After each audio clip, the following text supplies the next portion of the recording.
finish our move here, which should be done quickly because it's so shallow. So I stopped the ship. Okay. So we're shallow. You shouldn't swing at all.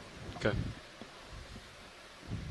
The Well, bottom good should morning, be at everyone, 615, from the something around there. Okeanos Yeah, Explorer. I'm getting First, hits let's now. find out who do we have on the call with us this morning. You should be seeing hits at this point. Yep, He's yep. got- I got a bottom lock. yeah.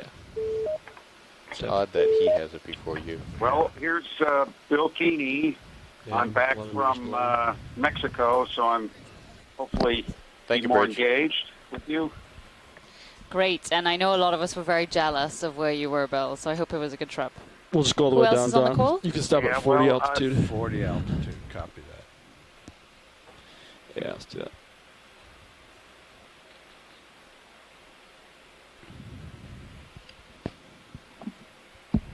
D2 just went on a walkabout. I'll just say this at the Of course. meeting. I I don't was get able bottom to lock. tell them That, We got there it. you go. our That's- Mexican and oh, Cuban it's going to be colleagues super about soft. But then the Sirius wouldn't. expedition. Unfortunately, the I timing mean, of if it's when soft, I you're could more connect to likely the to get internet that for them, Video.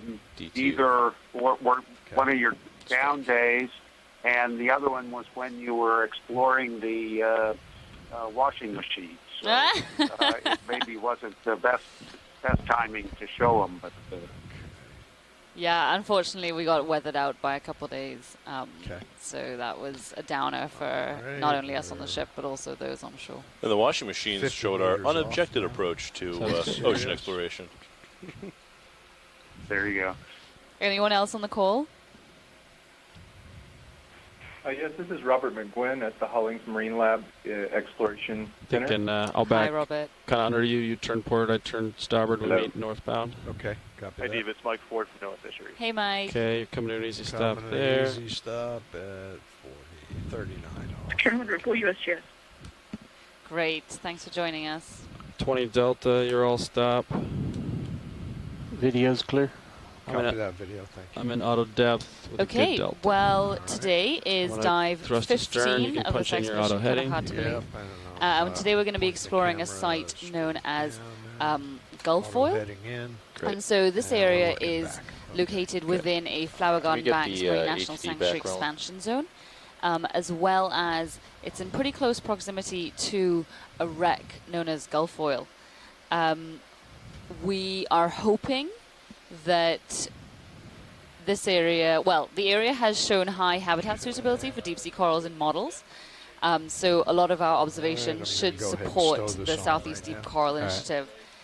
We are, as a result, we have chosen a dive track in the extremely, trying to make the most of the extremely flat terrain in this area. So we're going to be climbing a relatively steep slope and then moving along see myself the in your main ridge HG. that we would have climbed. So we are hoping to see some hard substrate with possible coral, possible Lophelia beds. But who knows what we'll actually I'm find. turning We weren't northbound. able to do any 182. backscatter or mapping Okay. overnight, and so it meant we You couldn't can- look for any Yep. water bring the column rotator anomalies. So we're Yeah. just kind of going with what we have. Mike, do you want to drive us through that, Meet please? you on northbound. Sure. So in a general sense, we're transiting towards back to the Oh, central. wait, hold on. Sure. Video, do we have Nothing the in screen really. up on screen 3? Auto heading in. Copy. Great. Okay, so And you should do be able that to see too. the... Okay. nope, that is not the right Centering up with screen. you just a little bit. Pushing forward. You can bring your rotator up with me, I guess. Yep. Sorry, bear with us, everyone. I'll let you stow the. You can stow the arm down. Yeah, I'm still working on that. I'll stay here until you stow the arm. That's fine. This guy's just so slow. In momentarily, Yeah, you the should be able to shoulder see outboard. the nav Yeah. on Yeah. screen 3. Should maybe increase the flow on that. I think it's pretty sensitive. I wonder So if we it's- can get Great. it to go, Thanks, go video. faster this way. So we're transiting back towards the central Gulf, eventually ending up on some of our some of the dome dives over here. Today we're calling the site Gulfoil. It is in a expansion or proposed expansion zone area. Our dive today, we will begin on the bottom here, around a depth of about 615 meters. Transit up this slope And then depending on what we see in the scanning sonars on the ROVs, we will transit either left or right along this ridge crest here, hopefully looking for some hard ground and for some corals. Yeah, and we did include the slope transition Oh, because we're depth. hoping to see a And transition down. in Maybe 15 meters a minute. substrate. I know it's not a Yeah. huge difference in depth, but we got a may 20 see meter some altitude. zonation, whereas we anticipate once we get up on that ridge, it'll be potentially a lot of 50. corals, but a lot of the Tether's same. going. It is about So- 120 meters change in depth, so not insignificant for the Gulf, Okay, great. or at least where we've been diving the last week or so. So anyone comments, questions, concerns? Where's the next waypoint? Josh? North. Strictly north. Okay. Yeah, it's. Oh, we're just touching down on the seafloor. And I should say that in this general vicinity, there have been extremely large areas of Lophelia observed, well, just north of here. So perhaps we may see some Lophelia bioherms, who knows. But yeah, we've just touched down on a sandy bottom. Anybody has anything to say, anything to contribute?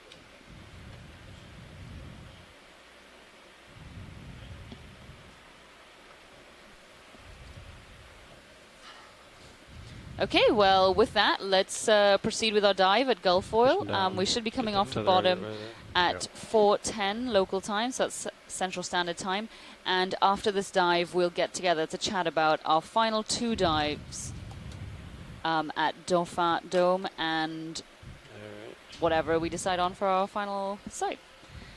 So please do join us during the dive and after the dive.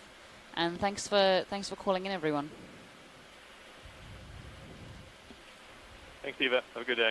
Thanks, guys. Tether's kind of going up. Yep. Yeah. Thanks.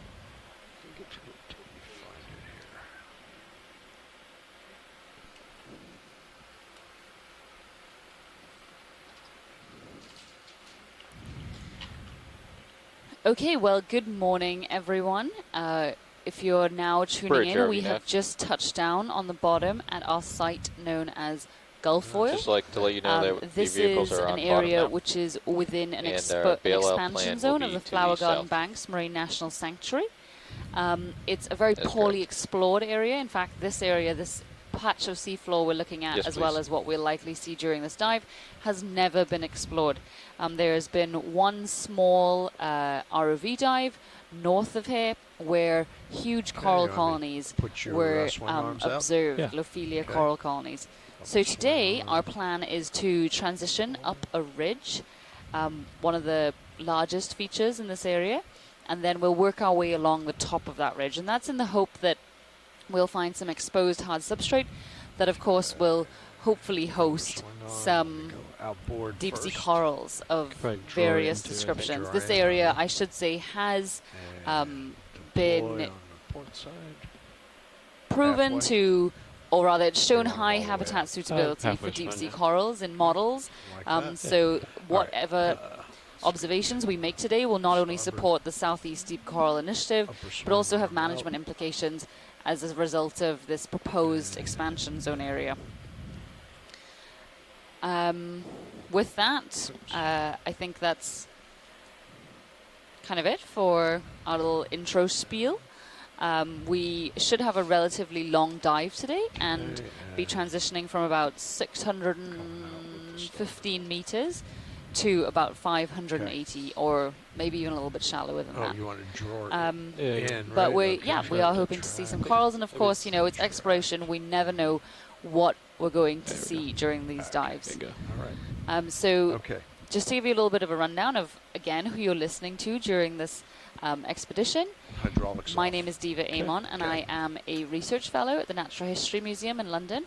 I am one of the biology co-leads on this expedition and was previously the biology lead on the Marianas expedition for the Okeanos Got Explorer. nothing on I tend to sonar work but on you. chemosynthetic habitats, so Yeah. cold seeps, a lot of which we've seen during this expedition, as well as hydrothermal vents, wood falls, murky whale falls, today. and I so was on. thinking As the same. well Sediment in as the water. a Very big part of turbid. my research now is also how humans closer are to shore impacting the deep I ocean. don't know where we are geographically. And this is Chuck Messing. I'm an invertebrate zoologist Yeah, we can in do the that. Department of Marine and Environmental Sciences at Nova Southeastern University in Fort Lauderdale, Florida. I specialize in a group of animals called the sea lilies and feather stars, the crinoids, and I also work on deep water coral and hard substrate communities. We can, yeah, we'll do it. I'm Alex Avila. I am here as a PhD student in fisheries from Oregon State University, and I'm also a Dr. Nancy Foster Scholar, which is administered by the Office of National Marine Sanctuaries, and I'm also an Oregon Sea Grant Fellow, and I'm here to help with data logging.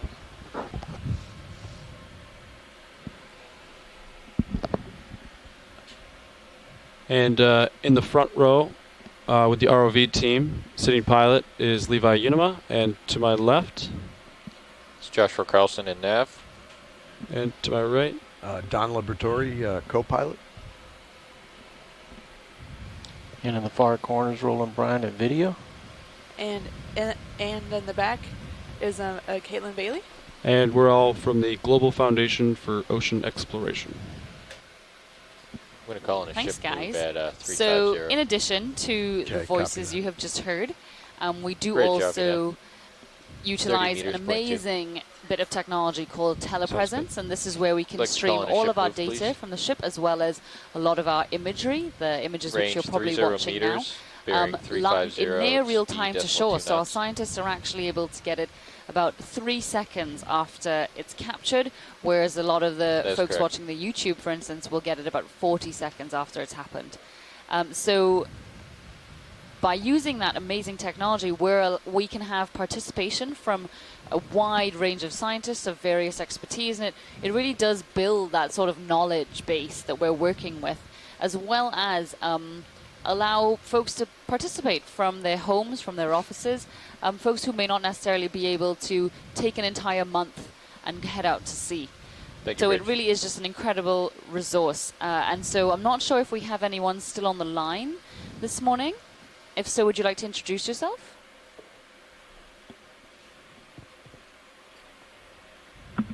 Yes, this is Robert McGuinn from NOAA's Deep Sea Coral Research and Technology Program, and I'm joining from Charleston, South Carolina at the command center that we've set up here. Great, thank you, Robert. And here's Bill Keeney.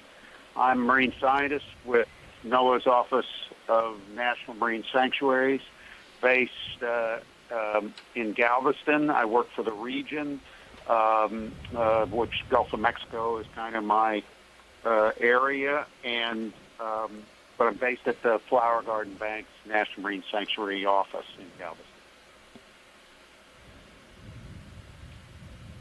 Anyone else joining us It's a today? piece of wood. I don't know. Carolyn Video Ripple, you can come in. Geological Survey from Boston. Great, thanks, Carolyn. That start. So what I didn't say is that a lot of, as I said before, we're got doing awful square exploration in corners, completely new areas where we have no idea what we're going to find. And as a result, that information is really important. It's known as baseline information, and it's kind of that first information Come on, about that video. area, what lives there, what types of geology is there, and so on. And so by capturing and characterizing that baseline information on the fauna as well as the geology, that will, of course, have management implications, Lasers are especially clear. as the Gulf of Mexico is one of the most heavily trafficked and heavily used bodies of water in the world. It's also one of the Nice snail best at the bottom. explored, Yeah, you and come yet, back in. despite that, Just we trying to line up still for 'em. Come know in, very yeah. little or next to nothing about he's some off the areas bottom. of the Oh, I was seafloor in the Gulf thinking- of Mexico. Oh, you're looking. So There's a shrimp in there. just before we start didn't see chatting the about what we're snail. seeing on this dive, I just want to He's, introduce a couple below people your who are also joining us skid. via our It's a instant swamp messaging lobster. chat. As a lot of these dives have management implications, it's not only scientists who are joining us, it's also potential We can try to find stakeholders. that. So snail in that you saw. addition to those voices you just heard, we also Oh, have yeah. Adam Skarke joining Getting us. real He's close actually to going to be Copy. the geology lead on the next ROV cruise, and that's in April of 2018, and that will be exploring the Gulf of Mexico again. We're also joined by Mike Ford, who is a Switch up. midwater expert, Come and in. you'll probably hear a Tilt lot down. of during tomorrow's dive, which does feature midwater exploration. And also Bob Carney, who has worked extensively in the Gulf of Mexico area and both geologically and biologically, and is generally a know-it-all about a lot of that stuff, and I mean that in the best possible way. So, with that, let's get going with our dive, and it looks like we've got a wonderful gazer on the screen with a little polynoid sheltering underneath it.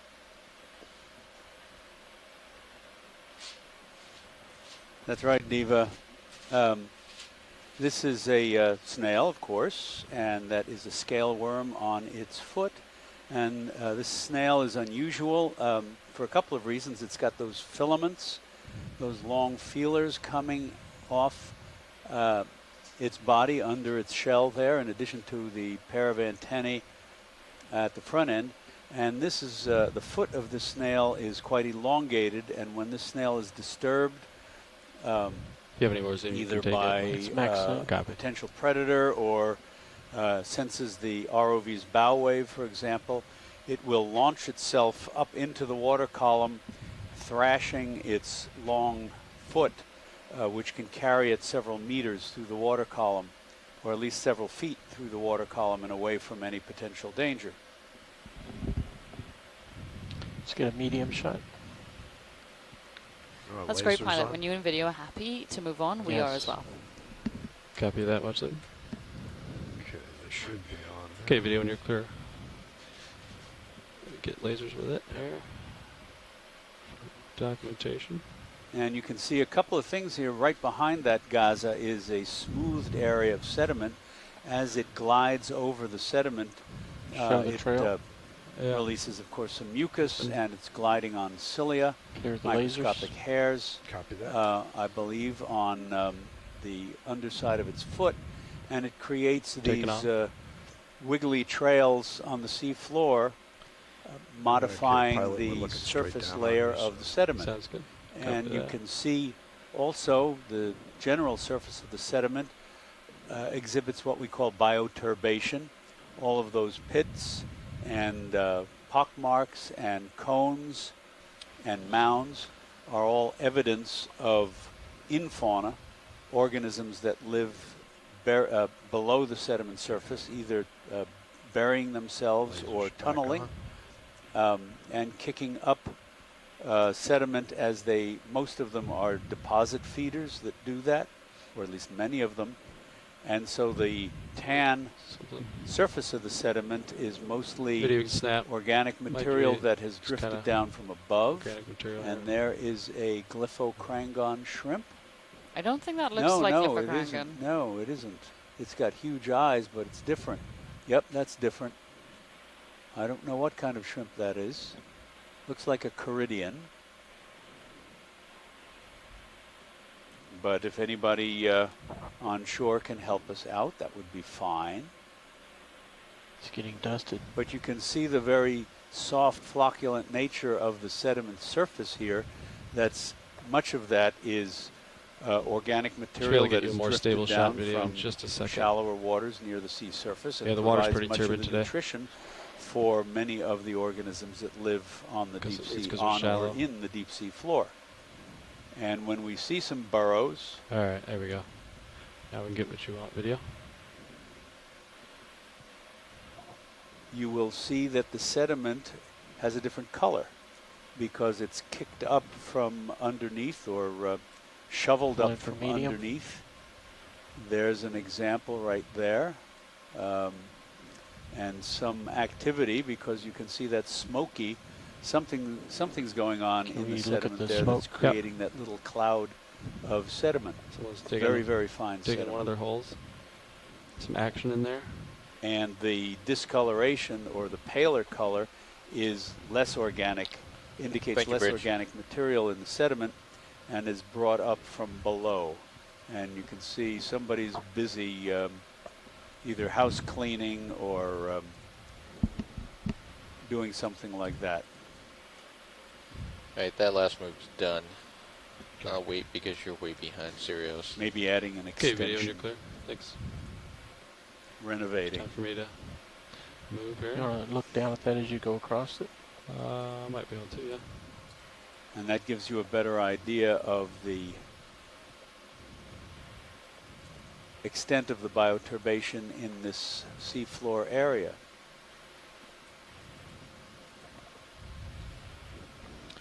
There's another smoke trail on the right. And there's that shrimp. And somebody's antenna is in the upper right there. Yeah, we should watch this for a second. There's some. That's the most Oh, you can activity see we've the, seen coming antenna. out of Oh, no, burrows. that's They're usually not active at all when we Is that see an them. antenna on the other side of it? There's an arm. Can Got we an arm zoom sticking in out of the- upper right Maybe the other on side of that burrow. antenna or arm? Oh, that's an arm. You can see the you can see the suckers on it. Keflipot. Keflipot. Oh, there's the other arm. It's coming out of the bottom hole now. Is it? There it Oh, is. what? Yeah, look at that. Oh my god, Keflipot octopus, yes. Cool. So there's probably more than one, unless it's very big, which it may be now that it's coming out of the burrow. Good stuff. Well, that's a first for us. Pilot, don't even think about moving right now. Stable. Copy that, watch lead.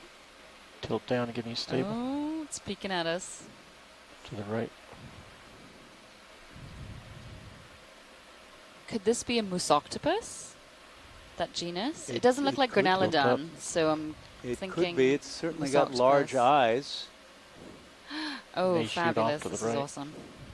Copy. No, no, no, no.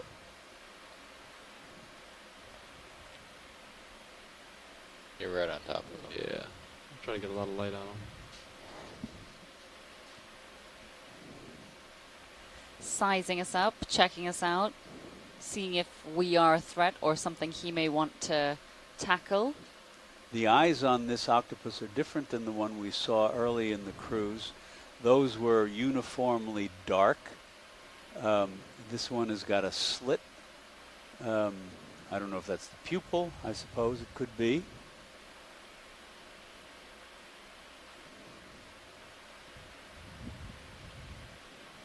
One more tilt down. Yeah. Going in.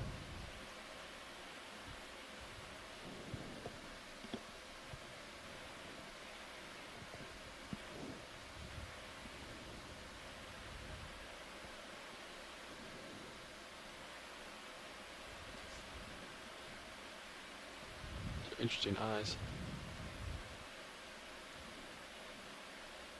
I didn't really realize octopus live in sedimented burrows. You kind of, No. I don't know, I've always seen them around rocky features, where they do tend to live in little, nooks and crannies, but to be actually excavating this burrow. Do we know that it excavated it, or Oh, maybe it was Smoking. oh, hunting? maybe it was hunting. That is a very good point, Nav. Yes, perhaps we've just disturbed a meal. We went down there to get some arthropod, a shrimp, a lobster or something, and Let's get a medium shot with the other poles. Tilt down. during this expedition we've actually I think had they're out of field of view now. a lack, a big lack of octopus during this Yeah, I think this is only our cruise. second one. Exactly, and I mean we've had a lot of squid, the short fin squid. Oh. What's about to happen here?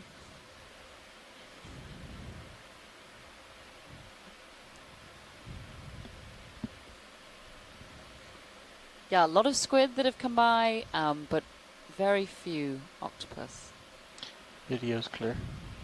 And no Dumbo Yeah, octopus. maybe that octopus chased that shrimp out of the hole there. No, that was the shrimp we were recording earlier. Yeah, I know, but his back is all covered with dirt, so he was in a hole someplace.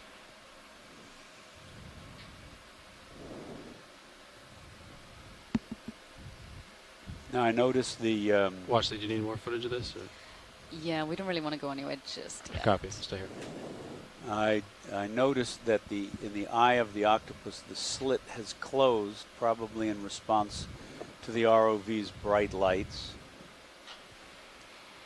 And so this is an inserate octopus, which means it doesn't go back have to the, the octopus characteristic center. fins that Come what in. we commonly refer to as Dumbo octopus have. And so inserate octopus tend to be, they're found in shallow waters. They're the octopus that we have on coral reefs and so on, and also in the deep ocean, but just not very deep. Whereas cirrate octopuses, those with the fins, like Dumbo octopuses, do tend to be found much deeper and are what we think of really when we think of a deep sea octopus. But we are quite shallow here, only about 616 meters depth, so... Everything's relative. Exactly. Okay, I mean, I'm not sure if it's going to do anything else other than just stare at us. It may be blinded here, Yes. too. Okay, but you can come wide. I can maybe do it. Fly around it, but as I That shrimp's inching over. Yeah. And that may take all day for anything to happen here. Inching over into the death zone. Can lose skids. Okay.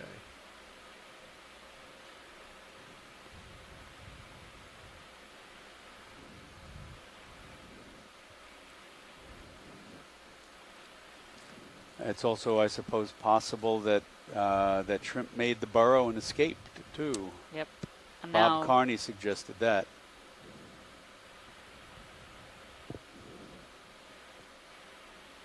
now it's just taunting the octopus. Alright, we'll let it go.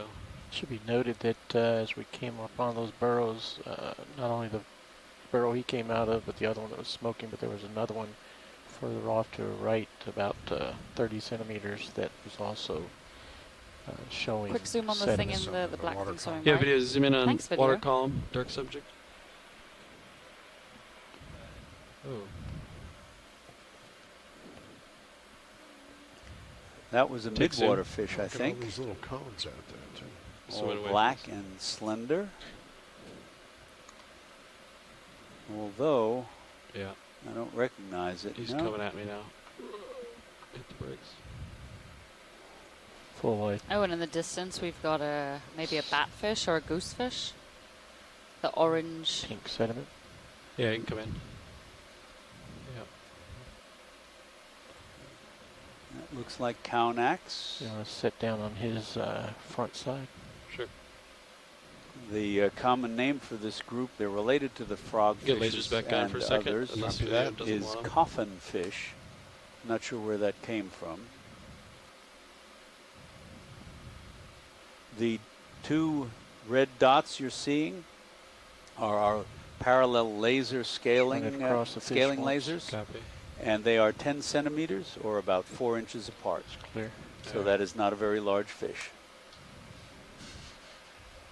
The ability to zoom in here is quite See the little white extraordinary, spot between and his we head. can get amazing detail. Come in as I land, I guess. Is that Cownax? I'm not. Yes, it is. Yeah, he's got a rather unhappy look on his face. They always do. I know they do. And that little fringe of sensory, I assume sensory papillae or Okay, video. what would you call them? Fish specific zone you want. The, Not dot spines, in the center. certainly. Copy. Papillae, barbels. Barbels is, I suppose, one possibility. Slight tilt And down. then between the eyes, that spot you can see Max directly zoom. between the two eyes is a reduced lure. So that's one of the ways that it can lure animals towards Look its at the very eyes, look large like mouth. opals. Yeah. And the mouth, you can see, is lined with very fine, actually his lips really are lined with very fine teeth there.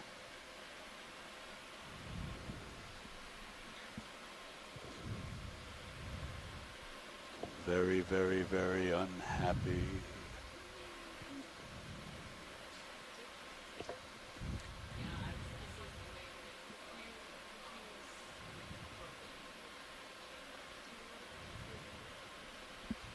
Full specimen.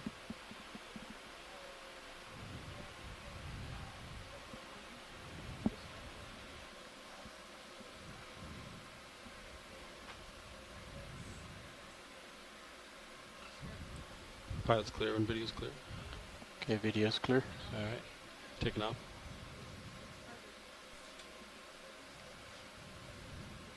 Thanks, John.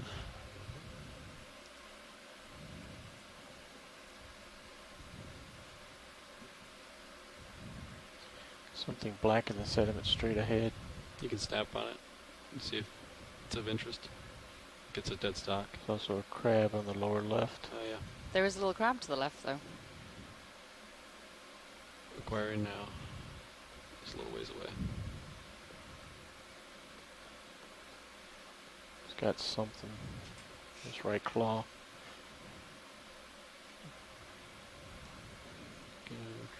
Okay, you can come in, partial.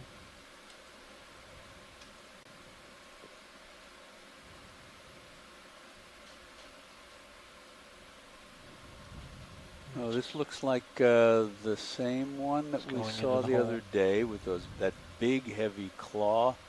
Let me see if I can. Probably not going to get a very long visual of this one. So this is a true crab, Yes. a Brachyuren crab. And you can see it looks very similar to those that you may find on the seashore or in shallow water environments. Something like the name was, and Bob Carney gave us the name the other day, Trichopedalion or something like that. Not sure if I have the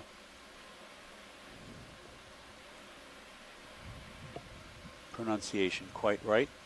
Let's see if I can look it up.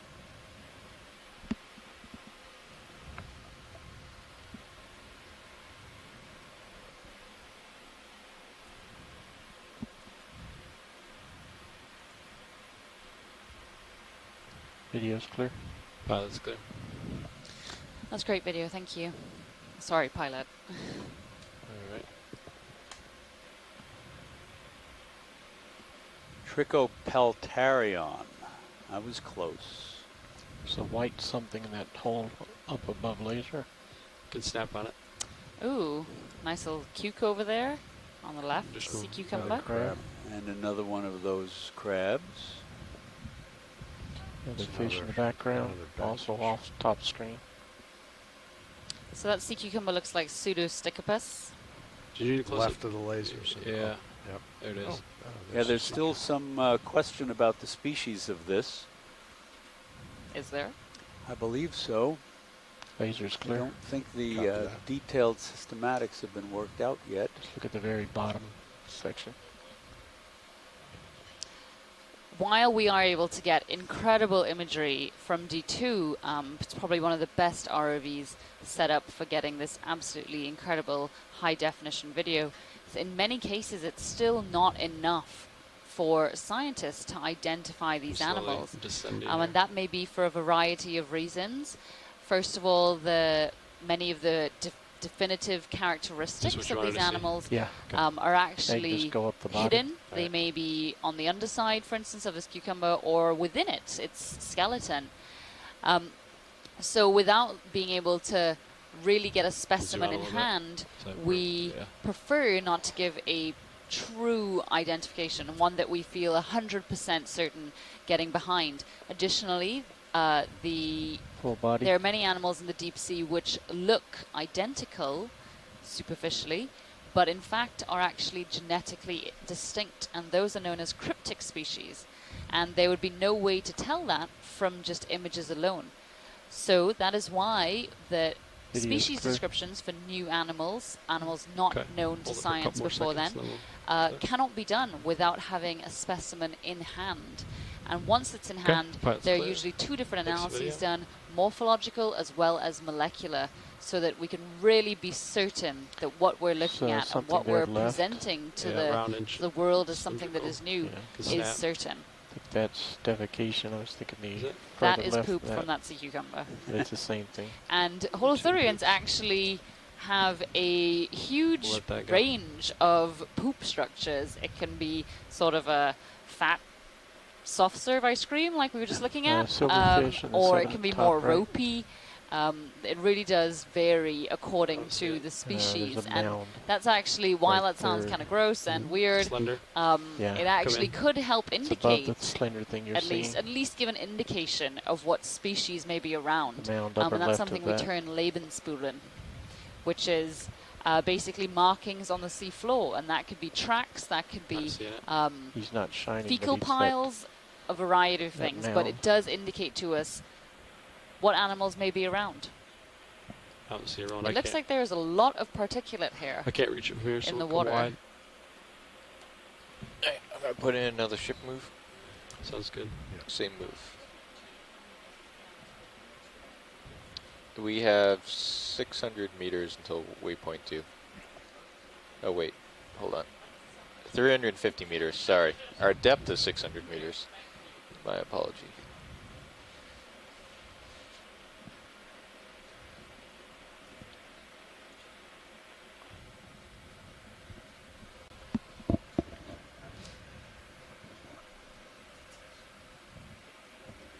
Much of the material you see in the water here will Deaver, eventually if you look at very high path, slowly drift down to I have the waypoint 2 selected, so to on the the left-hand seafloor side you can and see target create distance that and bearing layer and all that of stuff. Yeah. flocculent material, and that looks like, that's wonderful, that Bridge looks RV like a nav. viper fish, perhaps Cowliotis. Looked like Collector request was ship either move. clearing its Range gills 30 there or meters, bearing grabbing 350, something. speed decimal 2 knots. That's characteristic of midwater fishes that they are either silvery or black. They're vertical migrators, and this looks like a macrurid, a rat tail. One of the most well, no, I'm not sure because it's got a tail on it, and it's got the right fin for a rat tail, right dorsal fin. Thank you, Bridge. And it's got those little chin barbels. Yeah, we got another move coming in. And its pelvic fins are modified as sensory feelers. They're forked.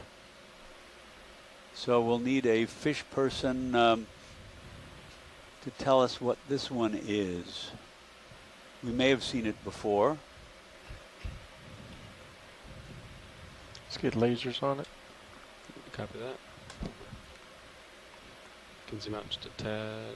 I'll let And it. it's in some kind of collapsed burrow bring lasers across entranceway.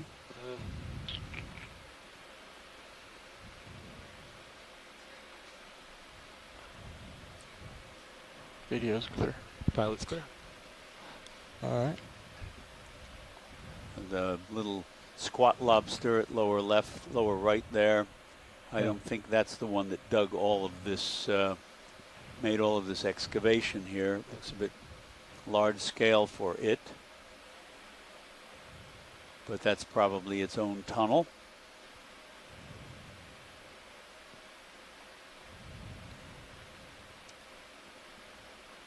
If you have any more zoom, you can take it. Bob Carney suggested that fish might be a hake. Let's look that up.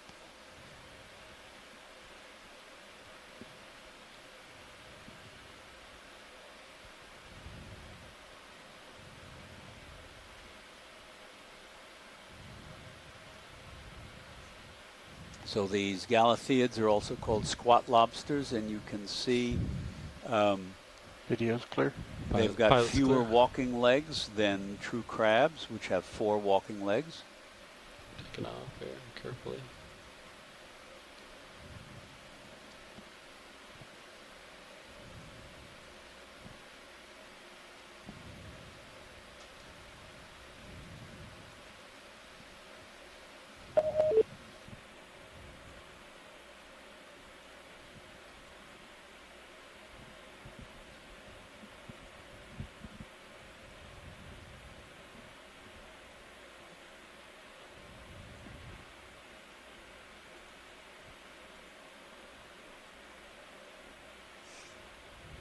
Shiny fish, left of center bottom.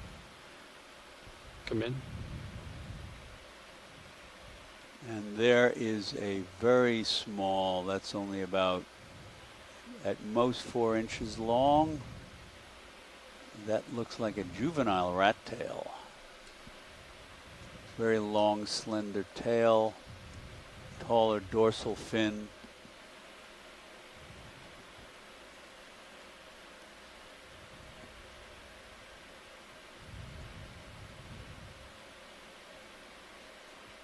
Just maintaining its position over the Video's bottom clear. in the current from right to left. Pilot's clear. Next video.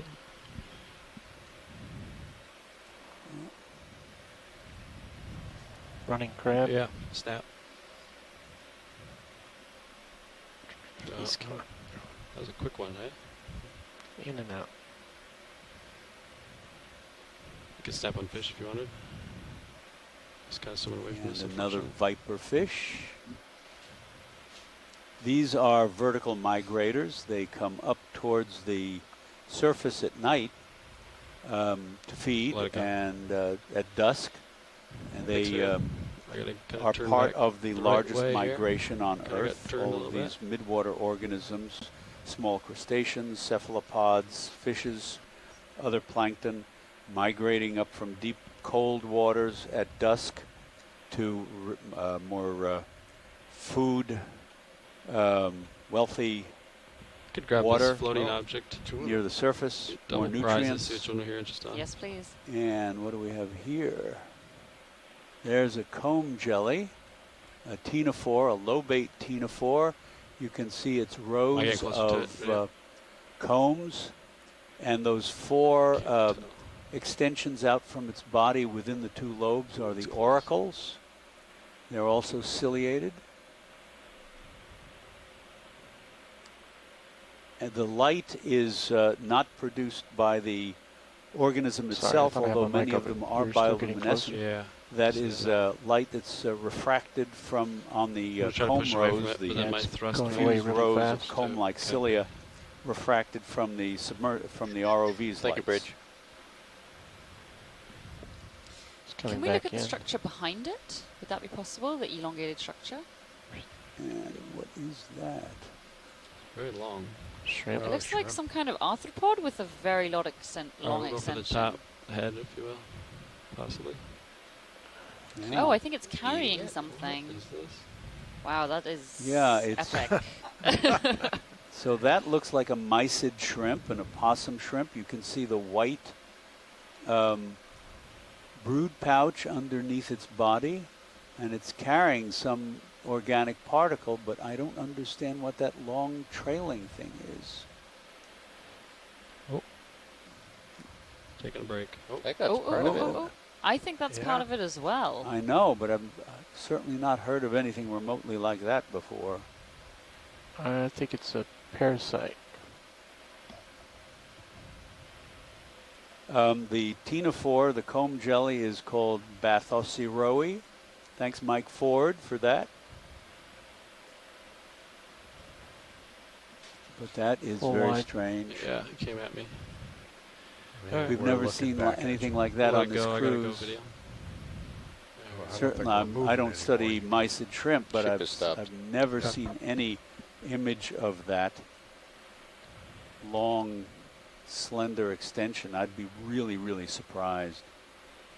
I feel like if that is part of it, that's a poor evolutionary strategy. I mean, that's just like a big noodle out there for predators to grab it by. I think it was like 10 times the length of the actual animal. So not really, it's not like a lure being dangled off the front of the face of one of these deep sea fishes, which could then act as a lure to grab in some potential prey that is off the bottom of the animal, and that doesn't make sense.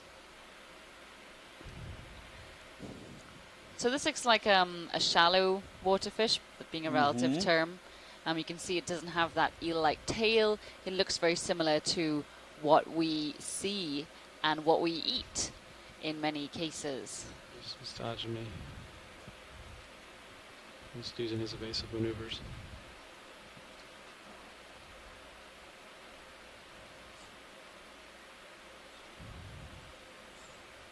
Alright, we'll let it go. Yeah, I don't know what family that is in. So that that fish that we saw that Bob Carney suggested might be a hake looks like it's a member of the hake family, the Phycidae. Pink bottom left. See if we can possibly get a genus name on that.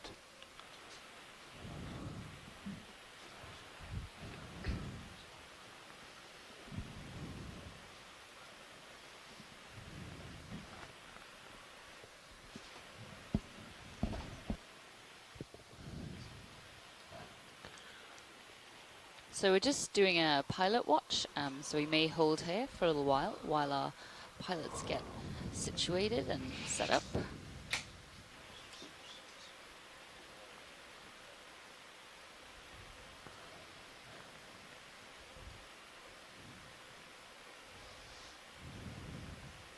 All right, co-pilot, what are we looking at? Okay, we're basically heading northbound.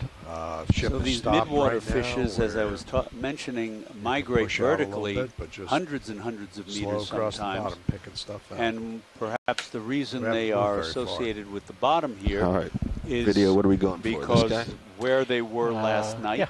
or perhaps the night before, Go ahead. they were in closer to the sea surface. There's another ctenophore. Is that the same I hear one? another, which Looks means like we've seen this Bathosauroi. already. Saw Also, one. It wasn't Yeah, this good a it's got grab. that This is little a red better picture. gut Okay. in the middle. Great big lobes. And It's really getting close to you. so if you're Yeah, a I'm vertical not moving, it's migrator floating and into you me. normally go. migrate between, say, 200 meters and 1,000 meters, and the current you're in at night drifts you over Some blob on the shallower bottom water, right say like of the this, sediment. 600 meters, and you start your I don't see a bailout downward plan recorded this migration morning. in the All right, at dawn, Bridge and you right run now. into the sea floor. let's move out. Yeah, I'd just like to Blob set a to the right. bailout plan of due south. Thank you.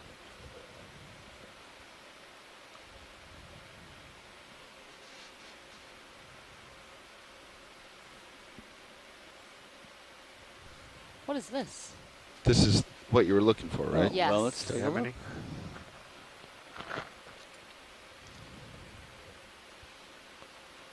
It's the walking. Oh, it's a hermit crab with the Go ahead. colonial zoanthids on it. I was thinking this is some kind of bone with like bone-eating worms on it. No, not that exciting. It's got quite the load there. Still very exciting Yeah. though. It looks It's like actually a snail got shell. maybe two- it's not a no, hermit. It's a live gastropod with 2 anemones on it, Rotate around to the other side. and I've not seen that before. I'm touching down, Roland, so it's going to be a little more difficult. You want to give you anything easy. Yeah, this is a lot for We'll this just hold- animal to we'll carry. just hold here for now. I feel like he went overboard on his On his, decor. So that that fish we saw a little earlier with the elongated barbels is a phycid hake, P-H-Y-C-I-D. Pilot's clear. Thanks, Can Bob. you rotate around? Spot on. Wow, We'll just amazing. move on. It's a good image. How big was that? Can we just flick on the lasers a second? Okay, not that big. So it's about only 10 about centimeters. 5 I don't have a great inches pirouette, across or something Mr. like Video, that. because it's so low to the Total. ground. I can try. Lasers are clear. Copy that. Let's go in partial. It's interesting that the anemones are pointing downward rather than upward. I'm not sure what the advantage would be of scraping along the mud like that. And you can see the foot of the snail there sticking out, that pinkish structure that it's using to sort of burrow through the sediment, plow through the sediment. Yeah, and it's plow moving. is a good Yeah. word there because of the extra weight it's carrying especially. I'm backing away from it. Yeah, let's let it go, video. I've come too far around. Oh, and there's a couple shrimp around. Coming up.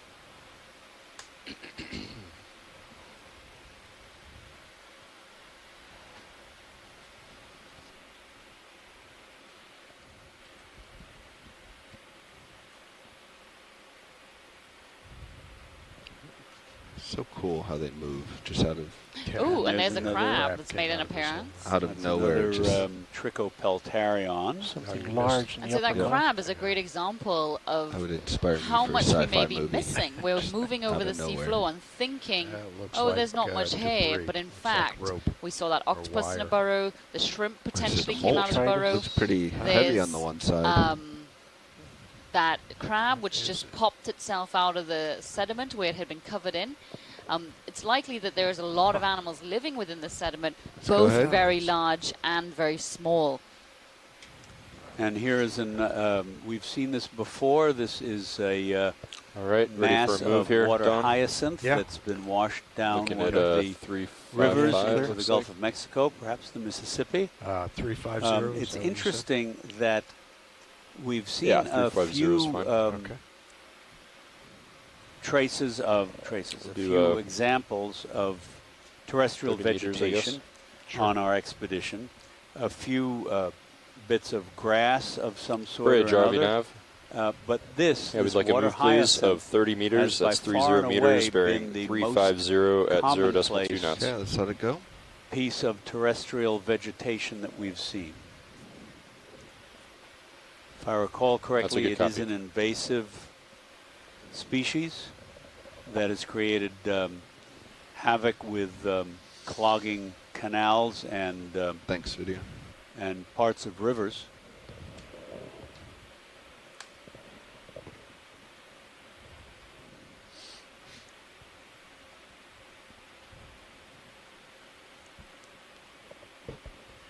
Quick zoom on that structure. Thanks, Bridge. Right on above the lasers now. Please. Snap for ID.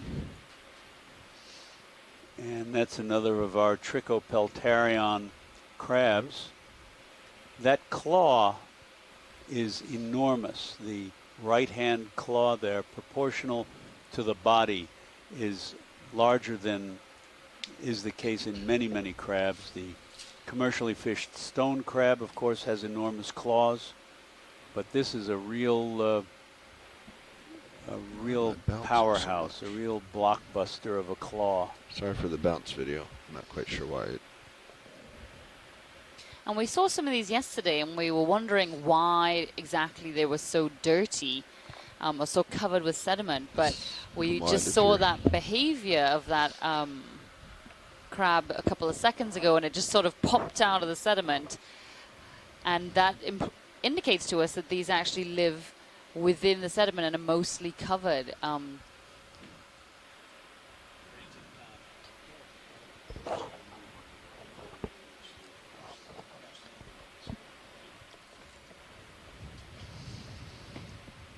A lot of burrows, a lot of mounds as a result of the burrows. You can tell the sediment here is probably quite deep, and it's probably very well utilized. Violet? Lots of animals using it to make their burrows and shelter, using it as a food source, using it to look for food source and food sources and hunt. And there really is a lot of particulate in the water here as well. We've got a move underway, 350, 30 meters. We are approximately 10 meters into that move. Wheel. 30 meters eye. Got a fish in a burrow. Well, good morning, watch leads and those on shore. I'm Bobby Moore. Just came into the pilot, the 930 front row.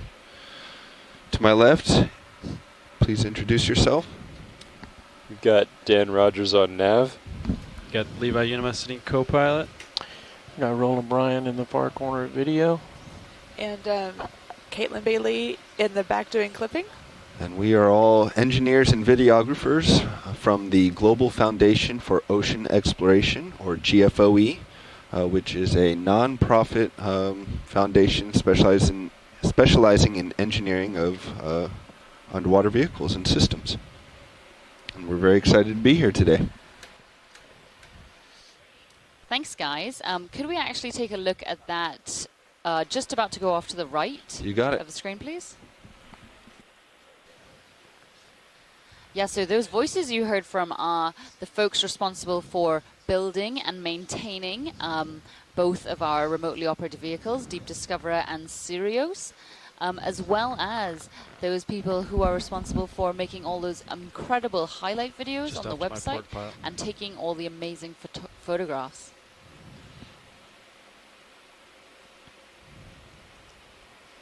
Looks like a piece of metal. Yeah, what is that?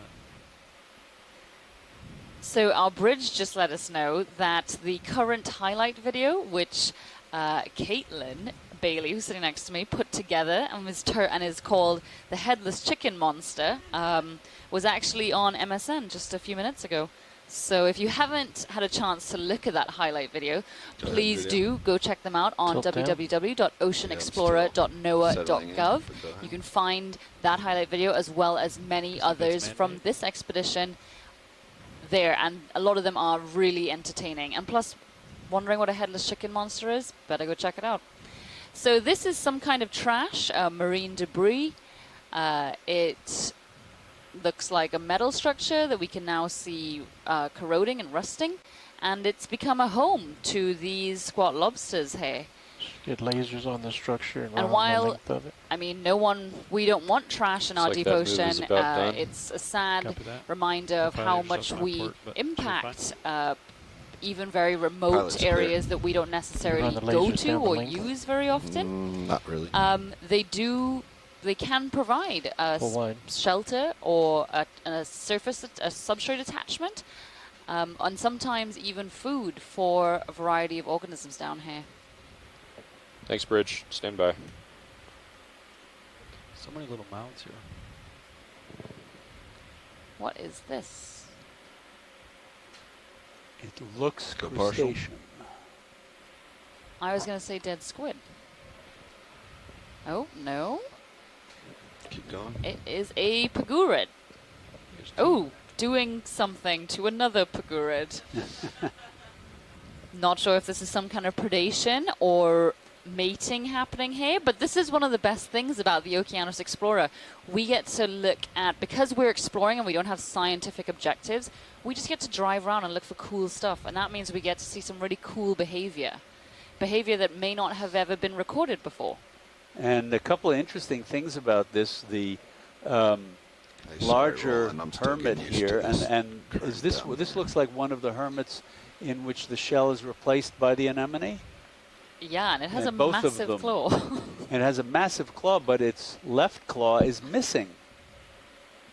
There's no claw on the near side, and the one beneath is got much smaller claws. They're much more equal sized.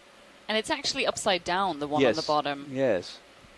I don't know, of course. Dust that's clouding our view video? Hermit crabs with shells coming from the right. frequently battle over shells, and a larger hermit crab can force another one out of its shell to take that shell itself.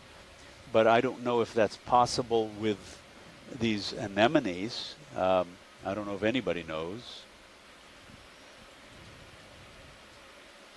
I don't think they would switch. You would assume the anemone would grow, because it has the capability of growing, it would grow with the animal. Right. But that may not be the case. I think it has doesn't it have a left claw? So that one is definitely missing a leg, missing a claw. And you can see here the claw is covered. Is it? I think it just has one very big one. Oh, yes, you're right. Okay, I see it. It's hidden down there, yes. It's hidden down. Slight tilt down. Oh, yeah. Alongside. So you can see that there's, and I think this is a pretty normal characteristic for lots of arthropods. They have one much larger claw than the other. Yeah. Fiddler crabs are, of course, the classic example of that. So yeah, this could be some kind of fight happening here, in which it clearly looks like there's one loser right now, or it could be the beginning of mating. Sometimes crabs will find a mate and then tend to hold on to them or protect them away, keep them away from other potential suitors, and that may be what we're seeing here. Interesting. Video's clear. Pilot's clear.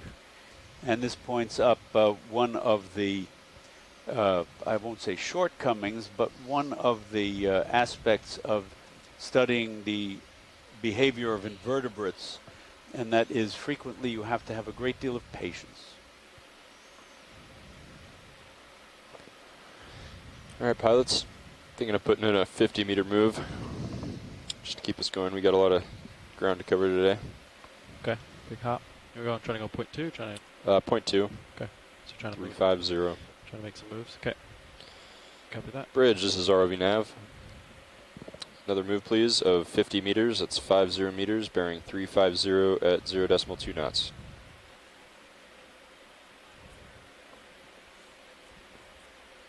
That's a good copy.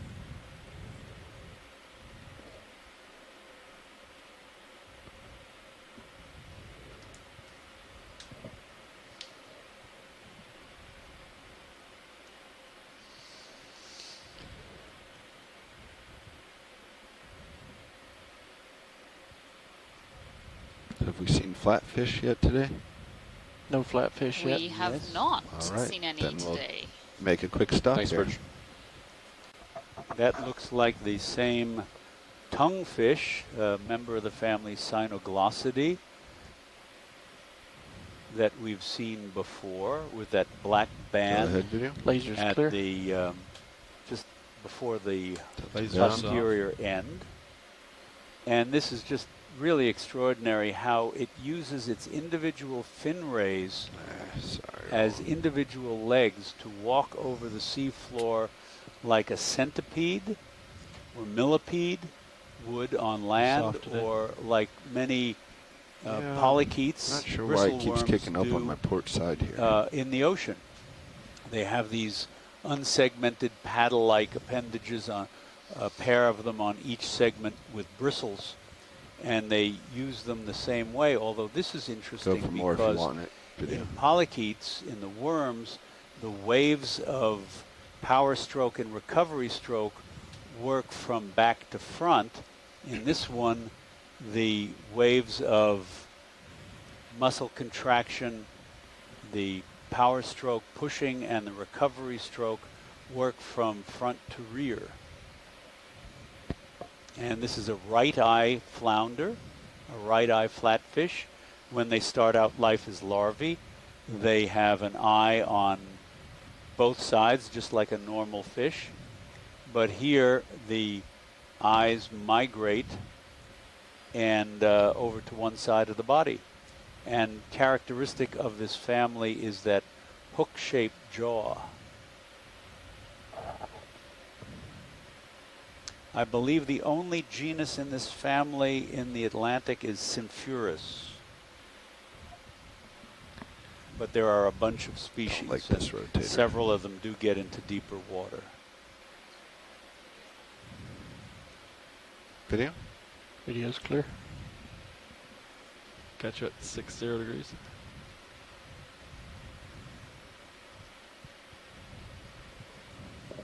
Fish, never mind.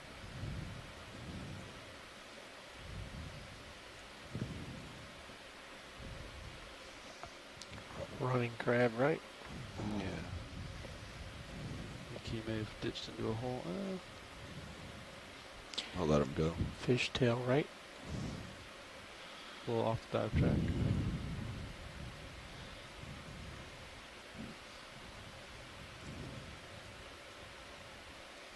Another important point about the mounds and craters that you're seeing is that it's difficult to tell in many cases what percentage of them are actually occupied and what percent are left over because the occupant has either moved on to another burrow or died.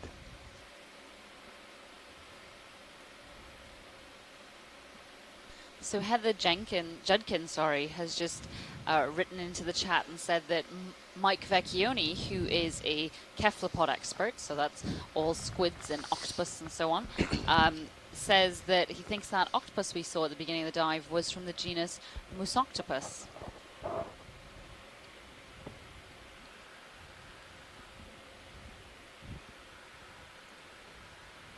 There's a sea star down there. Is that that looks like an Sea star at the astropectinid? bottom. We've seen that before. Continuing on. They are common on sediment substrates, and unlike a lot of other sea stars, they Do do lasers not back have on? suckers on Sure. the tips of their tube feet.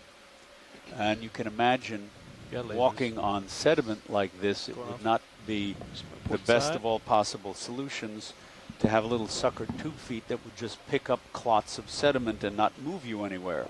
So finger-like tube feet can push through the sediment and allow you to move.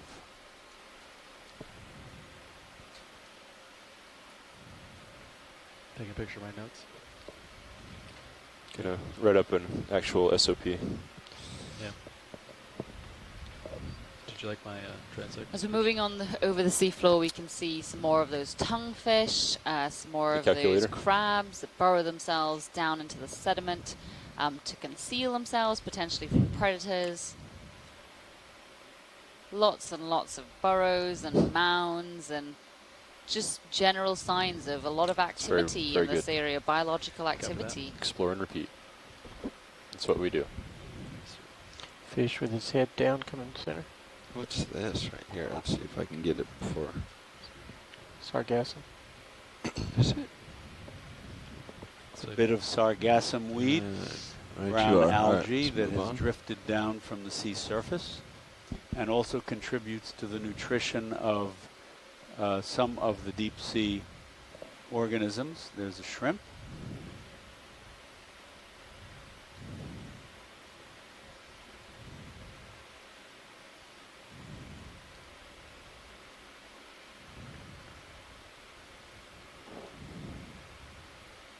And what looks like perhaps another viper fish, little black fish off right.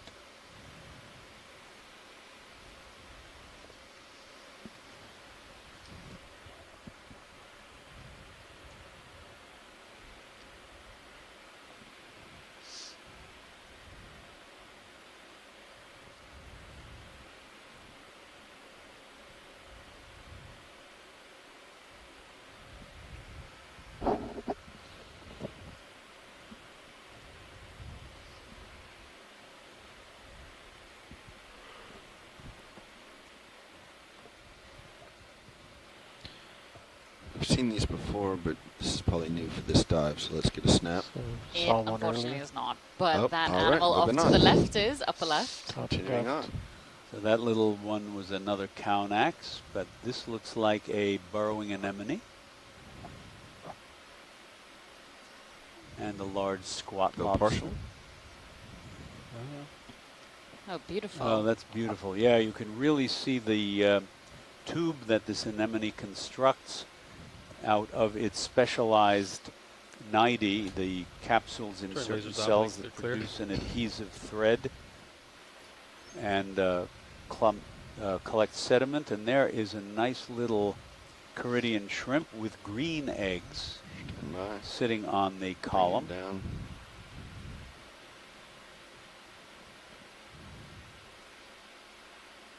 Large pair of claws.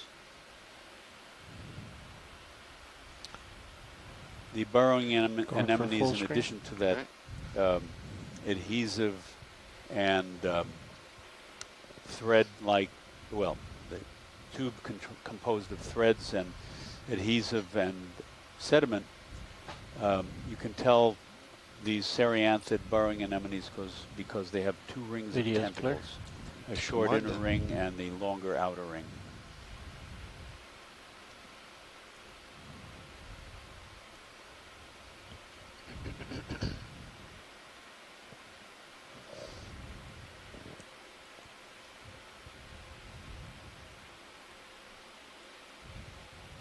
You're full wide.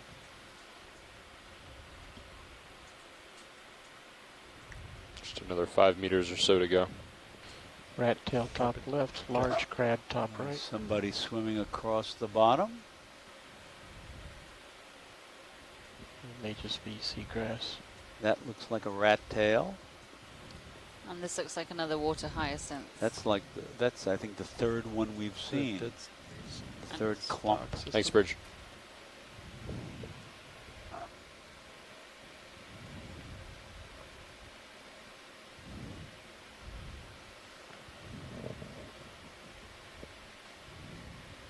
probably not a lot of layback today. So in the distance, just we're heading directly for it. Can we get a good zoom on that, please? The white object? Yes, please. Roger that. I'm just going to swing out here, see what this is as well.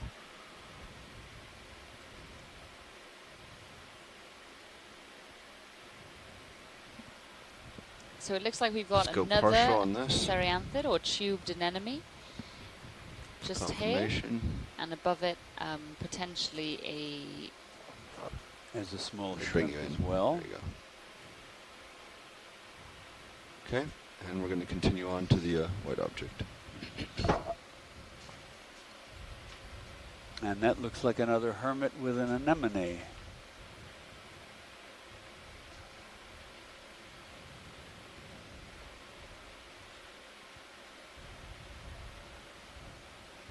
Yeah, go back.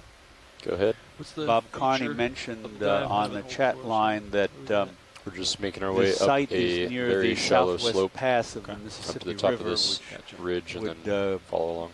explain why we've got all of that So we're water going to be out in the hyacinth. sparing for a while. Look at the size of that claw. Yeah, it looks like it just has to drag it around. Yes, and the anemone's eating dirt. That's weird. I wonder what they normally feed Once on. he's done Are with they this, I'll feeding call on in another organic 50. material in the sediment? Okay. That's not certainly not typical Bridge, for this is anemone. RV nav. Let's move on. Another move, please, But it of appears 50 to be meters. That's standard 50 for this meters, lot. bearing 350 at 0.2 knots. Somebody's hanging in the water there. Go ahead for fish. Good copy.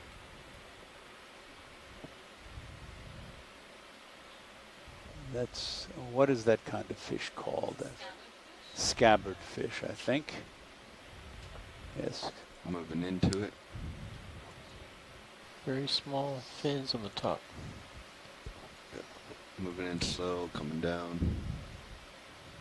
He's falling down on me as well. I suppose one possibility for this posture might be whatever Try to use light one tether here. might reach this depth, and that fish certainly has large eyes, will be coming vertically down from above. Hold there And 1 perhaps second. small fishes that pass above this scabbard fish might be silhouetted against the dim blue light. And of course, many of them have the downward directed around, light getting you out organs of this. to duplicate the downwelling light and camouflage Stubbing my toe while themselves. trying to get to him. It's called photocamouflage. So this is sort of an evolutionary arms race between predator and prey. You know, I can see you. No, There's a you lot of can't. dust, sorry, Oh, Dave. now I can. No, you can't. And so on. And of course, the silvery color of this fish, silvery surface, would reflect whatever dim blue light there is and make it less visible to its potential predators. He's getting real close. I believe that's called the Red Queen theory. Yes, okay, yes. All right, I think we should let him go. Yes, Let's get running low and with the full running and fish. running just to keep Such in a place. nice. So yeah, as one evolves, the other one Sorry, evolves shot. to keep up, and then the other one evolves to run away, and then the other one evolves to keep up. Clear It's and go going off. and going. Yeah, I need to. Good job. See your tether? Yeah. Should be fine, but I wouldn't turn any more to port. I need to You're good. get out of this dust. Yeah. And, Okay. go this way. Out of the dust door. Out of the dust. Clear my swing arms. All right. Very light sediment here. I'm gonna clear this area video. Get out of my dust. I'm gonna come up. We're on the move, so we should move out of it. Yeah, it's all here.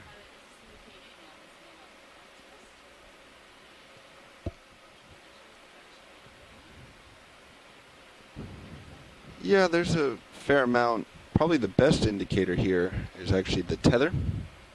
As you see, whenever the two vehicles get close to each other, the tether goes whipping out to one side, indicating that there's a pretty good current here. I'm just floating right now.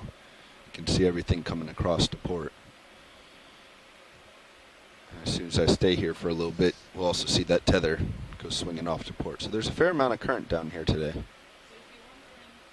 If you're wondering what the pilot is referring to, if you switch over to Something screen 2 screen. or camera 2, you'll be able to see the view from our second remotely operated Is this vehicle, just squidding? Sirius, Yes. which Okay.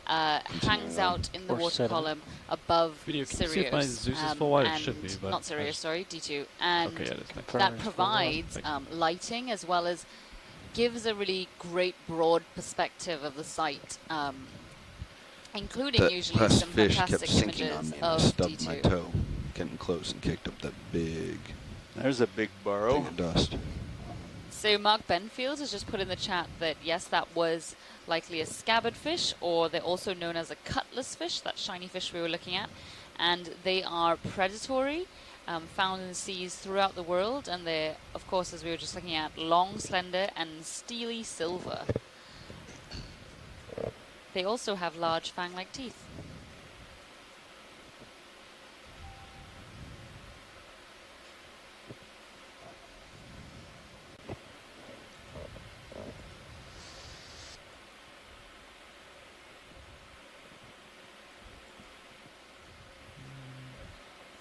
Let's go uphill.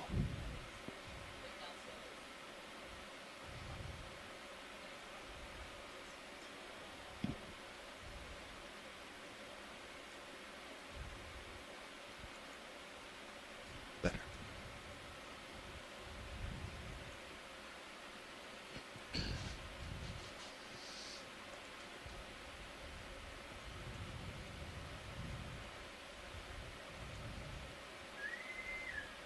Attention all hands, the ship's door is now open for the next 10 minutes.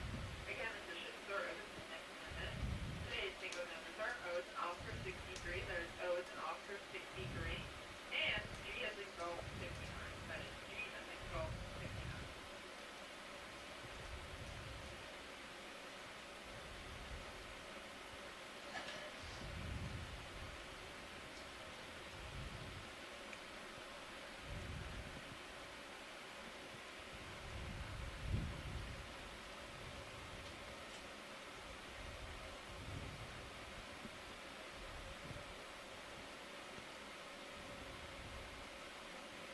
A snap zoom on that shrimp just about to go off screen at the bottom, please. Oh no, it's a squat lobster. Actually, don't worry. We've seen a couple of those.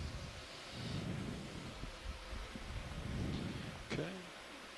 Still on the move, looks like. Yep, another couple minutes to go. Okay.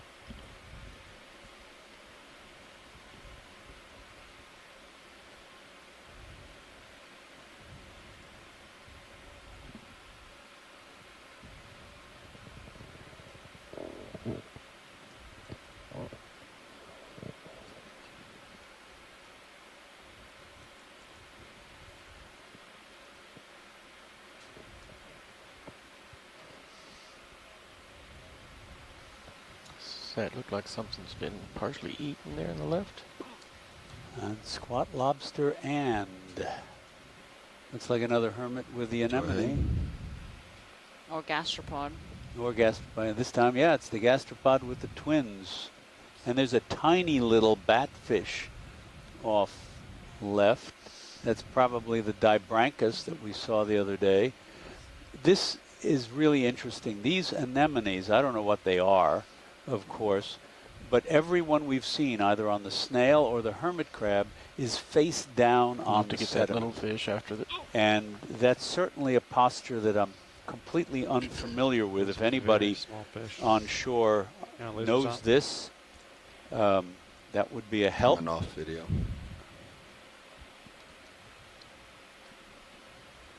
I'll put the lasers on. Just again. And you can see the winding, smooth trail left by the snail. Full wide. Ooh, this is not a fish we've seen before. So this is an elasmobranch, yes. Some species of deep sea shark. Oh yeah, maybe black belly there, and do maybe lasers something real like quick and then clear with Edmopterus. What do you think? Is that good for lasers? Or Yeah, Big lasers. eye. Got a frame.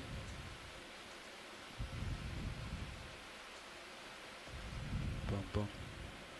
Boom, boom, boom, boom. Do these have are those spines at the front of the dorsal fins? It's coming at you. Rather well-fed Just a looking. few more Maybe meters this to is go like in that a centroskillium. Okay. He moves faster than I do. And that is a squaliform, isn't it? Yeah. So among the sharks, the modern Just gonna go ahead sharks and call and another rays, one once this is done. there are two. Among the sharks, there are two major groups. the Sounds good. Go galeomorphs and left. squalomorphs, and the Let's go on squalomorphs have, and this there's right another here. octopus. Yay! And then we'll go to octopus. Squalomorphs have a spine in front Nope, of the dorsal not the fins. octopus. I've seen that. We That's saw the that. pseudostichopus again, yes? We got this guy earlier. Yes, I We guess. think good. Next bridge, we're going to go ahead and put another one in. Another 50 meters, 50 meters, bearing 350 at 0 Should decimal 2 have knots. lasers on Oh, momentarily. fabulous. We Come were on. just saying at the beginning of this dive that we hadn't seen that many octopus. Good copy. Start to And go this in. one again is found in a burrow that has Laser's 2 clear. exits. Oh. This looks like the same species we saw Yeah, before, doing it. which is likely from the genus Video. It's just Risoctopus. such soft sediment. Oh, I just keep stubbing my toe. Oh, okay. I was doing that too. Just come wide. We are on the move, so. Yeah, that's Bob Carney Is your Z-bias a little mentioned that heavy? the sea cucumber No. might be Zygothuria lactea. I just keep bringing my toe in. Thanks, Bridge. Sorry, video. There's a Gonna try to that slowly looks come like around. a little Go ahead, get partial. jack mackerel or something like that. He's maybe getting a little too close there. Video enhanced. That's enhanced as I can get. Yeah, I'm trying to come around.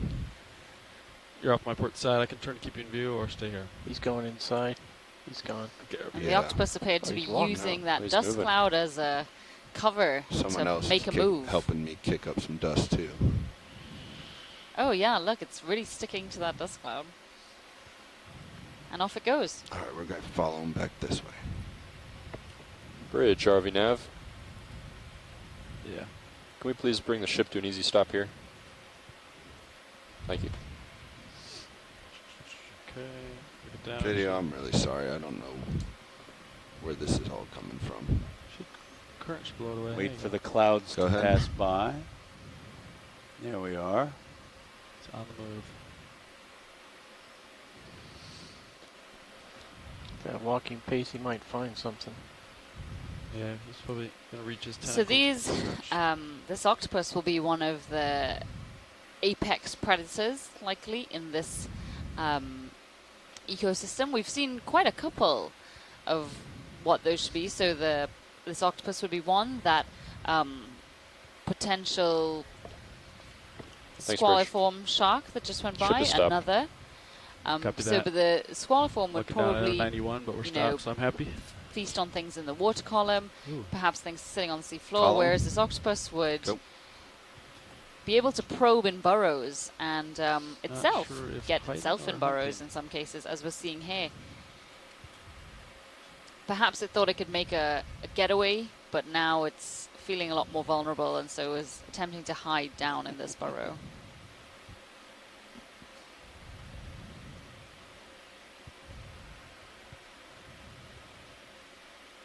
Can we put the lasers on this fellow just to get a size indication?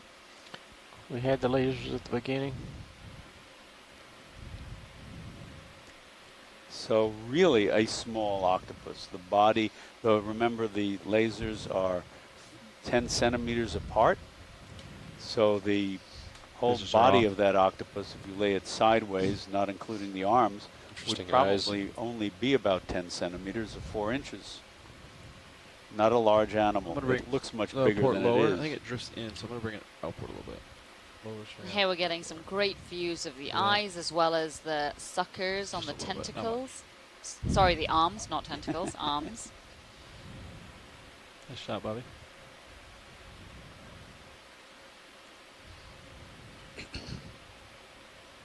Really great. We're See, happy to move on when you are, eyes pilot. changing. Closing So the eye. why are the eyes? Why do they have slits like that? So Chuck and I were musing that the first one we saw, it wasn't a slit when we got to Video's it. clear. It was actually a much larger, dark area, and so we were musing that perhaps that could be the pupil, and it's now contracted to a great degree due to the extremely bright lights of D2. Okay. Looks like I'm still lined up on 350. I got you at 95. But octopus are one of the most intelligent animals in our oceans. They also have quite complex eyes, as we were just able to notice. And an interesting thing about the cephalopod eye, it's actually in certain respects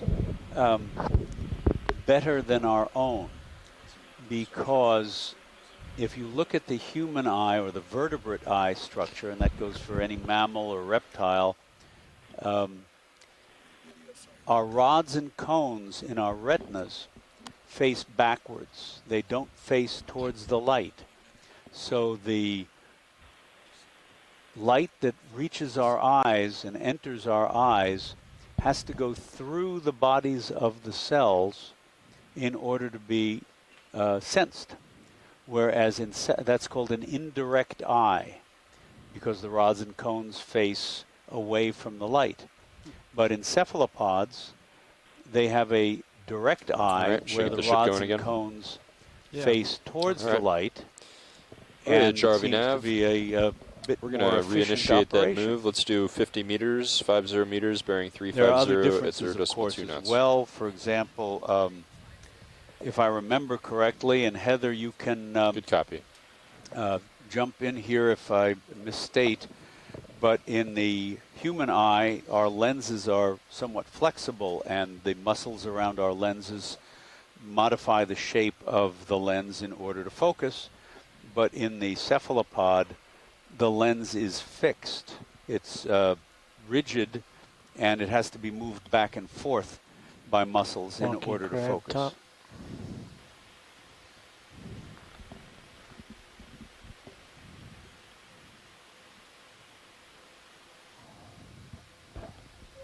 So if I may jump in, I was actually just reading an article that they published that said researchers from Berkeley and Harvard have an explanation for the weird shape of the most cephalopods' weird eye shapes. So they say octopus, squid, and other cephalopods are actually colorblind, and they only see black and white. But their weirdly shaped pupils may help them detect and mimic color, so that when they see these different colors, they can adapt and change their shape and color. Thanks, Bridge. Yeah, that's extraordinary. I remember my my friend Roger Hanlon at the Marine Biological Laboratory at Woods Hole has been working on cephalopods his entire professional life. A lot of his work is on cuttlefish as well as octopus, and he's found these extraordinary abilities, despite that they can recognize patterns. Despite their limited color vision. Yeah, and the article was saying that their U-shaped or W-shaped or dumbbell-shaped pupil allows light to come in from many angles, which helps them detect the texture and color of these different objects, rather than our pupils, which are just one single point of entry. Oh, that's cool. Very interesting. Fascinating animals.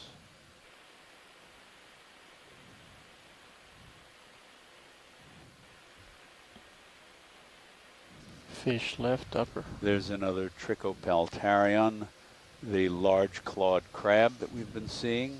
Huge claw. And what do we have here sticking up? Maybe we see a burrowing anemone in the distance, and this conical structure may be an anemone tube with the anemone contracted, perhaps? That's what I would have said, yeah. It's because there's one just behind which we can contrast it with, and it does look like that base structure, the tube, which the anemones probably dissipate, the Cereanthus probably dissipate in. And these are interesting because we've seen Cereanthids before on this expedition, but these are different because the tube extends out of the sediment further than any of the others we've seen. I suppose it might give them an advantage for reaching higher up into the water column to trap passing food. Fish just caused a dust cloud.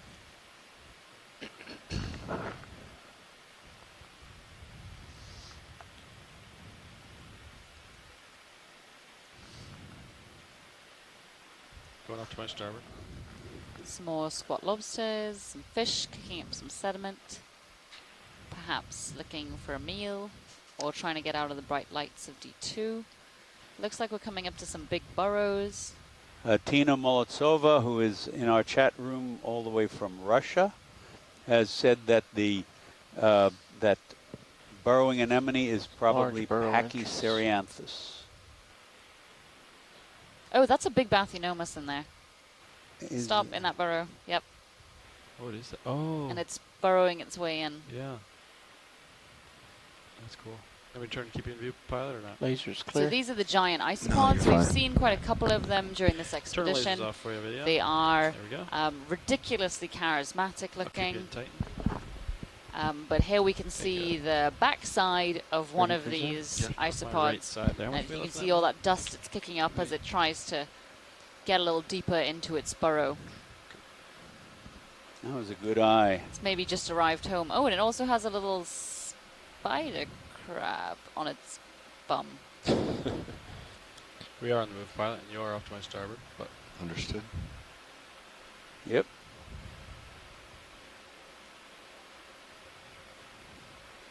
And look at that exoskeleton. I mean, it's really a thick, very rugged-looking exoskeleton. So it has its head in the... Great shot of it here. Do we know This how one looks old quite these guys get? big. Can we have the lasers on when you have a chance? And Roland, our video engineer, has just asked how big these animals, how old these animals get, and I have absolutely no idea.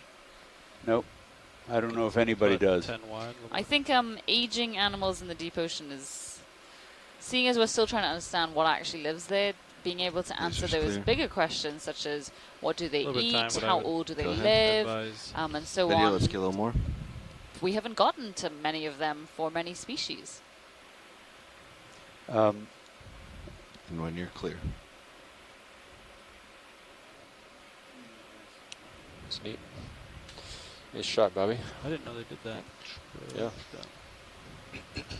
Video's clear. Okay, let's come on. I gotta get going. You're off to my starboard. I'll follow you in tight. Oh, that's great. Thank you, pilot. That's wonderful. You can see its burrow doesn't leave it a lot of room to move around in.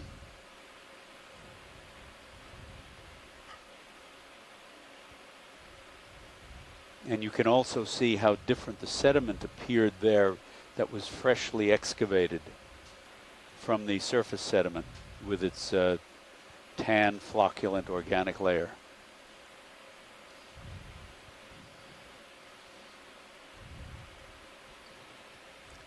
Squat lobster in its crater.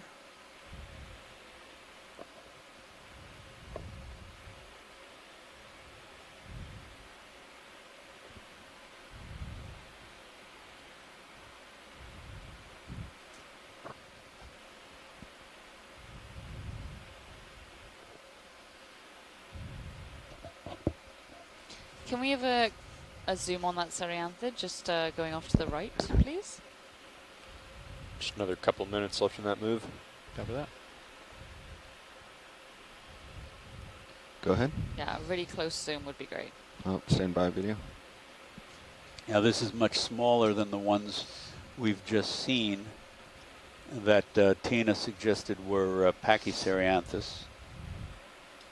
And this may be an entirely different species. Yes, of course, it could. Because the other ones have this tube which extends in a conical fashion out of the sediment, whereas this one, the tube appears to be completely buried.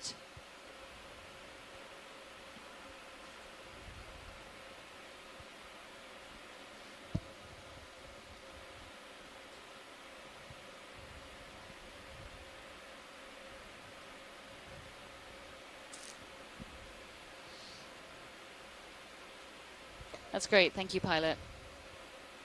Can really see the current. Video's clear. Let's come on.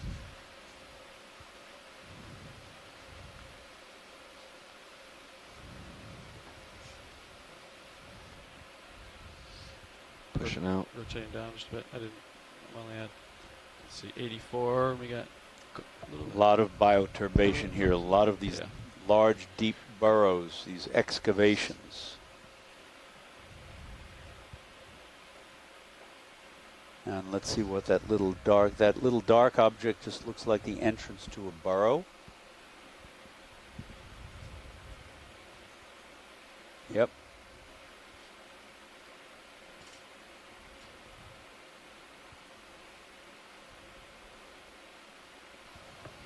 Not nearly as many trails here as we've seen earlier.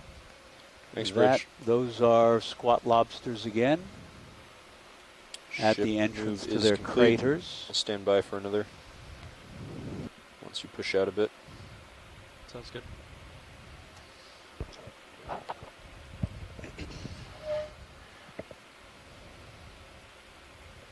That small burrowing anemone, Tina Molodtsova has told us in the chat room, looks like a member of the family Arachnactidae. Taking its root from arachnid, or Arachne, the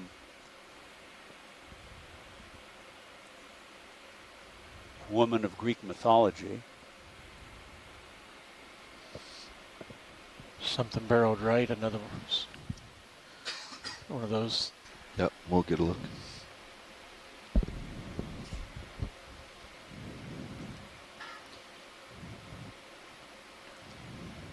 And we've seen lots more of these squat lobsters associated with their burrows. There's another Bathynomus at the entrance to its burrow. And could we zoom in on that? That looks like it's got an anemone on its telson. Lasers are clear. So this one is a good 8-9 inches long or so. Yep. I've never seen that before. Huh. That looks like possibly a zoanthid anemone, solitary, on its hind end. Is it alive? It's. I would say that isopod is alive. It looks too intact to be dead. I would imagine they'd fall apart pretty quickly. The exoskeleton just looks a little discolored. Well, Perhaps it's on the verge of molting? Yeah, I suppose that's the sure, kicked that's a up dust possibility. suggests that it's moving its legs or Yeah. something. And the fact that it has an anemone growing on it, That's weird. that could mean that it hasn't molted in a while. The anemone picked a temporary home. So just a reminder to folks at home, these are over a foot long in many cases. They are the stuff of nightmares for some and incredibly cute to others. They're, there's a reasonable heft to those. When I have one that was dredged up many years ago as part of our teaching collection at our lab, and it's one of the prize things to show off to kids and adults when they come in to tour my lab. Take it out of the jar. You haven't seen the face of these yet, but you'll get an idea of what it looks like a little bit when I say that when I hold it up for the visitors, I say, "Luke, I am your father." A little bit Darth Vader-ish.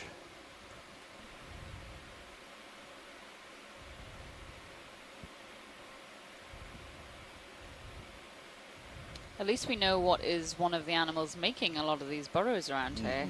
It's probably not the only one, but we're perhaps the biggest burrows in this area, maybe as a result we are of it. stationary. I will call in another one when you're ready. But of course, as Mark Benfield has just pointed out, those are Bridge, RV isopods nav. that are related move, to please. the terrestrial 50 roly-polies meters, that you bearing get in your backyard. Sorry, yeah, 50 meters, dead bearing logs 350 and so at speed on. decimal 2. You can see a lot of similarities in their structures that would indicate that. And Tina has mentioned that there's the larva of a tube-dwelling anemone, Ceryanthid, that was described from off Norway, that was called Arachnactis albida because it looked like a spider. Can I get my lasers? Want lasers back on? Yeah. Coming on. Go video. A leaf. teeth.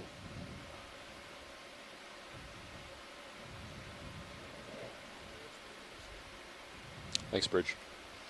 Video's clear. Come on. Thank you, Violet.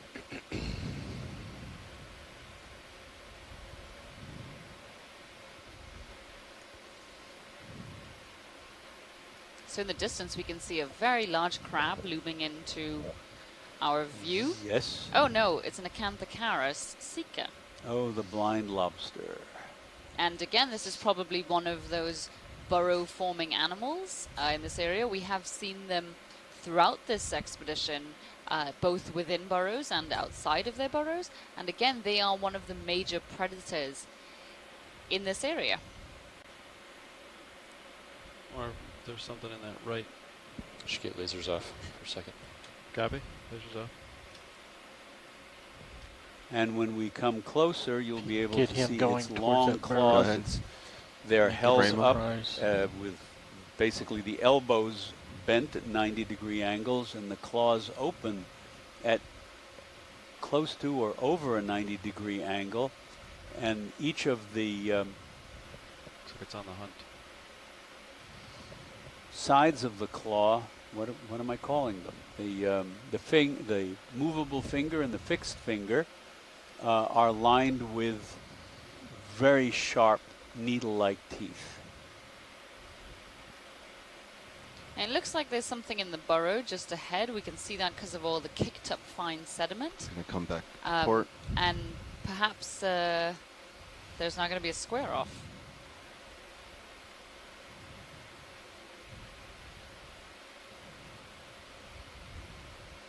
Tilt down. It's definitely cruising through. Either that or it's home.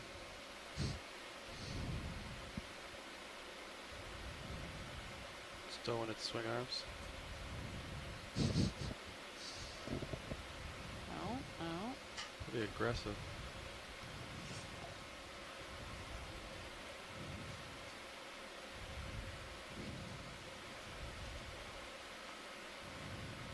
Disappears into the... Into the gloom. See if anybody's going to pop out somewhere else. There does not appear to be another entrance to that one. There he comes again.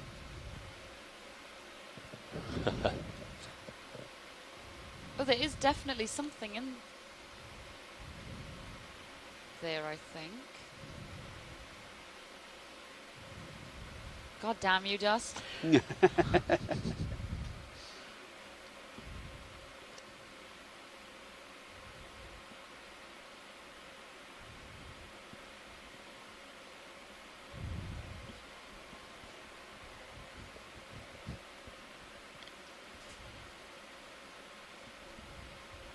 We'll tilt out to see the rest of the burrows, see if anything escapes. A lot of tracks Up. around the burrow Yes, entrance up. here. Yeah. Yeah, to see if there's any additional holes that something's running out of, maybe. I think is what he's thinking. Okay, now it appears to have disappeared. So perhaps some kind of square off is happening deeper in the burrow, or Or the enemy outside he's the burrow reno- is he or worse she than is the enemy renovating. inside.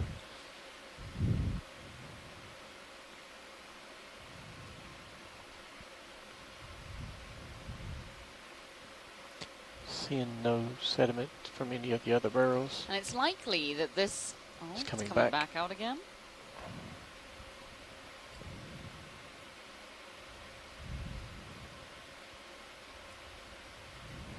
Please tell me it's dragging something. Nope.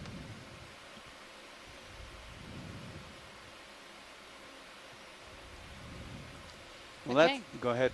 That's the most activity we've seen from one of these blind lobsters. They are usually just sitting in place, either on the surface of the sediment or It's at the interesting how entrance you to their went straight caves. there. Yeah. You're full wide.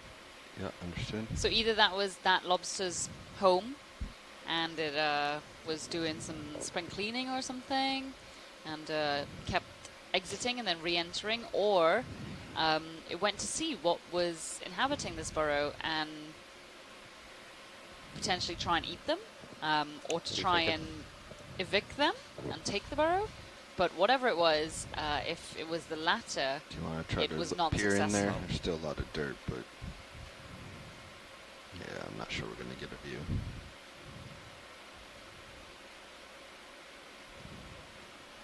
Or alternatively, it might have been shopping for a new home and didn't like Yeah, I'm not the sure we're gonna get anything.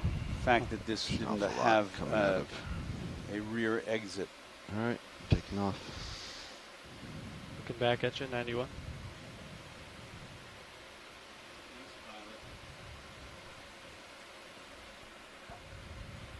We're underway.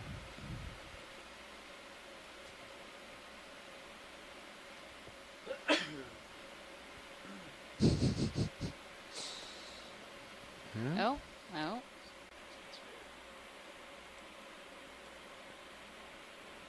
All right, we'll leave you alone.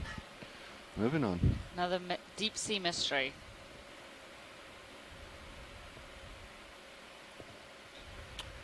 Got my rotator maxed out. Our depth is now 588 meters.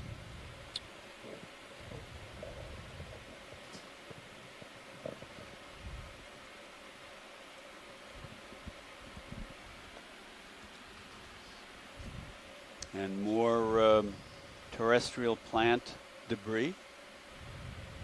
Lots of these deep crater burrows here, much more than we've seen on any other dive.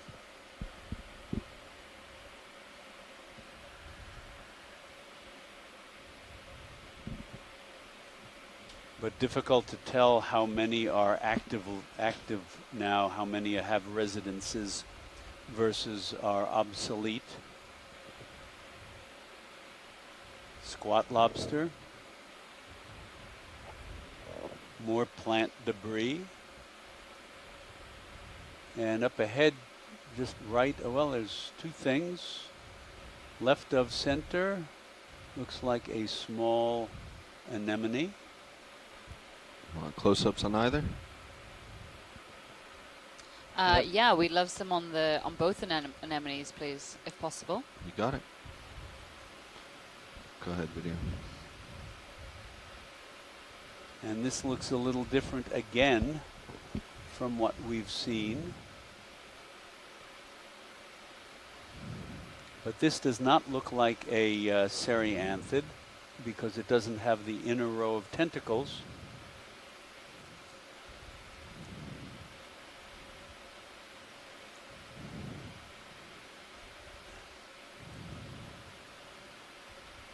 It's closing up. Yep, stopped. Oh, there he goes. Very small shrimp down on the sediment in front of the anemone. You can see its eyes. Yeah, Tina agrees this is an actiniarian, one of the true anemones. Close up completely.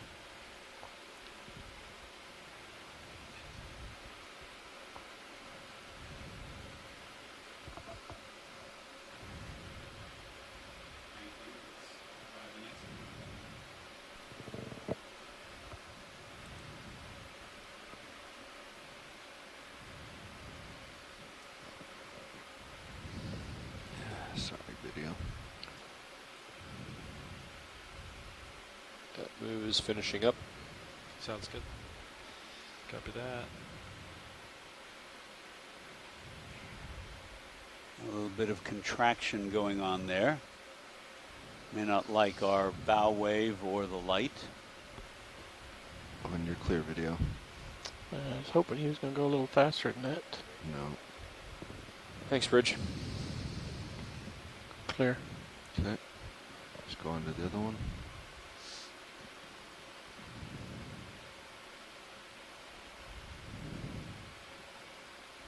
Couple of shrimp on the bottom. Squat lobster and lots of burrows.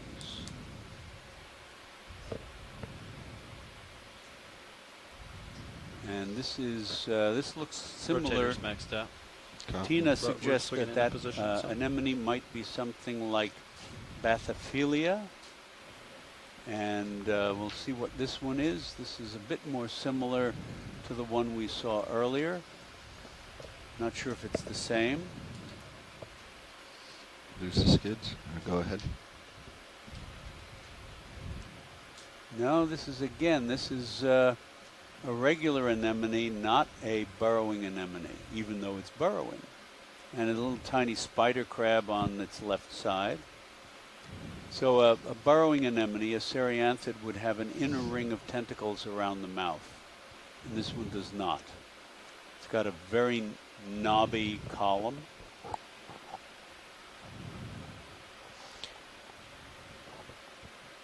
Video's clear. Okay. This may be the same thing as the other smaller one we looked at, but just much larger. Tina suggests it's a member of the family Hormathiidae, which includes the Venus flytrap anemones that we've seen on hard substrates. Thanks, Tina. Thank you, pilot. Thank you, video. I'll call in a move once you push out ahead a bit. I think we're okay to call and move. I'll push out. Okay. Haul it for me in top right. And a sea cucumber in the Bridge, RV distance. nav. Another move, please. 50 meters, bearing 350 at 0.2 knots. And there's a little Cownax left and a get a zoom squat in. lobster. Partial as I go by. This looks a little different Agreed. with those slender papillae. And look at that squiggly fecal cast right next to it. Not sure if the sea cucumber made that or not. Go for more if you have Thanks, it. Bridge. Losing light. Yep, understood. I am not sure what this is. I don't think we haven't got lasers on this subject yet. All right, we'll slow down and get a closer look. Doesn't match any in our guide we've been using from Going back and getting the light Dave back Paulson. on.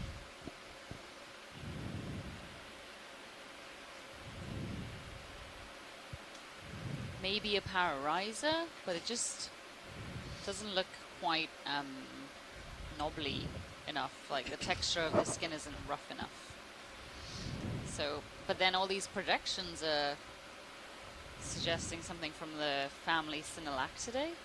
Well, Bob Carney suggests that this might be, he's got a question mark next to it, Bathinatans, which is something we have not seen and I don't believe is in the Pawson paper. You see it's flattened out around the anterior end to the left there. Turn the lasers on. The mouth and tentacles would be underneath. There's a small shrimp. Looks like a mysid opossum shrimp associated with it. Bathyplotes natans is what Bob Carney has suggested. Okay. So that's a new one for us. Video's clear. All right. Beautiful photo. Beautiful image.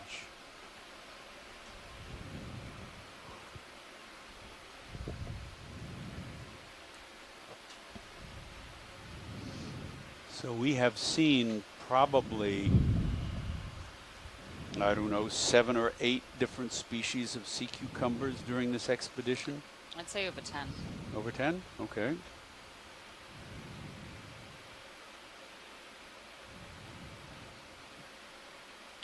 Some more sargassum, some shrimp, some crabs. Trying to get out of this. I'll just go this way.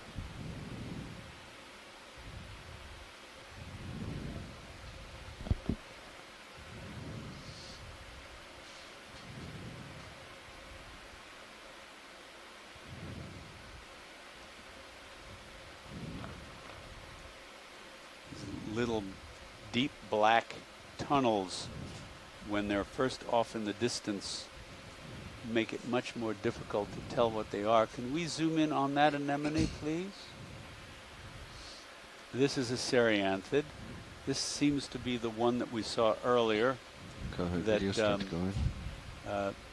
Tina wanted to see an image of. Yes, you can see the inner circle of smaller tentacles. It's much taller the tube sticks out of the sediment.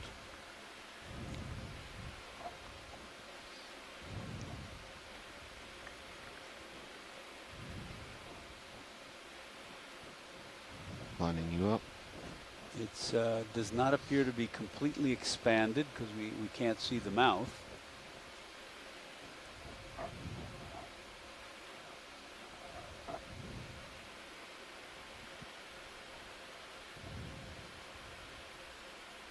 Taking down just a little if I can manage. Back up. Sorry, video, I should have just left it.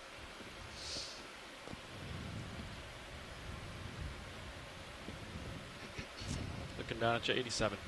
Video's clear. Okay, video's clear.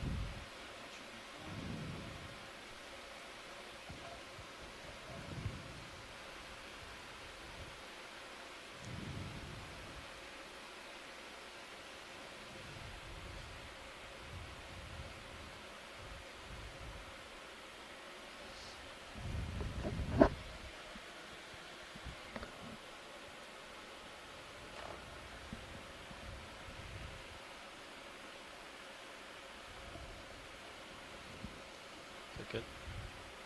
It's fine. That's why I like to leave it. Not sure why it was zoomed in. Wonder if Another little viper fish, perhaps. Galatheid scooting back into its burrow. There's a brittle star down there. You've seen one or two of those on this dive so far.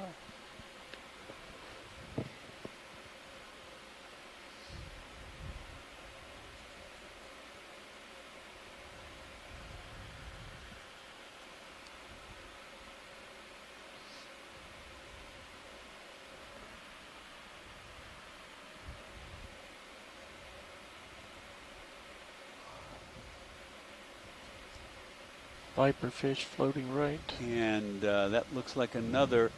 We couldn't see the mouth on the other one. Could we have a quick zoom in on this one? Might be able to get a better indication of what it's like. Looks more, might be more expanded.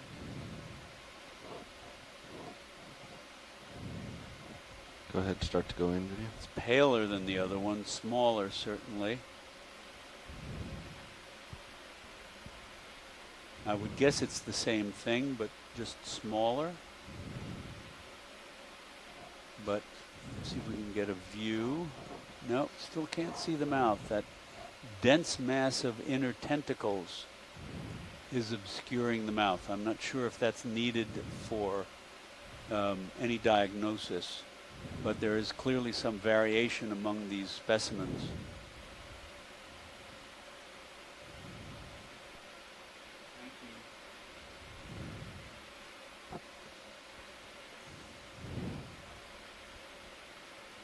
That's great.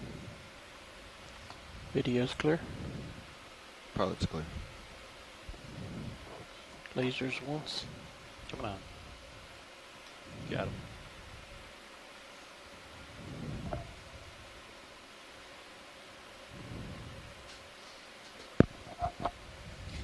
Hey Nav, how far away are we from waypoint 2? Approximately 300 meters. So we will have plenty of time to work along the ridge once we get to the top of this feature.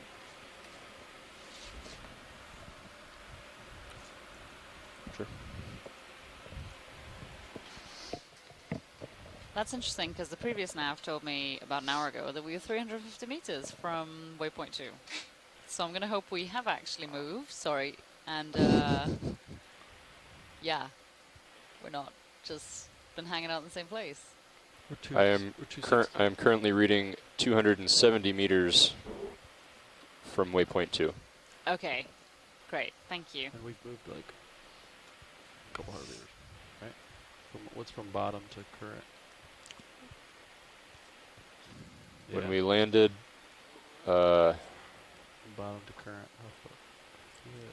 We landed 585 meters from waypoint 2, and we have traveled 321 meters so far this dive. Thanks.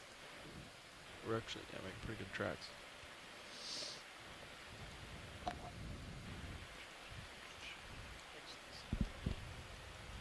Thank you, Roland.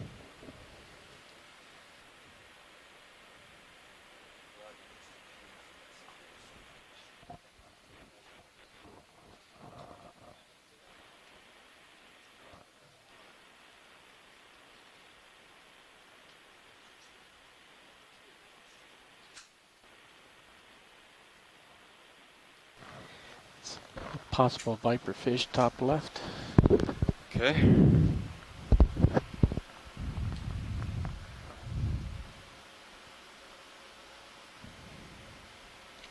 Coming up.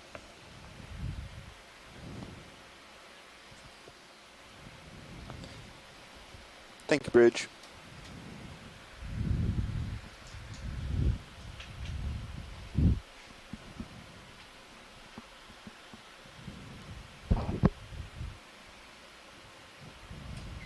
Move complete, ready for another. Looking less viper now. Yeah, sure. Bridge, Robbie Nav. You can do a zoom. Another move, same as the last. And hold there. You can get lasers off. That's a good copy. Get lasers. Thank you. Ready for more zoom? Sure. Hold there.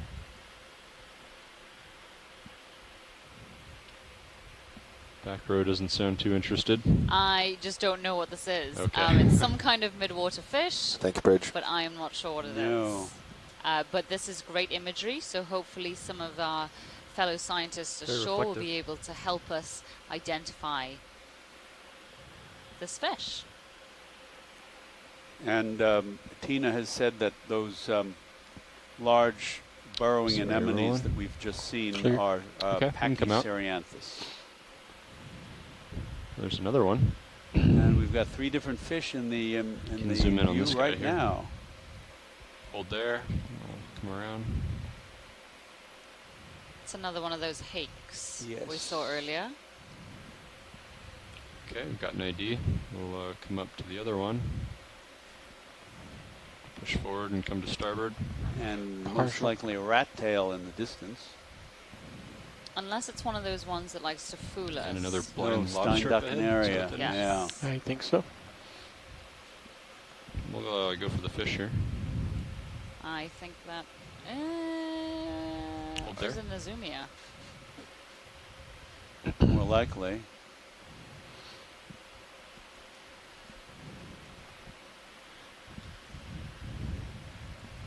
Go for more zoom if you have it. Oh. He's not having it.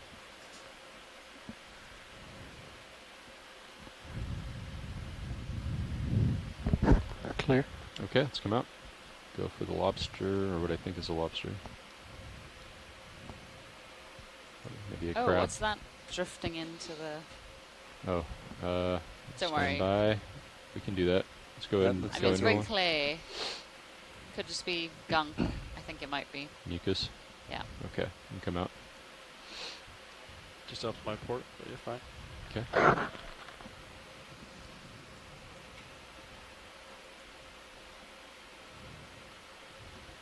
Do a partial zoom. Lauren Jackson said the fish might be Gonostoma, but Hold she there. wasn't sure.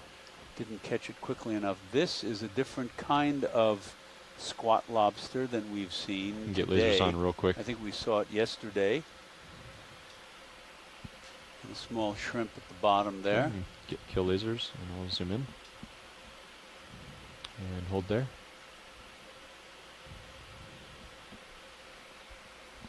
Or is that? Not, that is not. Wait, yes, yes it is. Okay. But you can see its mouth parts nicely stacked up there from the little finger-like maxillipeds up towards the mouth. And it looks like it has a gooseneck barnacle on its right claw. Definite power stance there. Yep. Video's clear. Okay, let's come out. I'm going to center back up in Sirius here.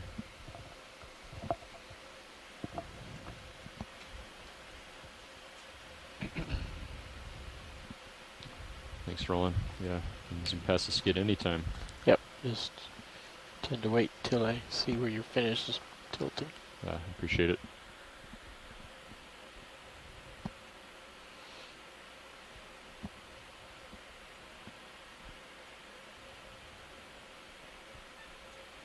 Some of these craters are quite large. Look at the size of that one. That's got to be 1 meter across. It's obsolete. Doesn't look like there's any activity in there now. It's the bottom is covered with the same organic flock as the rest of the surface. Oh. Up. Galatheid squirted back into its burrow. Stand by.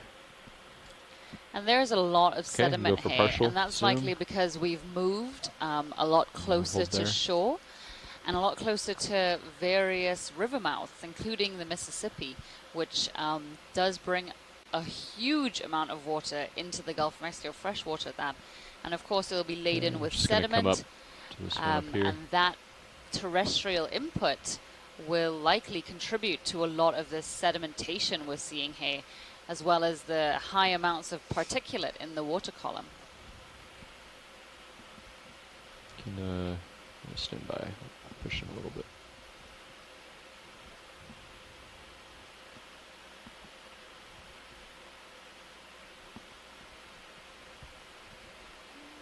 For those of you Okay, with go us zoom for in a the little bit. first time on this expedition, these galatheids are more closely related to hermit crabs than true crabs or lobsters.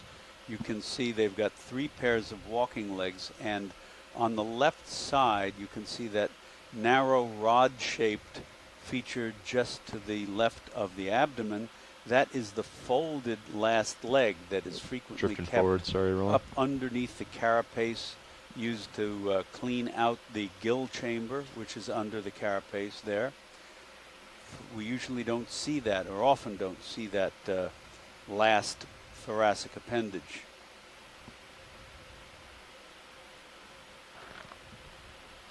Video's clear. Okay, and go come out. I think I see a fish up ahead, maybe. And there's a Brittle Star, and let's see what this one is. This looks Can do a different partial than zoom. what we've seen, perhaps. Hold there. Another hake, but it looks different. The dorsal fin is shorter and rounder than the others we've seen. Just off to my port. Okay. It's got Gotcha. those Actually, long looking back at 95. forked Okay, I'll push ahead here in a second. pelvic barbels, and Can you there's zoom in a little another more, Roland. Pachyceranthid to its right, to our right.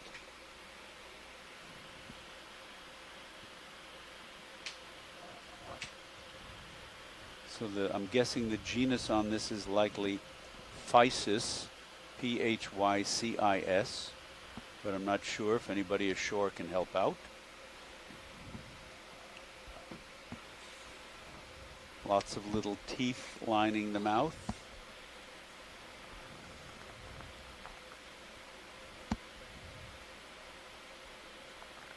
Almost much looks left like in that little move? chromatophores on it. Where's it stop? Well, they do have pigment, Move's underway. Gotcha. Okay. pigment Gotcha. cells. Tight. All right, Roland, I gotta get imagine, going. But I'm not sure how that works. Just barely see there. Okay. Scales. I gotta push out ahead here. There's an unusual, an odd trio: a squat lobster, a fish, and an anemone. About 5 meters left. Okay. But they are But still good to continue certainly on. among the anemone and the squat lobsters There are you are. certainly the most abundant organisms Rotate here on the up a bit. seafloor. The squat lobsters appear to outnumber everything else. Fair number of shrimps too.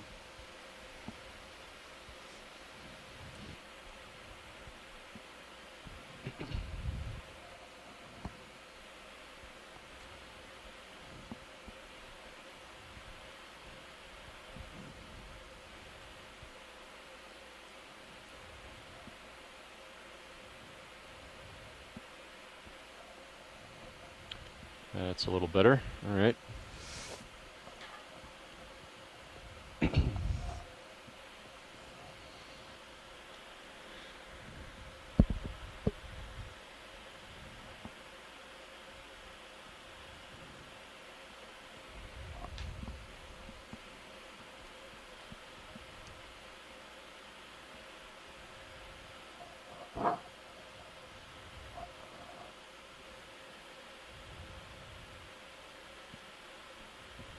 And I don't think we've seen much in the way of trails lately. You want to do a partial zoom?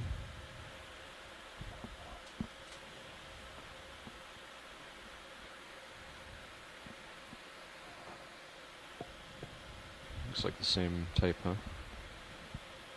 Confirm. Okay. Come out then.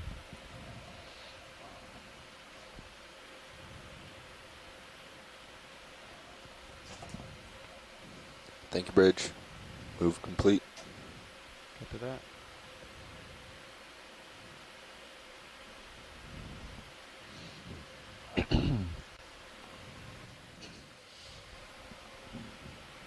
So these burrows we're looking at right Another here like are the likely last? all I think so. connected within Sure. the. You ready? Yeah. They Yeah. appear to Bridge, be Harvey, not, now. but they likely have a Same very move, large please. structure underneath that sediment. Good copy. Thank you. Trail leading off to the right, some kind. Yep. Rather straight, too.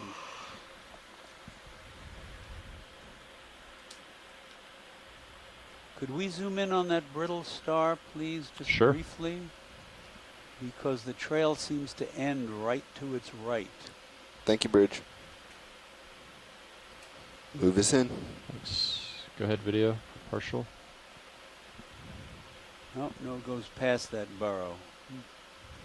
I think this Brittle Star is the same one that we've seen on our last couple of dives. I'm not sure what family it belongs to. If Bob Carney can weigh in.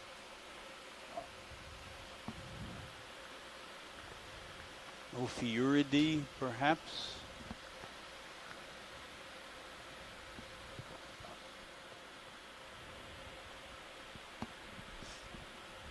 That's nice.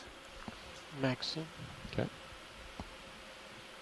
So these brittle stars, like the astropectinid sea star, and unlike most true sea stars, do not have suckered tube feet. Yeah. They have little finger-like tube feet, and they can either, most of them will row along the bottom to move with two of their arms. Okay, let's come out. But there is at least one or two Go lasers on for a deep-sea second. brittle stars that will walk on their tube feet Oh, and there's a polychaete. in the water. Okay, lasers Wiggling off. along. Go ahead and zoom in.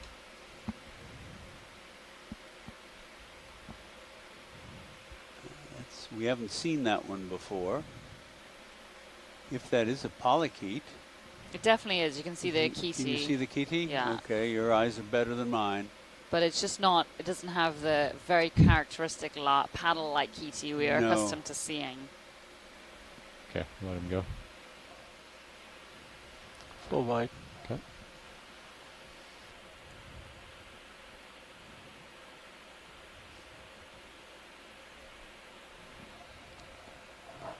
Another one of these cutlass fish or scabbard fish, as well as another one of the crabs in the background.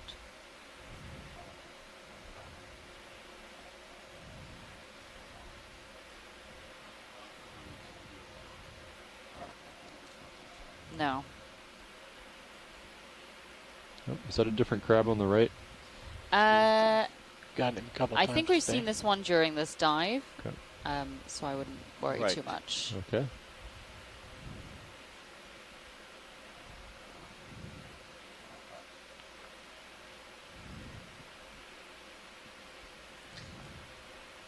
Amazing how they just hang so motionless with just the tiniest flutter of their tail. Center around the beak. Sure.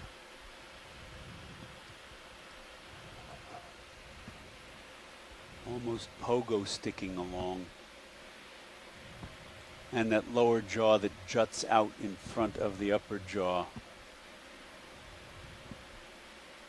You're looking at the fish in Going a little dorsal more. view now. Yep, just waiting for you. How hold there. narrow it is. And he's swimming back down. So be making sure he stays a certain distance from the bottom. Yep.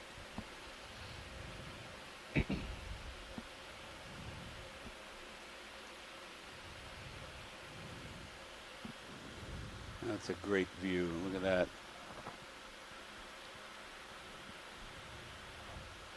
Very shiny.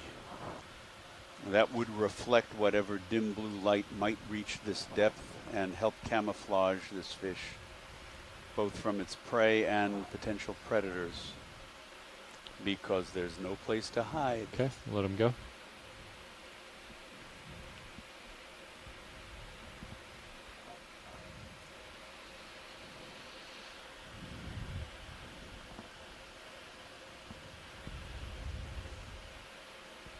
Nope. And another hake with those long pelvic fin barbels. You can do a partial. Hold there. And so while these burrows may have been made by some other animal, perhaps a Bathynomus or one of those large Acanthocaris, blind lobsters we've been seeing, there will come a time when that burrow will become empty, and that its inhabitant would have died or moved on, and then it will form a home for another animal, as we're seeing here with these hakes potentially, and the squat lobsters. Okay, let's come out.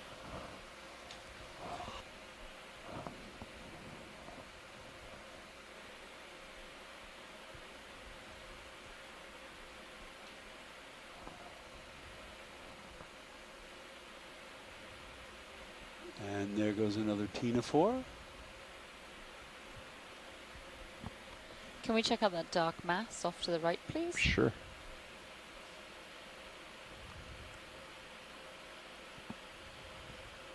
Setting to starboard, Levi. Sounds good. I can do a partial. See what we have here. Hold there. So that looks like a bunch of trash. A bottle, but I'm not sure what it's attached to. And there's a gooseneck barnacle on the top. And what kind of eel is that, do you think? Maybe some kind of There's two either of conger them. or Synaphobranchid. And Maybe that's congrid. That's a bottle. Pushing forward, rolling. That's a weird combination. You want to come out a little trash. bit? Yeah, hold there.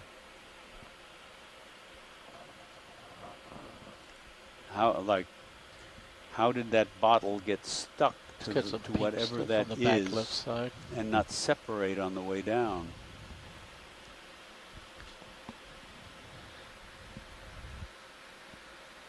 These are Munidopsis squat lobsters, right? Most No, likely? I don't think so. Okay. They're very, very spiky. Oh, that's Get true. your, right below me. Okay. I'm comfortable. Looks like we are still in the move a little bit. Probably getting close to the end of it. Come out a little bit, rolling. That's good. Yeah, I'm not really sure what this is. Let me put lasers on it real quick before you continue around.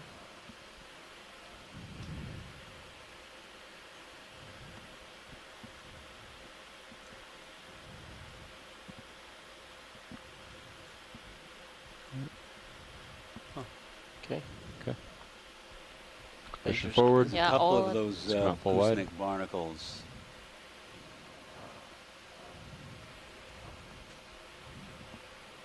Want to leave lasers on or leave them off? Let's keep them off. Okay. Sounds good. We'll just be diligent about trying to Yeah. get a few frames with them when we see something. Yeah, sounds great. Should be a momentary, but You just hold it to keep them on for a second. Yeah. And release and turns off. Yeah. got extra buttons, right? That is a momentary button. Programmed to be momentary. So I think they had issues with the programming for it. oh, that, the that they response had to time put in. was- Quite a bit of excavation from that tunnel.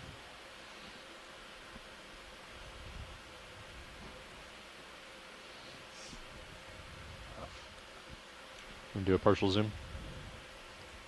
Hold there. So that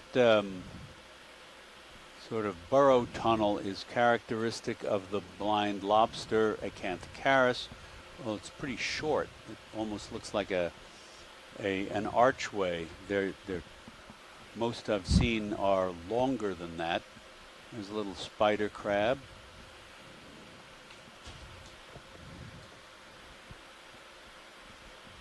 Video's clear. Okay, come out.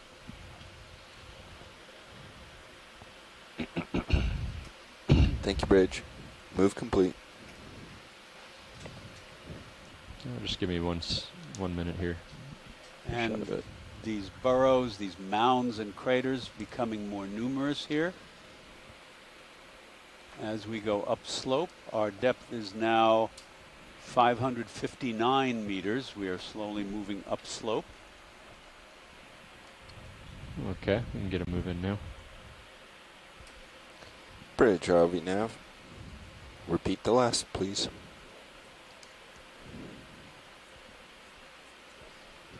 Good copy.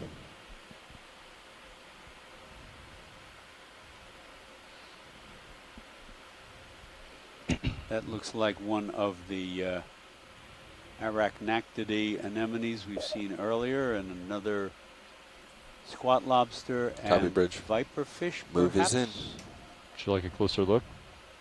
We've seen quite a couple of these, so I would just Okay. continue moving. Thank you, All though. right.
So it looks like from my little search here that those hakes are in the genus Europhysis, U-R-O.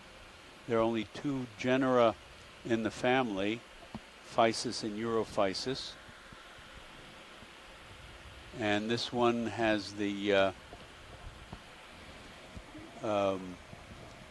triangular dorsal fin. See if we can figure out what species it might be.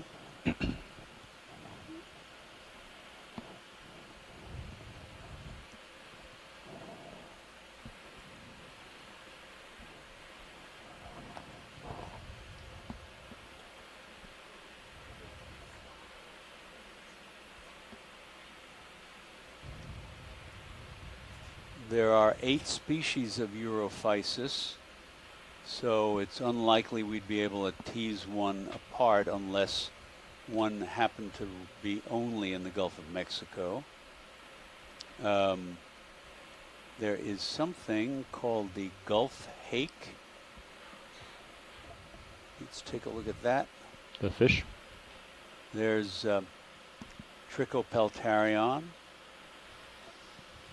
So the Gulf hake, Europhysis serrata, is found in the Gulf of Mexico all the way down the coast of South America and the Caribbean, and it reaches depths of almost 700 meters. So that is a reasonable candidate for the hake that we've seen.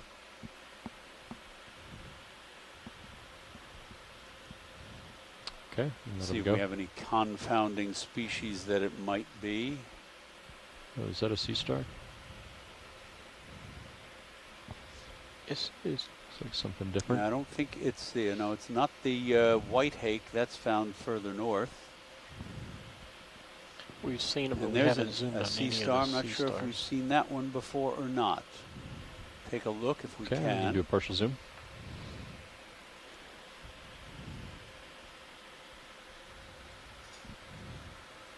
He's on the move.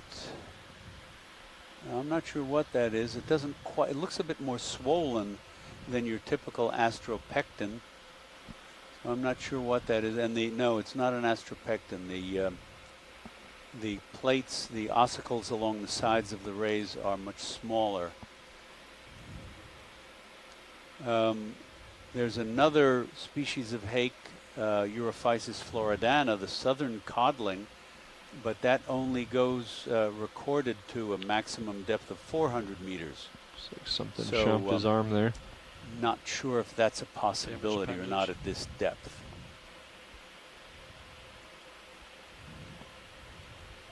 You can see that, that sea star gliding along on its tube feet. Nice shot there. Wait, Octopus what is that? center? Octopus?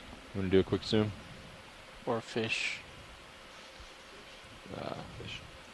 Batfish. Batfish Dibranchus, I think, is what Let's do a quick zoom, then I gotta Ken go. Sulak called this that we saw yesterday. Okay. Good lasers. Sure, lasers on. They're hitting your skids probably. So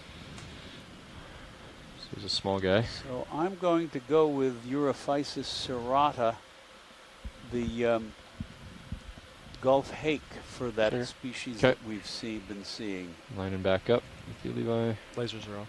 Okay. There's another blind lobster. Oh yeah, Acanthocara that's sika. a big crater. Yeah.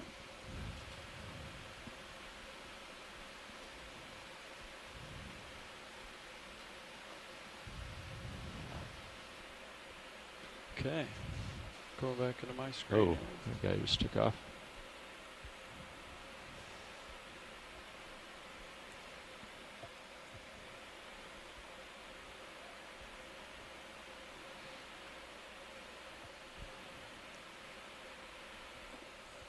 Another burrowing anemone, extended well out of the bottom.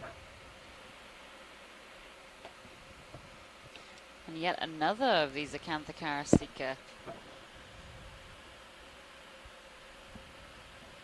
And there's a little fish wiggling its tail in a burrow. So that is the classic posture that we've seen with the lobster sitting at the entrance of its tunnel with a broad apron of excavated sediment and the claws held in that characteristic open posture with elbows up. This is Chris Ma. Hi, Chris. Hi, Chris. Did you get a... I just stepped off the plane, and already you're looking at starfish. Chris, you are way too committed. Quickly to that one you passed over a little while ago. That one is, you're definitely in the right family. Chuck had hit near in the Astropectinidae. I think he was saying possibly Astropectin. That one is one of the deeper water ones, something like Plutonaster or... Since we got him on the line, sorry, I think possibly Persephonaster. It's recognizable by the spines that are around, present along the edge. And as Chuck has done a masterful job of indicating earlier, these are often in unconsolidated bottoms, and they have tube feet that are pointed rather than suckered, and that gives them the ability to move across the bottom at rather astonishing speed. And in fact, the entire body of many of these sea stars, all the entire order of these sea stars is adapted to living in these kinds of habitats. They have papilla, the gills are protected by plates, and there are actually spines along the bottom of the animals that are adapted to digging. They're flat and kind of spade-shaped. So they're really very unusual, and you know, a great example of animals that are adapted to their habitat. I think you saw one of these the other day, and sometimes you'll often see the water swelling and creating a more bulbous, inflated surface, and that's something that, when you see them alive, is a distinct difference from when we see them as preserved specimens, because the water deflates from them rather quickly. So anyway, I'm back only for a couple of days. I mean, you guys are done in another 2 days, so I'll try and chime in when I can, but it's good to be back and great to have heard all of your narrative up to this point. Thanks very much, Chris. Welcome back. Yeah. Where are you off to? Are you off to someplace else next? Yeah, well, just for I'm off on Wednesday back to California, both for family and for holiday. A little bit of work at the museum, but also for holiday. But yeah, I just stepped off the plane yesterday after a little bit of shenanigans at the airport. but otherwise, a nice long sleep. Nothing a nice long sleep won't fix. All right. Well, we're really glad you called in, Yes. and so nice to hear your voice the first time during this expedition. Thanks very much, Chris. Welcome home. I've been tantalized by everything you've been seeing, and I just haven't been able to do anything other than make comments on the forums and on Twitter. So And that's been brilliant in itself, so Right. thank you for doing that. That's very helpful. Well, take care of yourself. Have a good rest of the day. Okay, Thank you too. Bye, Bye-bye. Chris. We're zeroed out, but they haven't called down officially. For those of you who don't know, Chris Ma just returned from at least a few weeks, I guess, working Thanks, at Bridge. the Musée National d'Histoire Naturelle in Paris. The Natural History Museum there is one of the world's foremost experts on sea stars, Brachyuren. And here we let's have repeat it, an please. armored sea robin. And just a few expeditions ago, Chris Ma was actually Good copy, one of the Bridge. biology leads on board. These are wonderful looking fishes. You can see all of their apparatus for sensing the sea surface. They've got those antenna-like barbels with side branches out from under their rostrum, their Bridge. snout, and the modified anterior pectoral fin rays with which they crawl over the bottom. I'm pushing in, rolling. Peristidion.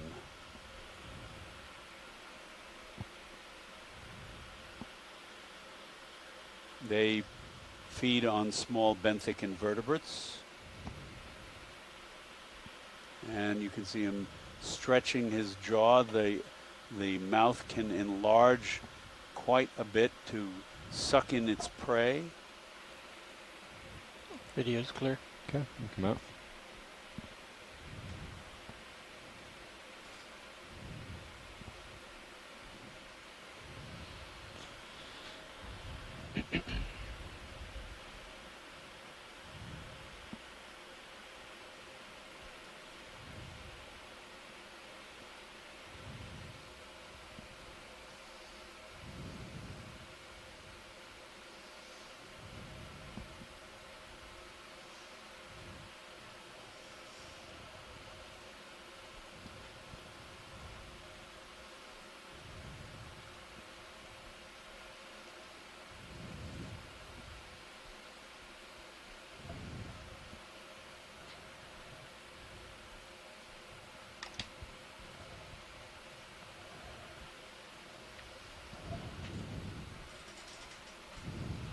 And as we continue to move upslope, we are now in 548 meters, and this does look like a rat tail, doesn't it? Mm-hmm.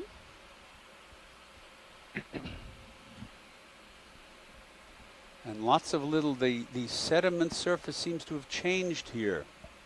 We've lost those great big like tunnel something swimming shadow on excavations, the those big craters, left. and now we have a lot of smaller fish. openings. There's another one of the tonguefishes, bottom left, and this looks like I want to say, I'm not obviously an ichthyologist. If someone online is, something like a jack mackerel, I'll have to look that up.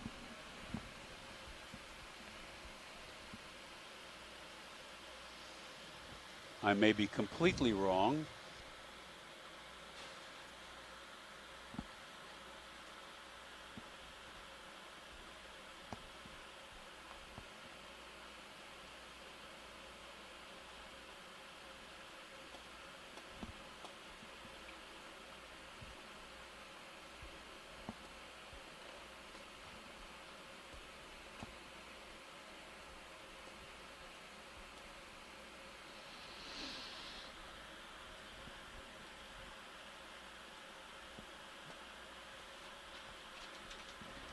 So we're about 100 meters from our next waypoint, which is supposed to be close to the top of this slope we've been climbing. We are hoping that when we get to the top, we will see some harder substrate, or perhaps just some Lophelia bioherms or some kind of deep sea coral. But this is exploration, and you never know what you're going to find. But a lot of the tonguefish hanging about Yes, here. look at that. 2 of them. And a brittle star.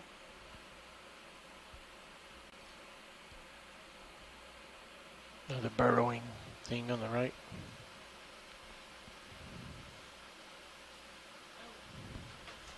There's And another Bathynomus. Yes. Head in. This one also has another animal living on it. We've seen a lot of Bathynomus with Lasers across it. other animals hanging out with them. One was an Should be anemone, there. one, and then we saw 2 spider Okay, let's kill 'em. crabs on their backs, similar And to this. This is another spider crab.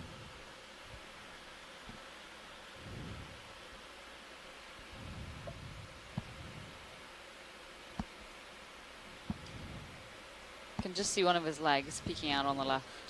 Hey, Watchlead, what would be a predator for something like this, if one? You know, I am not sure. This is actually one of the apex predators and scavengers in the Gulf of Mexico. So what would actually eat something like this? I would have to be a very large fish. I mean, I think it would be scavenged very quickly, but if there's anything that would directly target it as a food source, I am not sure. Any scientists ashore know? I'm wondering if octopus would be one of them. I ask because it seems a little strange to be, we've seen several of these sticking out. That's not a very good defensive move. That's true. Yeah, and Roland just suggested one of our video engineers, that perhaps octopus, but I mean, I think that would have to be a Large octopus. large and brave octopus. Although the Bathynomus isopod, unlike the lobsters or the squat lobsters, has no claws. The tips of its walking legs are curved and sharp and pointed, and it's got some obviously heavy-duty mouth parts, but it There's a doesn't, little and it shrimp can on roll there, too. itself into a ball like an armadillo and little protect guy. itself that way. There's a little shrimp on it, but it's not clear. I don't know. My guess for that little mackerel-like fish, and if anyone ashore can help me with this, is in the genus Trachurus, which is in the jack family, the Carangidae.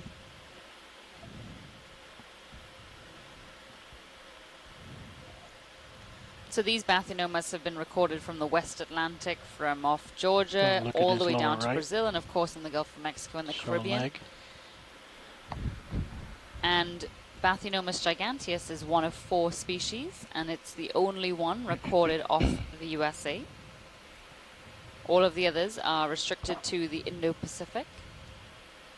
What you're looking at there, the large posterior piece is called the telson, and to its right, in 3 pieces, 3 segments, All is right, the let's come out video. Uropod.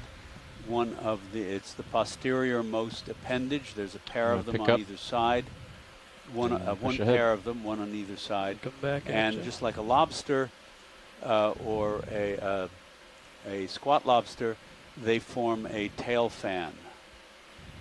Yeah, I'm not able to find anything on the predation of the Bathynomus, but only on their predation on other animals. Right. Bob Carney says that the mandibles of the Bathynomus can rip patches out of fiberglass screening. I'd like to know how he knows that.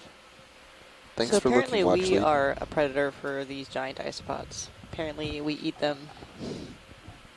In some Where are places. you getting that? In Japan. Taiwan. Japan. I don't think that's a very common occurrence, though. I think that's pretty rare. Still another one. Another one of these Bathynomus Yep. here. Head into its tunnel. It's funny. The only time I've ever seen Bathanomus on previous expeditions in the Bahamas and off Florida, and Looks there new is to a me. different kind of. I think I saw Is it. that I was probably- Cownax? Or is that Or just that a that different might kind be of one of those red? If it's a grumpy one, then that's the one I saw. Is out on the sediment. I've never seen them burrowing like this. Back here. But my observations we have may been have few and seen that, far sorry. between. That's all right. Sorry, Let's check a pilot. look video. Yeah, we saw it at the beginning. You want to get just a quick zoom? Always. And so that is Cownax again. And it looks like the same species we've Yes. seen during this dive. sorry about Right, that, pilot. with those. This one coming has out. orange spots all over it. We've seen them Thank you, Bridge. without any obvious spots, and with the spots much yellower. Okay, let's come out.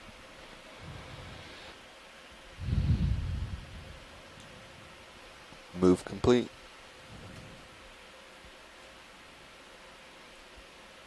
So Bob Carney mentions that when they do deep fish trapping or trapping for things, whether it's Bathanomus or crustaceans, I guess So I crabs, think the idea is maybe we just Um, kind of get to a point where it flattens out. putting bait inside the Um, screen, the inside the left face. trap, Yeah.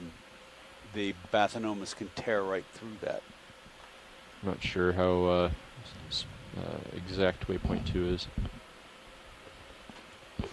Sorry, so I'm just listening to both of you, Pilot and Nav, and yeah, we'd just like to get to the top of the slope until it pretty much gets flat, and then run our way along Okay. that Get another ridge, move in that, with that slope then. edge, please. Bridge, ROV nav.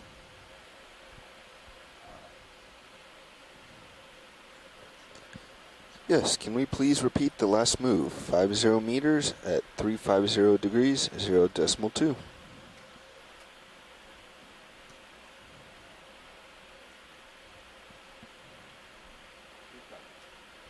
Good copy for it, Bridge. As a reminder for those of you who may have joined us recently or for the first time, those giant deep sea isopods reach a maximum length of about 14 inches. They're the largest member of their group, the Isopoda. Isopoda means equal foot because all of their walking legs are similar. They don't have claws, unlike crabs or lobsters, most lobsters, or the squat lobsters or hermit crabs.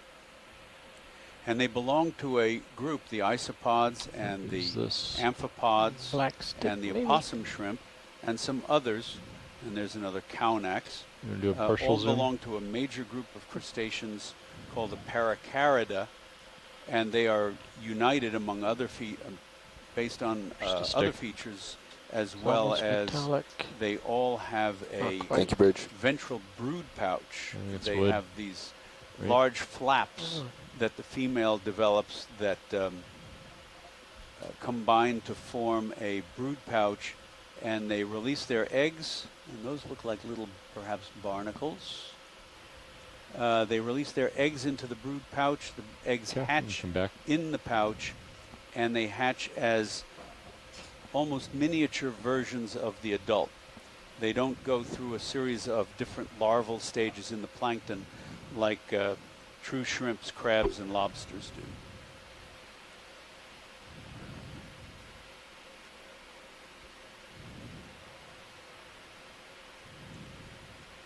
The true shrimp, I'll get it right, true shrimps, crabs, lobsters, hermit crabs, squat lobsters, all belong to a major group of crustaceans called the decapods, or decapoda, meaning 10 feet or 10 legs, because that's what they have. And typically their first pair of those 10 legs are modified as claws, although there are exceptions. this The is. Florida spiny lobsters and the slipper Two lobster crabs. Yep. don't have claws. And the remaining 4 legs are mostly walking legs. But as you see in these hermit crabs, apparently battling over something, the hermit crabs only have 2 pairs of walking legs. The fourth and fifth pair, if you count the claws, are small, and they're used for holding on to the shell. And this looks like another pair, a larger one with massive claws and a much smaller one. This could be a courtship ritual. You see the larger one on the left, the claws are sort of pale yellow bronzy and they're folded down in front. So you don't see the end of the claw, it's folded Okay, underneath. let's come out. Video swapping out. Okay, nice rolling. Scott Francis on the line says that this looks like the same species we saw yesterday that was carrying a colonial anemone, a zoanthid, whereas these are carrying anemones, true anemones.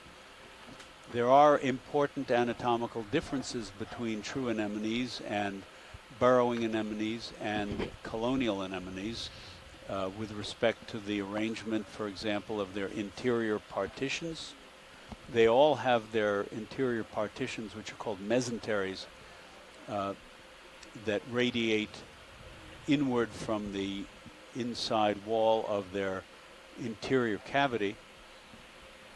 They're all in multiples of 6, but the details of their arrangements differ, among other features.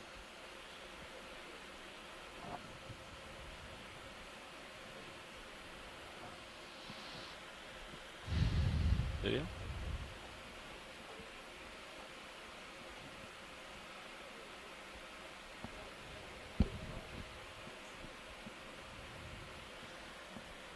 Hey, Bob.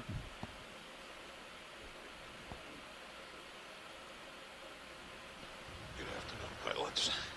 And there's another squat lobster, and they, unlike the hermit crabs, have 3 pairs of walking legs, and it's only the last pair that are small and modified and tucked up underneath the carapace.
And it looks like perhaps a different kind of anemone.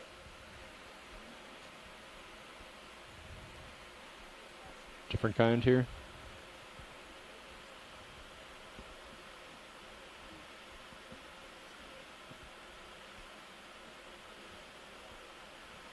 Can zoom in, Bob. Yeah, let's take a And, look at that. Hold there.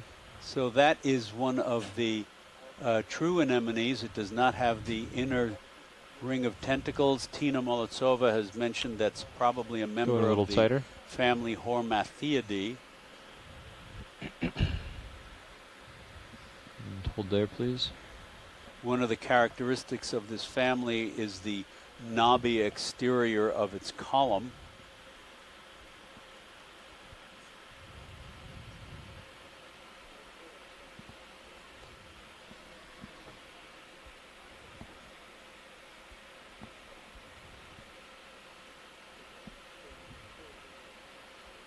Okay, you can come out.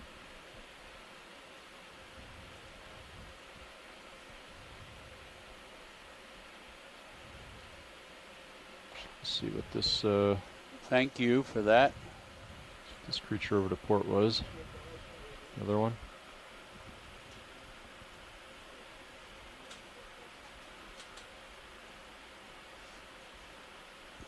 And that looks like our Pachycerianthus, which we've seen before. Okay, we'll move on.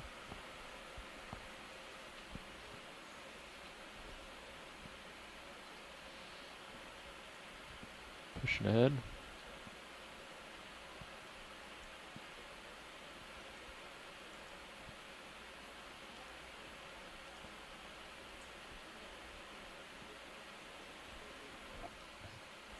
So we've seen quite a number of different kinds of crustaceans today.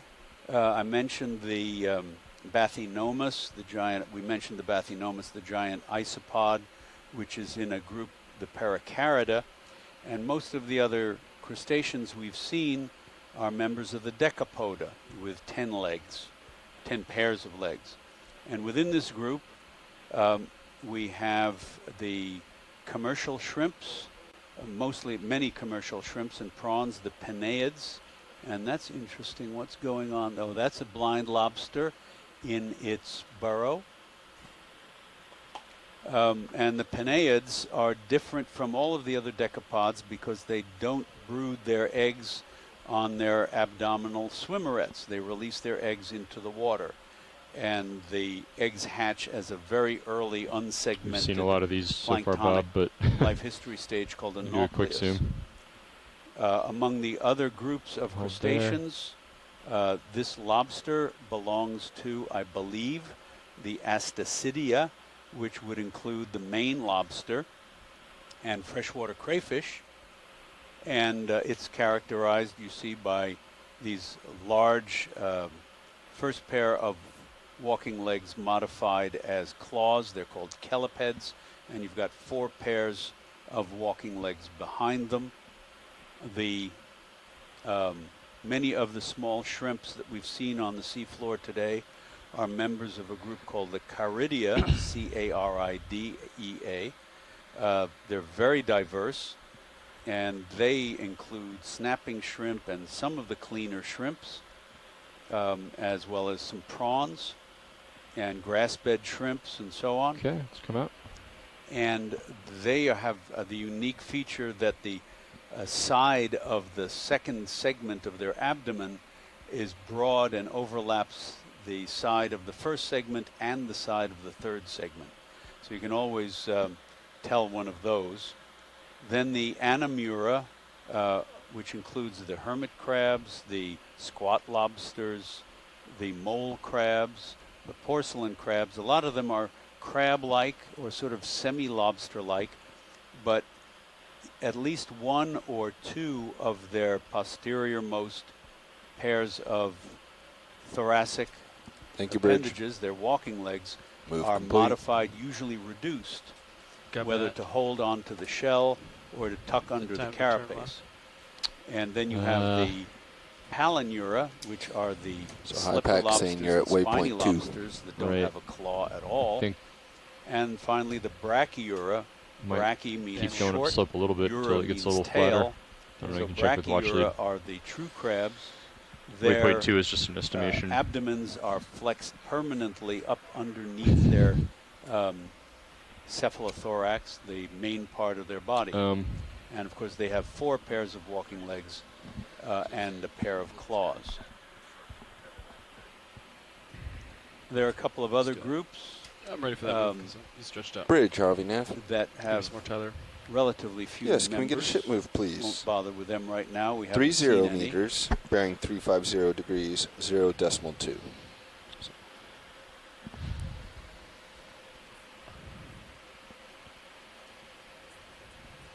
Good copy.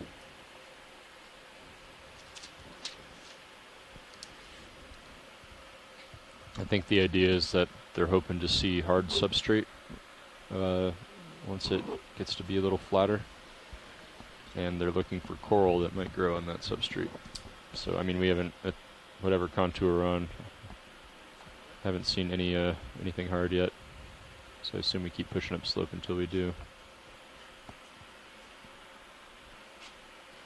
Thank you, Bridge.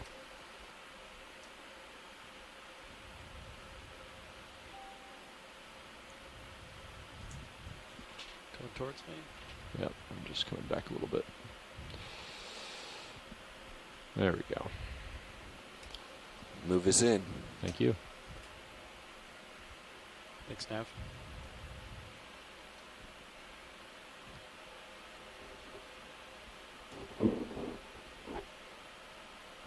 So as I said earlier, we appear to have lost most of those very large crater burrows. Most of the bioturbation here is rather relatively small mounds and small craters. We did see a couple large enough to have the blind lobster in. And we've got... Is this a new fish for today? Appear to have more. Yeah, that's a new one. Let's take a look at that. Go ahead and zoom in video. Okay, what Hold are there. you? Can't quite tell. That looks like it might be one of the chlorophthalmid fishes, the green eye family. I think Ken Sulak identified that yesterday as Parasudis. I'm not sure if he corrected it to chlorophthalmus or not, but they are bottom dwellers here. We typically find them just sitting on the bottom. That's a very interesting blotchy color pattern, and you can see their large eyes.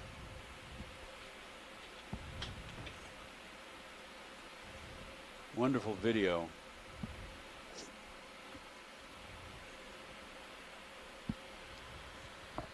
Okay, let's come out. That was good.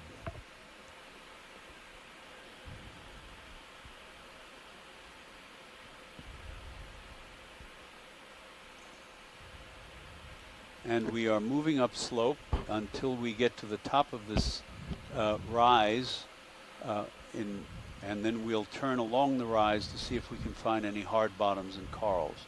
Can we get one quick zoom on this anemone, because this is sticking out of its tube much more than most of them that we've seen. So Bob Carney points out that we are basically on the top or near the top of this rise, and most of those large burrows were on the slope. So let's see if we can get a good look at this one. Maybe the mouth will be visible. It hasn't been so far.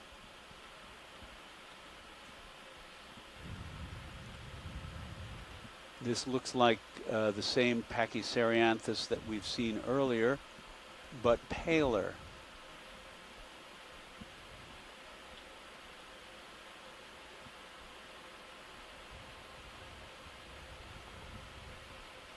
And the current is coming towards us, isn't it? Yeah, the tether's blowing that right way. now? Yeah. Fine. It's pretty light right now. Oh, the reason I ask is because I think, but is what little there is coming towards us, or? Seems that way, yeah. Yes.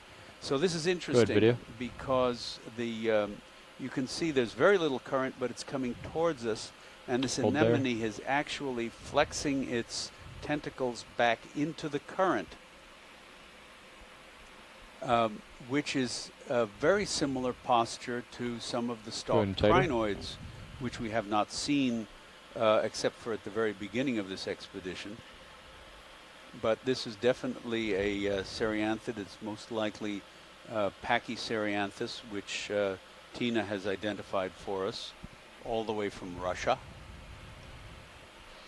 Thanks very much, pilot. Okay. Video. Come out. Frame it up. Get some lasers on it, maybe. Yeah, that's a good idea. Lasers. Coming on. Yep. So that tube is only a couple of centimeters, perhaps 2 centimeters, 2 inches across. The lasers again are 10 centimeters. So half that distance is about 2 inches. Thank you, Bridge. Thank you very much. Great.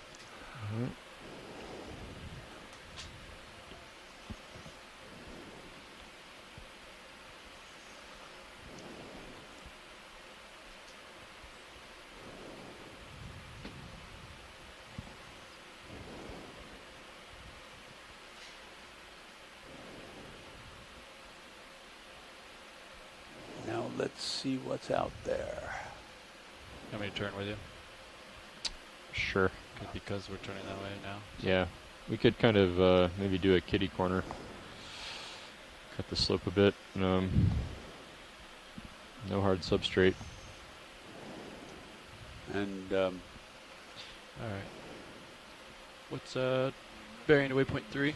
You select it. So I can, yeah. But Oops. 270. What? Yeah, that way I can see the precise.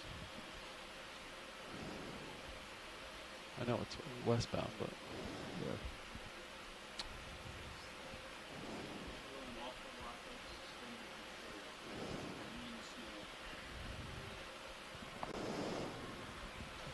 Yes, I am. A lot of suspended material in the water column, marine snow here. That's another rat tail, it appears. So, watch lead, we have reached our waypoint 2. Are you interested in heading along the ridge toward waypoint 3, even though we don't see any hard substrate yet? Or do you want to continue upslope a bit until it maybe gets a little flatter or we see some substrate?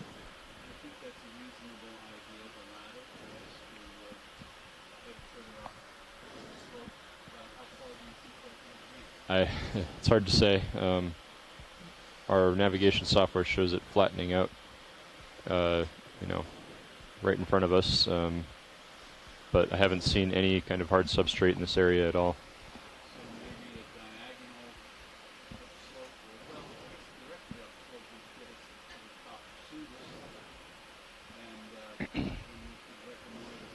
Trying to starboard.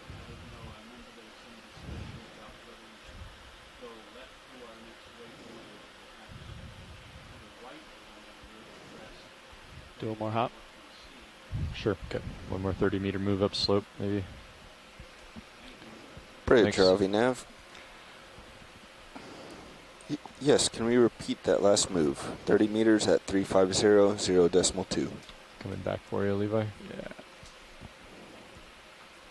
So what we are going to do here, Good we're copy, getting Bridge. close to the crest of this rise, where we had hoped to find some hard substrate, and we'll move. It's another bit of a distance to the crest. There's no indication yet of any hard bottom, but that would be the most likely place for it. And so when we get to the crest, we will reconnoiter. You can see the slope is far more gentle here. We are now only in 534 meters, so we have not gotten much shallower over the last several minutes. I don't remember for this site. Generally, they do choose the harder returns, but it could be a thin layer of sediment on top of a hard substrate, or okay. Maybe up there it's blown clean or something. Maybe, yeah.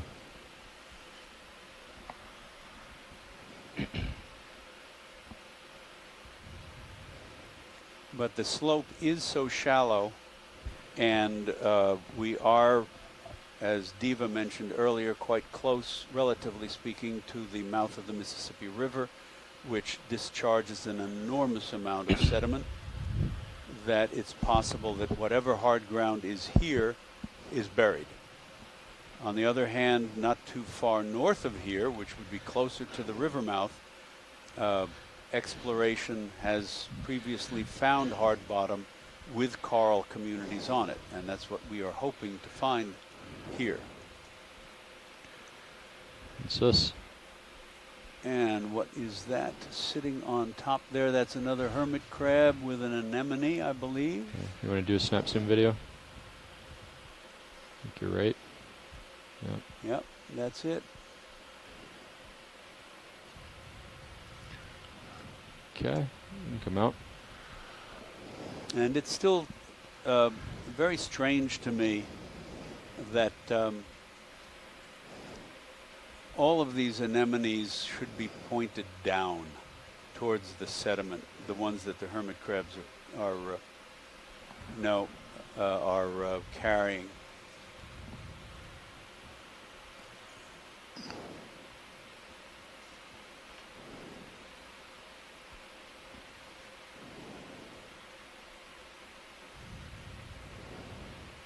Nothing on sonar that would suggest a hard return either. Nope.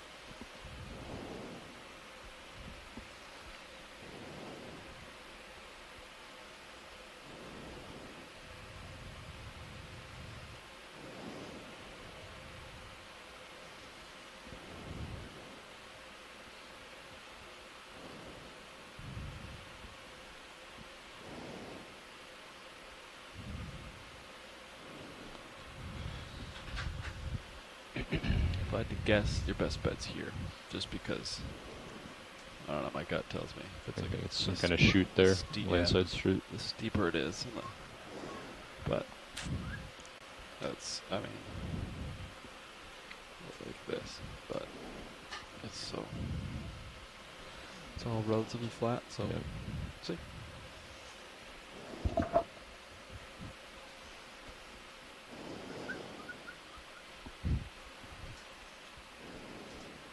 And that looks like it might be another midwater viper fish or something similar. Can do it quick soon. Tell. Oh, no. Nope, he's gone. He's not going to cooperate.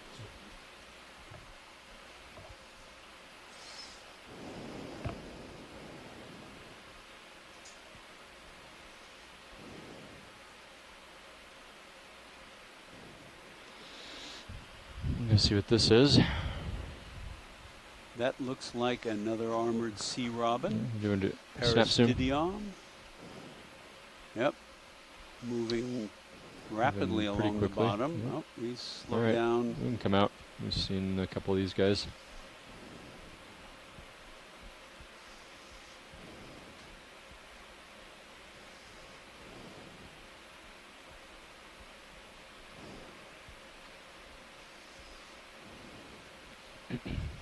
Just up to my port. Okay, coming back.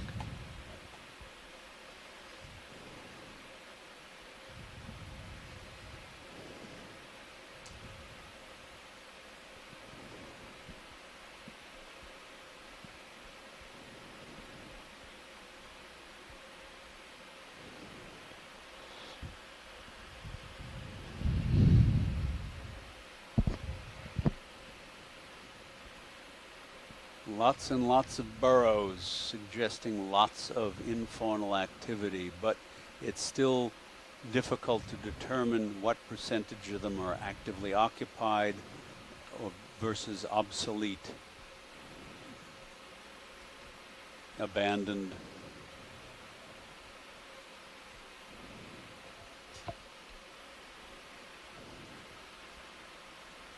Another sea robin. We are still climbing. Our depth now is 532 meters. There was a sea robin and a tonguefish. That's good copy. Copy that. You thinking, Dan? Uphill or start cutting? There's something in this D2 sonar. Yeah. Go check that out. Little divot. Yep. And sonar is picking up something in the distance. Let's go take a look. 25 meters ahead. You wanna? Let's move toward that. See what it is. It's like 010, 015, 20, 020, and just do 20 meters or something. 15 meters. Bridge, ROV nav. Yeah, can I get a move of 20 meters bearing 020 and 0.2?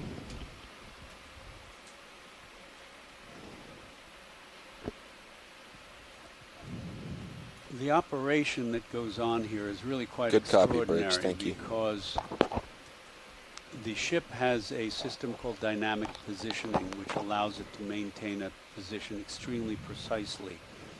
And from the ship, the Sirius vehicle hangs vertically, and then the D2, the Deep Discoverer ROV, is tethered to that by a flexible tether.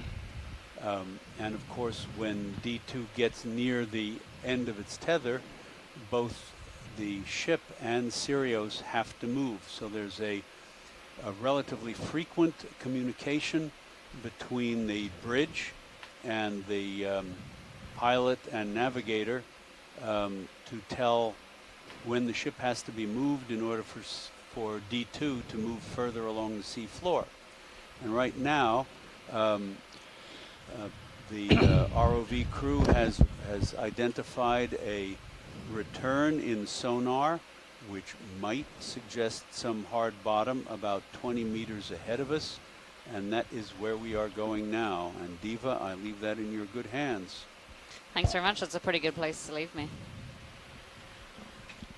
Hi, Watch Lead. So we reached waypoint 2, and we had not observed any hard substrate in the area, and we hadn't seen anything on sonar that would indicate hard substrate. So we kept moving up slope a bit more. We moved an additional maybe an additional 60 meters upslope than waypoint 2. It's starting to flatten out a bit, but still no substrate exposed and no coral. So what was Chuck just talking about then? He just said well, you guys we have a potential sonar target, but it could very well just be a depression in the sediment. And how far away is that? It's 20 meters. We're going to go check it out real quick. Yes, please. Thank you. But then we'll have to decide if we want to continue moving upslope or start moving laterally. Watch leads to clarify it's an isolated target with no indication of continuation. Thank you for clarifying that. Can you zoom out on HYPAC for a second, Bobby?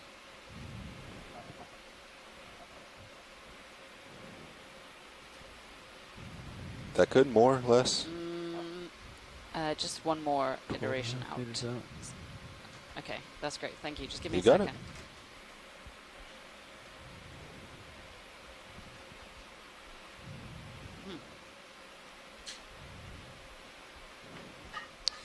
Well, folks ashore, we are nearly at the top of the slope. Well, the slope is going to continue to increase very, very gradually, but this is kind of where it flattens out to a much higher degree. It does appear that there is just sediment in this area. We are going to investigate a sonar anomaly now, but after that, we have the option of continuing upslope again, which is a very gradual progression, divots, and right? doesn't appear that we're going to get to That's the divots anything off to your much port. Yep, I'm just scanning back and forth. much flatter than I this. don't have enough tether yet. Or we can head west Much along on top of it. this edge of this slope. I'm honestly not sure which is the better option. I'm inclined to keep heading inwards, but Probably it there. oh, what is that?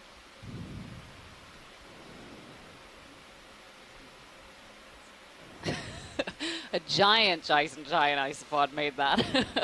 Oh boy. Can we have the... Oh, there's an isopod next to it for scale. I'm going to get lasers on real quick. Coming in.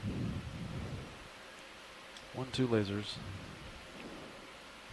I wonder if this is where those whales come down. And Okay, so this is too big to be any kind of Thank you, Birch. burrow. This is Move too big complete. to be any kind of whale scour mark. It's too big for that. Huh? Too big for that? Wow. Yeah, because usually it's just their lower jaw, Oh, it's narrow. which they small. run along the seafloor with.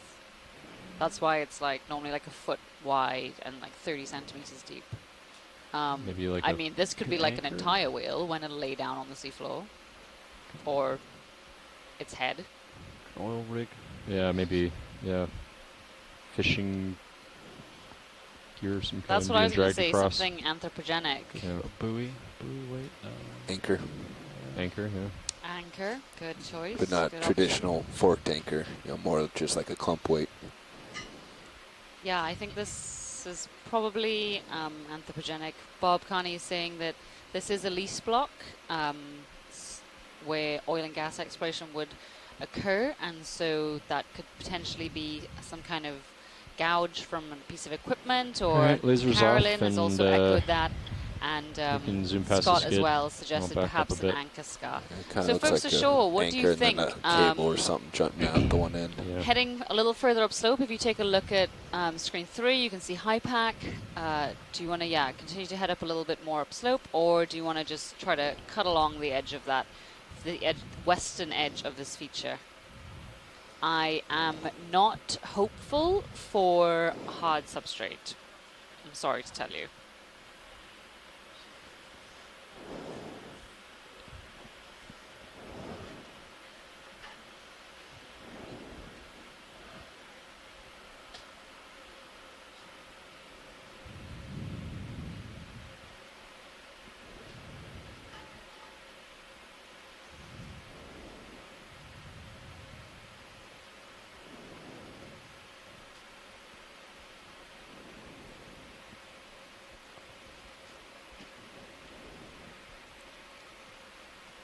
Okay, just while I'm waiting to hear from shoreside scientists, we could just continue to move a little bit further north, please. Okay, we'll get a move in. I'll line up northbound. Bridge, ROV nav. Or 350, I guess. Okay. Yes, can we get a move? 30 meters, bearing 350 degrees, 0.2.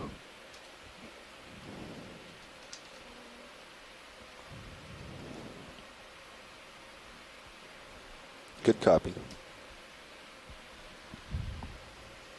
Not a lot to the left, but you know that? Yeah. Just lining up and I'll back up a bit. Our next watch should be here. Yep.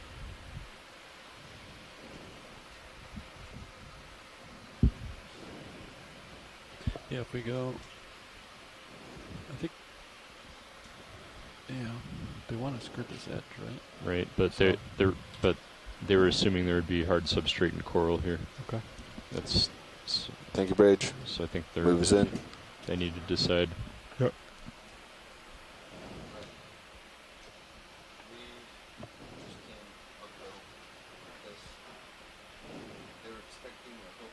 So, folks ashore, yes, this area was identified as a very high possibility of having deep sea corals. Obviously, that is not what we are seeing.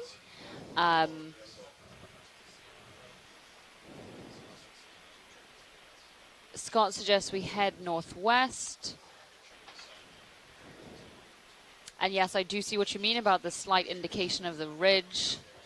We're just doing a pilot change. This is a good time we're having this discussion.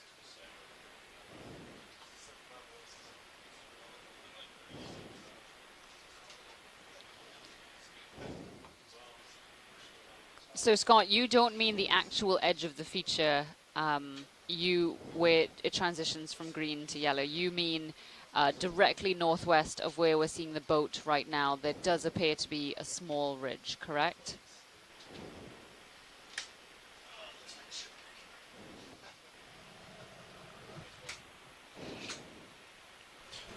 Pilot, how do you have me? Co-pilot, I have you loud and clear. How do you have me? Have you good? I'm looking north. North, copy. Camera 26, I'm out there a little ways. Although you're only at 10, so maybe not. Adjust that a little good. bit. Okay. No reason to look at the mud here. Watch lead. Would you like us to do? Okay, so I think we've come to a little bit of a decision. So nav and pilot. Yes. Currently on HIPAC, Yes. our plan was to go to the waypoint 3. Yeah. But from here, given that we are not seeing any hard substrate, there does appear to be a very, very slight ridge leading directly northwest from the boat. Do you see what I mean? Exactly. So we'd like to try and head up that, if possible, please. And depending on how that goes, then we'll make some more decisions. So you want to go a little bit to the west and then try to find the ridge somewhere over here? Perfect, yes. Okay. Please. I'll push out to my extent on the west. If you want to follow me, co-pilot, let's see if we can acquire the ridge. That sounds great. Thank you, guys. I am currently facing west, so I'm just going to push forward, and we'll see what we got. Sean, did you just come in? Yes. Okay, so I think Bobby, what he told me is that the ship right now is moving towards the north. And Copy there that. were still 15 meters left on that move. So when they call me, I'll let you guys know. Thank you. Sounds good. Watch lead as long as we have a muddy bottom and not much to look at. Should we do introductions in the front row? If you're ready, yes, most certainly. Okay. Hello, shoreside. We had the lunch watch change, so we have a whole new front row here. Sitting pilot is Jeffrey Lanning, and I'll let the rest of the watch introduce themselves. Sitting to his left as navigator, I am Fernando Aragon. Sitting to the right as the co-pilot is Sean Kennison. And over on the far right in the corner, Bob not on video. And in the back row, Annie White doing clipping. All right, pilot, I'm about And ready we're to all do with GFOE. So those were the ROV pilots and engineers, as well as the video Repeat your engineers last, that you sorry. just heard from, Went some right of over them, you. the ones Perfect. currently Do you on want to shift. Yeah, keep in coming the around control towards the van west. also currently we have I know we're traveling myself, sort of north, Diva Amon. I am one of the biology co-leads on this expedition. Sidle I'm right to also stay in your view. a All right, so research that's fellow at for the Natural reference, History that's Museum west. in London, where I work on Thank you. chemosynthetic habitats and human impacts in the deep ocean. Chuck Messing, or Charles Messing, is the other biology co-lead. I didn't realize you were turning your He's head, from so Nova I Southeastern locked University myself in 90 Fort degrees on your Lauderdale, screen and was and following that specializes as you in turned. benthic deep sea invertebrates. All right, especially co-pilot, so the you have colonials. 8 meters left on a move that was bearing And I'm Lauren 350. Jackson. I'm from NOAA's NCEI, the National Centers for Environmental Information, and I am the sample data manager, and I will be annotating what we see in this dive today. This might actually be a ray. Thanks, everyone. So, yeah, you can come before on with we lasers. get onto this ray or skate, which we're looking at, we're currently diving in a site known as Gulfoil. This dive area is in a proposed Flower Garden Banks Marine National Sanctuary expansion zone. It's also came out as high habitat suitability for deep sea corals. So all of the observations we're making today have huge management implications. Additionally, there's a wreck just north of here. That's not what we're going to be looking at today.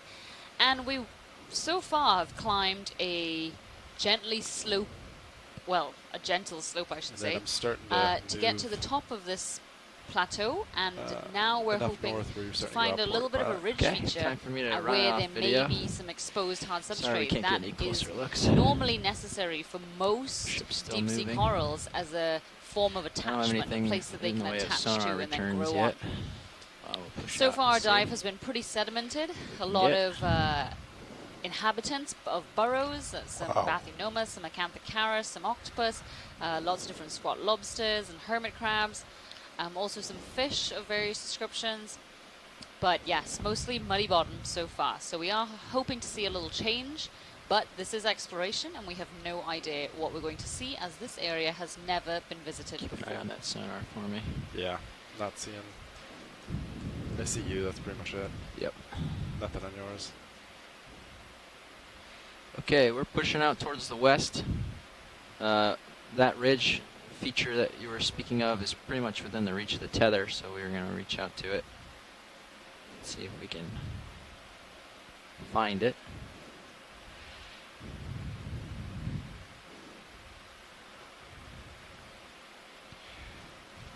Let's see here, nothing on sonar at all. Yeah, Nav, whenever that moves down, we might as well get to move west.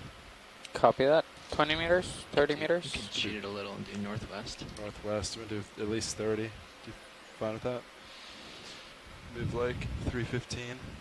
Copy, bridge. Northwest.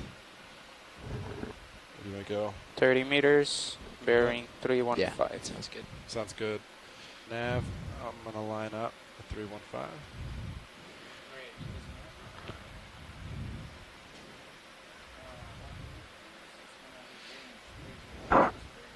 Alright. Come down a little bit, give you some tether. Thanks.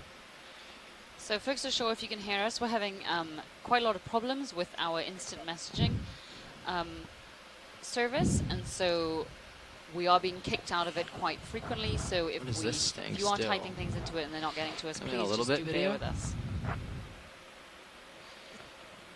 Right there. So while we're trying to sort that out, we can see one of these tonguefish, which have been pretty common during this dive, as well as a shrimp, which we have not yet seen. It has got some very long antennae. I haven't seen there was shrimp, also a so we'll go for macrorid that. off to the right. It's a big shrimp. It's a good sized shrimp. As well as you can see there are lots of burrows, Definitely like various shapes and sizes in this area. 5-6 count shrimp there. Make good cocktail shrimp. It's got some. It's interesting that this shrimp isn't walking with its tail dragging on the floor as it usually would, and I guess that's perhaps because of the sedimented area. We've seen this kind of walking in quite a couple of these decapods. Maybe it's got very big eyes, indicating that posture. I'll tilt down a little and we can get a closer look. At this depth, there may be some remnants of light. We're at a depth of about 530 meters, or perhaps that it swims up into the water column.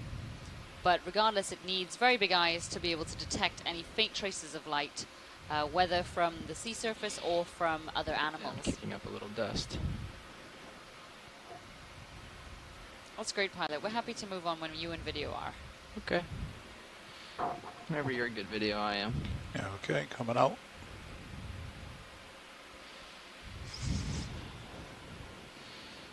Adjust the Z bias a little. I didn't want to be touching down yet. It inherently sunk. Here we've also got one of these Cereanthids, which we've been seeing quite a couple of.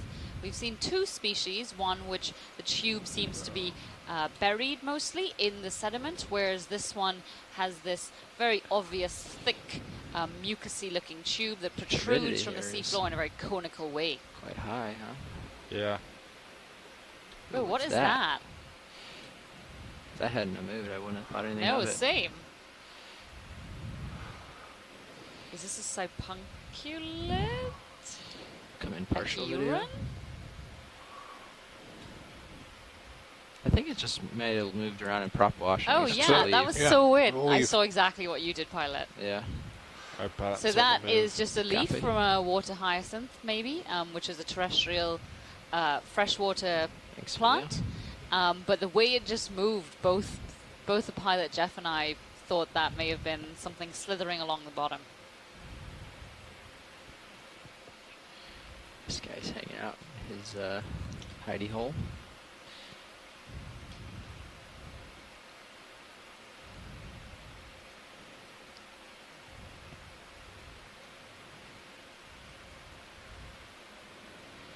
Okay. All right, coming out. Thank you. Oh, left hake. Hake on the left, yeah. Okay, so there's some concern now, Nav and Pilot, that ridge we wanted to follow may actually be an artifact in our bathymetry. Yeah, we're on a grand sear. We're right on top of it and don't see a whole anything much in the way of sonar targets. So if that's the case, then perhaps we should head over to the edge of this feature and then run along it. Closer to waypoint 3. Yeah, exactly. And that's okay with us. It doesn't have to be to waypoint 3, but in that general vicinity. Yeah. Yeah, thanks very much. So Nav, do you want to cancel the move and we can readjust? See the biggest change in color there, Nav, where it goes real dark to real light? Yep. Why don't you shoot us for that area? All right, sounds good. See if there's anything over there that's of interest. Yeah, so I think we're gonna be relying on the sonar pretty heavily. If we do see any blips, that would be useful. Yes, copy that. We'll keep a close eye on sonar. Thank you. And try to watch for any substrate, hard substrate to run at. So you stopped that move and we're heading which direction now? West. Well, sorry, I was talking to Nav. Sorry. Yeah. Sorry. You didn't, I think, are you muted or something? No, that didn't come across. There you go. Can you hear me? I can hear you. Yeah. All right. Bearing's going to be 230. 230, copy. Okay. All right, pilot, I will turn port. Copy. I will keep you in view until I line up on 230. Roger. I'm coming around to 230. All right, nothing on sonar, so I'm going to call for 30 meters. Bridge, this is Nav. Lined up on 230. That's going to move of 30 meters, bearing 230 degrees, speed 0.2.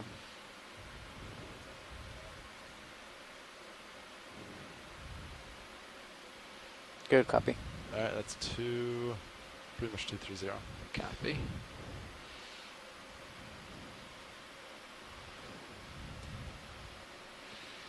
Okay, 230, nothing on and then we've sonar. got a macrourid of some kind.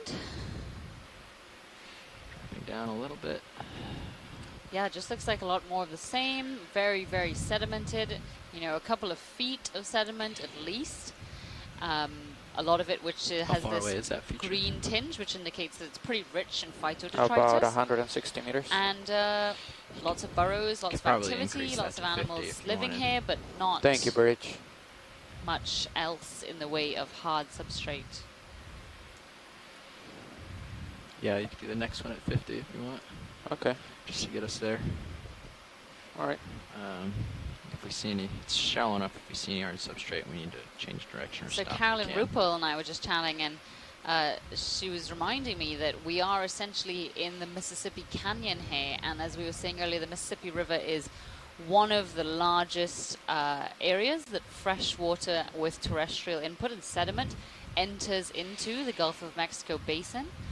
And so as a result, we're going to be seeing a lot of sediment in this area, and as well as a lot of the particulate in the water column before it settles out. We've seen plenty of these burrowing.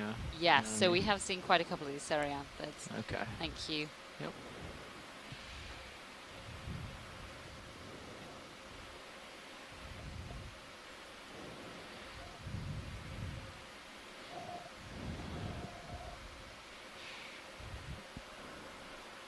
Video for the sake of getting imagery. If there's anything that looks like it's at a good angle or anything like that that you want to get a look at. Yeah, okay. As long as there's nothing more prevailing, we can take a look. Otherwise, we're just scanning around looking for sonar targets. What is this little guy? Looks like a tiny Have we seen this? axe. Yes, I think we have. Okay. He is tiny, isn't he? Yep, less than 10 centimeters. What is that protruding in the distance? Just up at the top of the screen. It is a profile view of another cereanthid, I believe. Oh, yes, yes, you're very correct. A side view. I don't know if profile view is the right word, but side view. We can kill lasers. Thanks, buddy.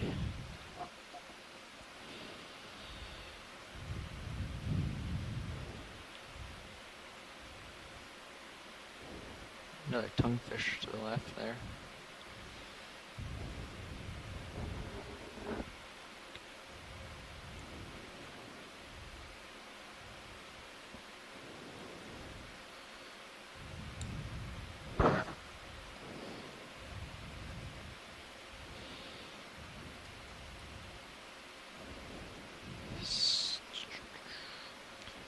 Nothing really on sonar yet. Yeah.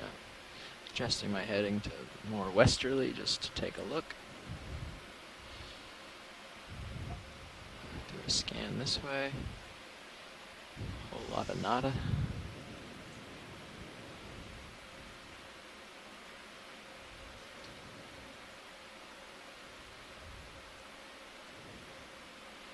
Okay.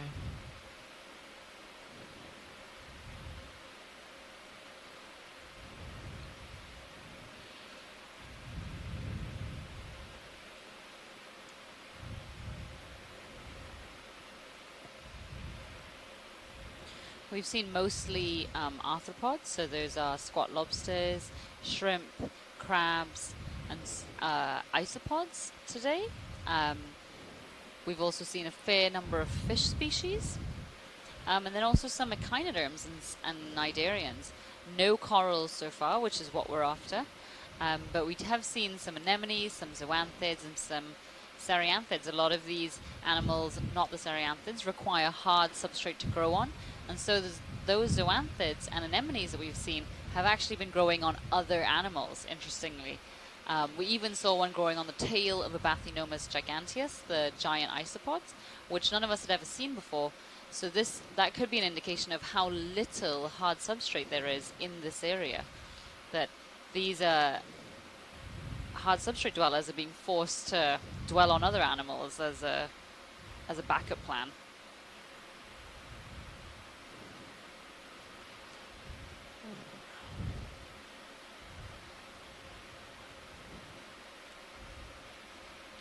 Jelly.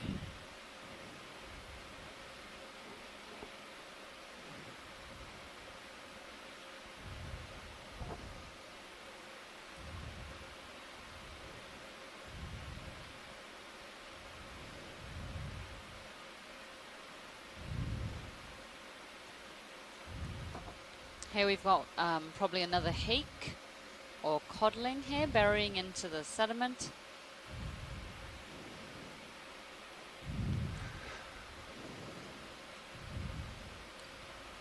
What looks like a different anemone off to the left, potentially. You want a little closer look? If we could get a snap zoom, yeah, that'd be great. Yeah, of course.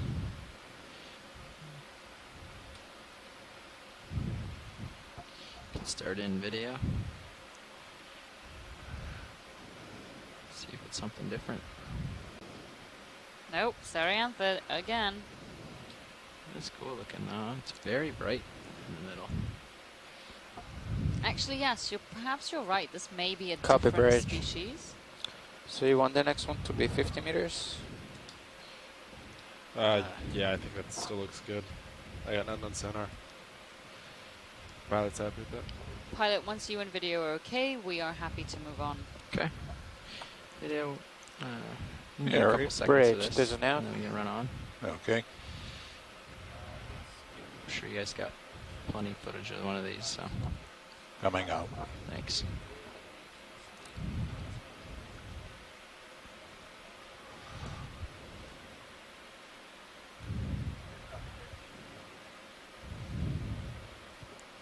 This one's facing straight up instead of into one direction or the other, it seems.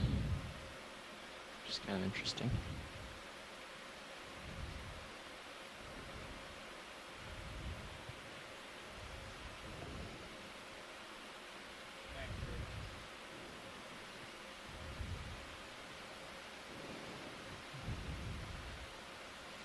Yeah.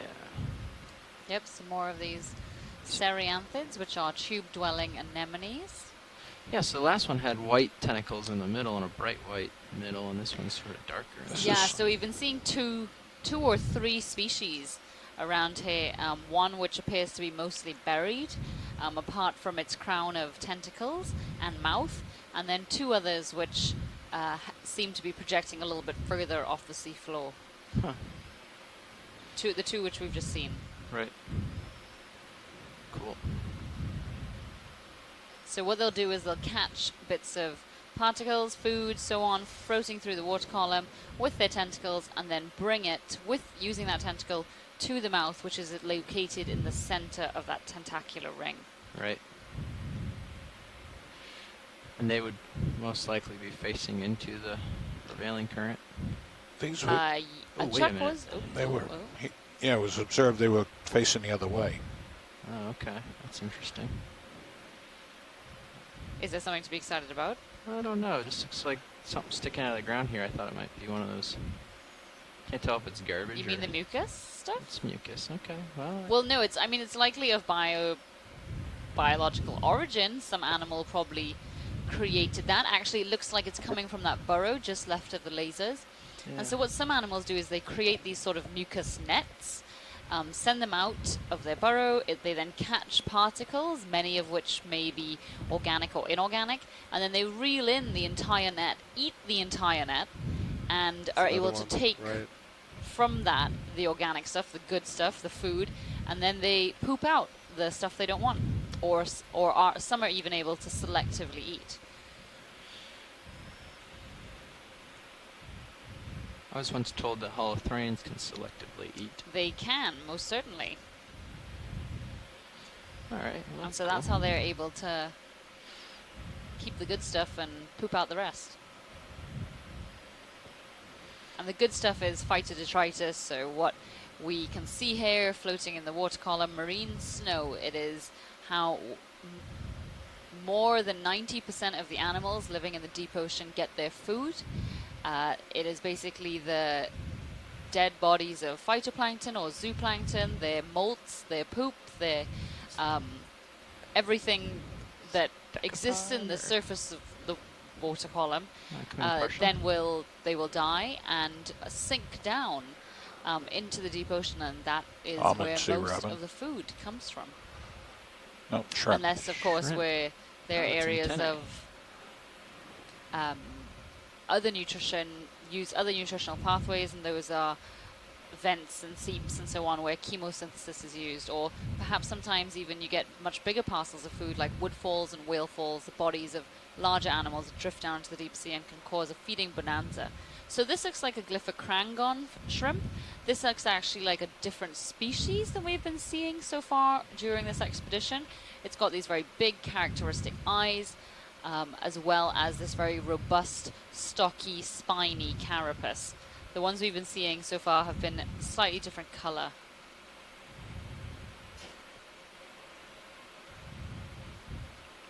All set, pilot? Yeah, of course. As long as you want to stay, we stay. When you start zooming out, I'll move on. And so Scott France from University of Louisiana Lafayette has just made a great point. In this kind of habitat, the sedimented habitat with particulate in the water column, which means lots of food, there should be sea pens. And these are a type of cnidarian. They do not require hard substrate to attach to. Instead, they have a peduncle, which is actually buried down into the sediment and is kind of like a holdfast there, anchoring it down deeper. And usually they're found in these kinds of habitats, and we're not actually seeing any right now, or haven't seen any at all for this dive.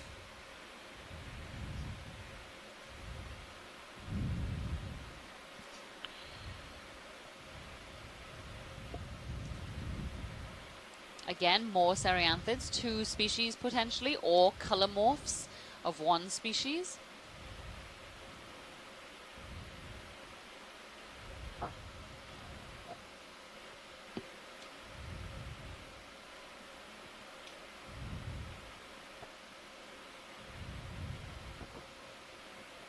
Some great views of the tubes, those mucousy conical tubes here.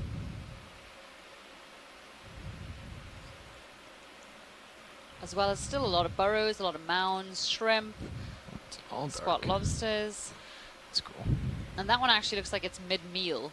A lot of the tentacles are in the mouth. Would you be able to see much in that instance? If we could just snap zoom, see what we can see. Okay. If we can. Yeah, let me hit the brakes a little here. Come on in, video.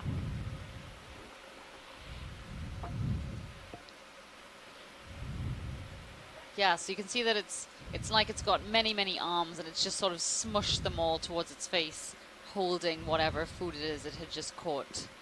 Interesting. It's bringing in reinforcements.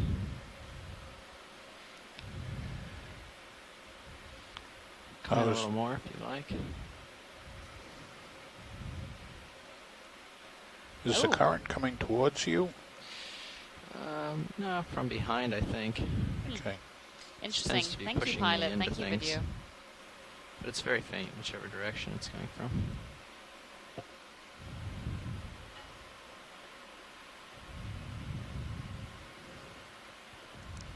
Okay. Happy when you are, video. Oops. Just trying to get a little more okay. light on it. Let me drop down for you. I'm up kind of high. Yeah. Come in a little closer. I can light it up. Have you at about 8-0, pilot? 8-0, okay. Still a little time.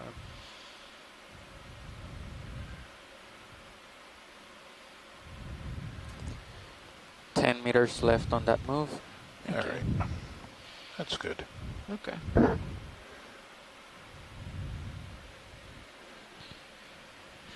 Just stop here for a second. Oh, that's okay. Go ahead, Jeff.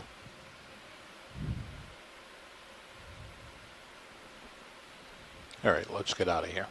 Roger that. Off we go.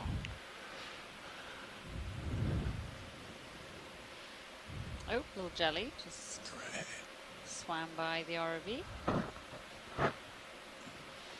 Okay. Pushing out. Looking at our sonar.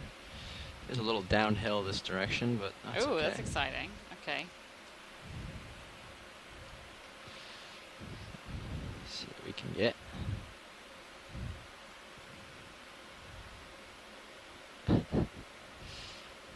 Just reminding, we don't want to drop off the feature. Yeah. Well, it's not like, is that a sea pen? It is a sea pen. Oh, I thought I was going to sneak one up on you. Scott. I thought we were going to be zooming before you saw it. So this is our first sea pen of this dive.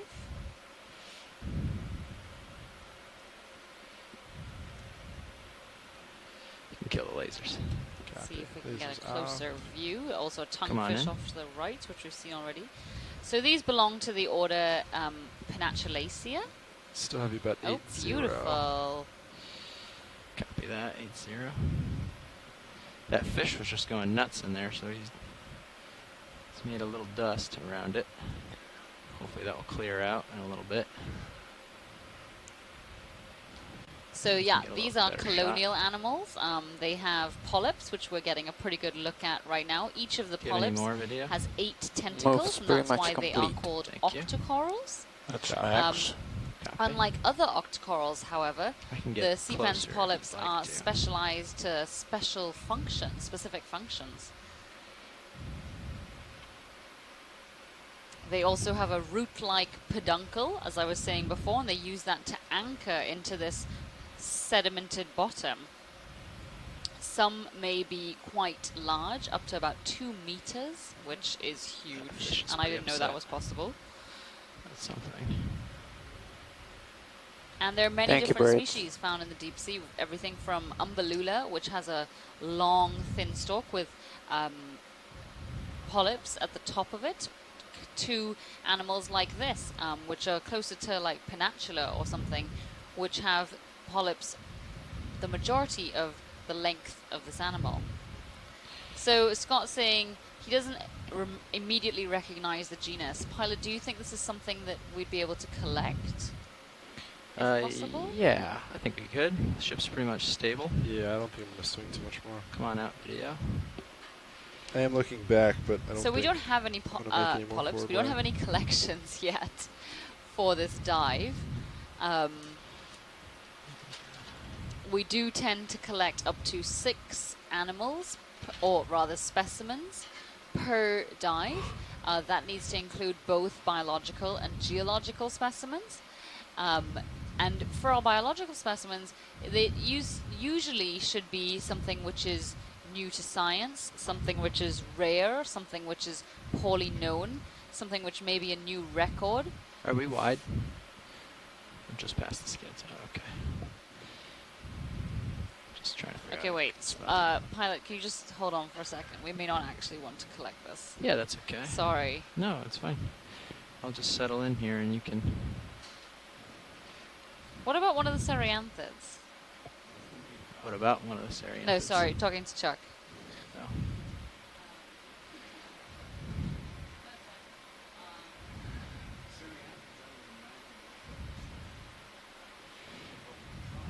Okay, I think let's just move along for now. Okay. Scott seems to think this is from the genus Funiculina, and he says those are quite common in this area. That was me jumping ahead of the game and thinking we should collect it when he said he didn't recognize it initially. Roger. So if we could just, carry on. Carrying on. We're still, but that was at least our first sea pen for this dive, which is great, especially considering we would have thought they would be more common given the sedimented nature of the bottom.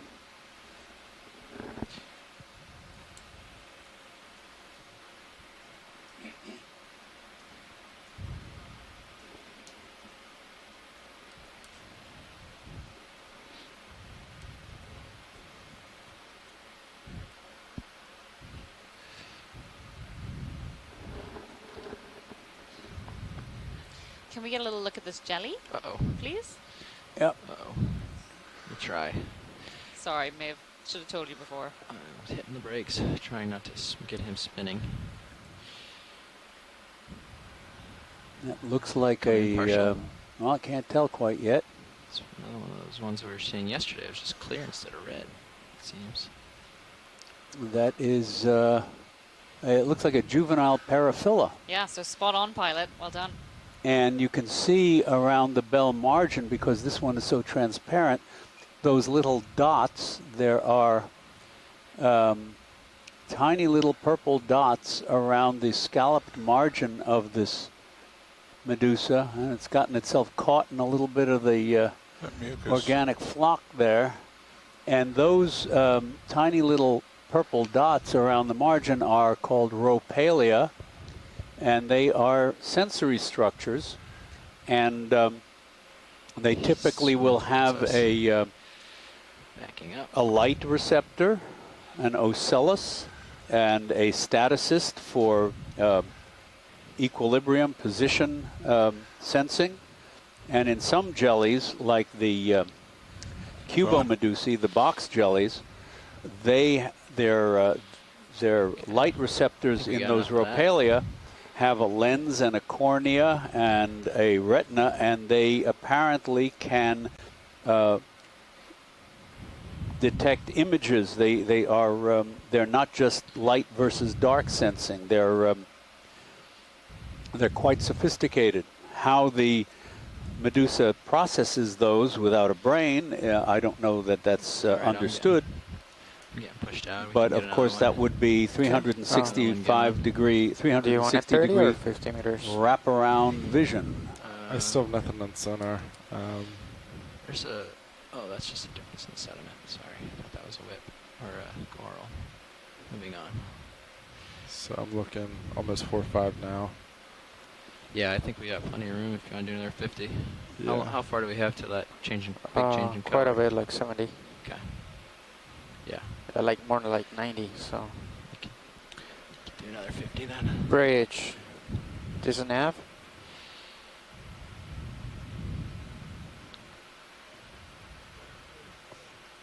Another move for you. It's gonna be range 50 meters, bearing 230 degrees, speed 0.2. Good copy. Watch lead pilot. On your guys' way up this feature, was it pretty obvious? The ridge crest, if you will, or the ridge feature there? I believe it was not pretty obvious. Okay. So we're flying solely by bathymetry right now because I'm not seeing any obvious ridges. So we'll do our best not to overshoot it. Copy bridge. Thank you. Again, we're kind of flying blindish.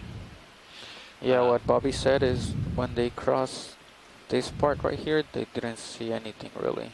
Okay. So I don't know if I expect to see something here. I thought aiming here would give us sort of a ridge, but it may not be. So we'll do what we can.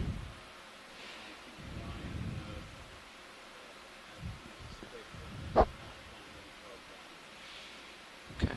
Well, we're coming back to the ridge crest, if you will, and hope to find hard bottom. Ooh, there's a big fish in the water.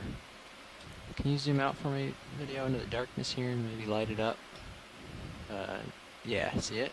Zoom. Yep. There's a large fish out in the gloom. Don't know if we'll be able to spot it for all of this marine snow. Yeah. But the pilot spotted it. I just saw the flashes of him out there. See if it comes any closer as we move along. Wasn't obvious what it was, but it was a silver flash. It was quite large. Yeah. Keep an eye out for it. I'm sure that it may pop up in our viewer Siriuses again.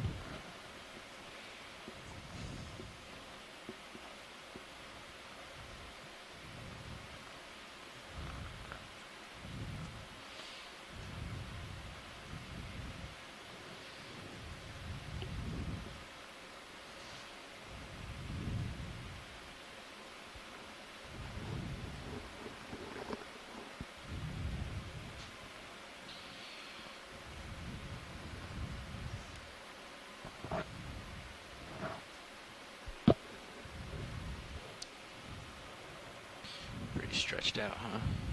Yeah, that's that looks like a relatively active burrow there.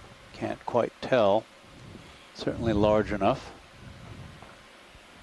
Yeah, maybe not. Doesn't have much discolored pale sediment around it.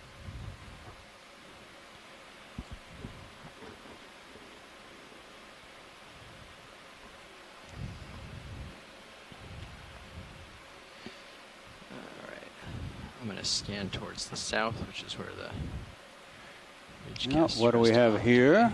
Look at this guy. That's something different. That looks like maybe a black belly rosefish or another scorpaenid. Get him with the lasers. He's shy. She's shy. It's shy. It's enough laser time. You can kill him. I got a little tether, so I'll circle around, see if we can get A little better view. You can come in a little more video. Try to catch him before he hides in the hole. Thank you. That's good.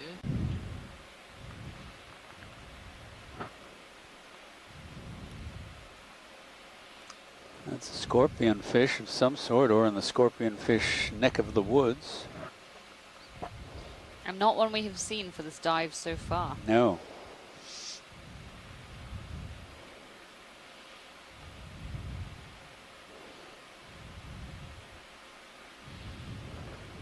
Dropping down a little. Come in a little closer if you want.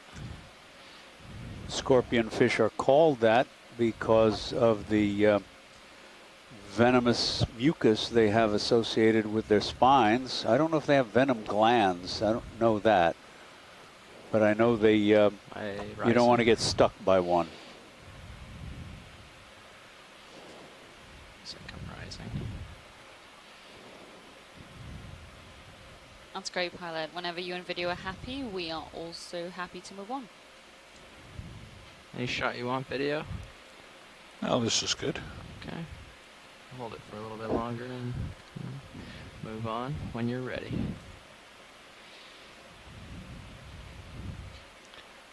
All right, let's do it. Okay. Thank you. A lot of downhill flying here, some awkward shots, but we'll get them.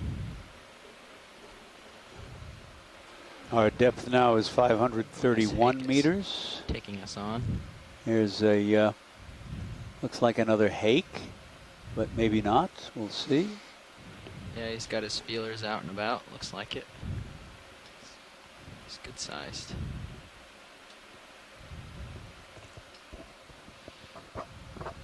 Can come in a little bit while we go by. Just might be a cool shot. But I'm sure we've seen plenty of these today. Yeah, that is a hake. That's good there. Might be the Gulf hake, Europhysis.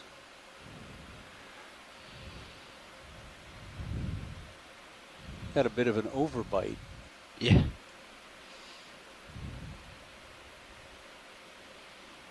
That's he's lovely. Shiny. Yeah.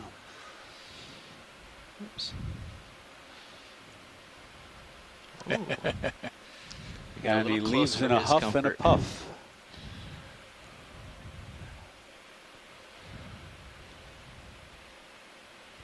We don't want to agitate him too much more. I'll head off. That looks like a rather fat one, either well-fed or preggers.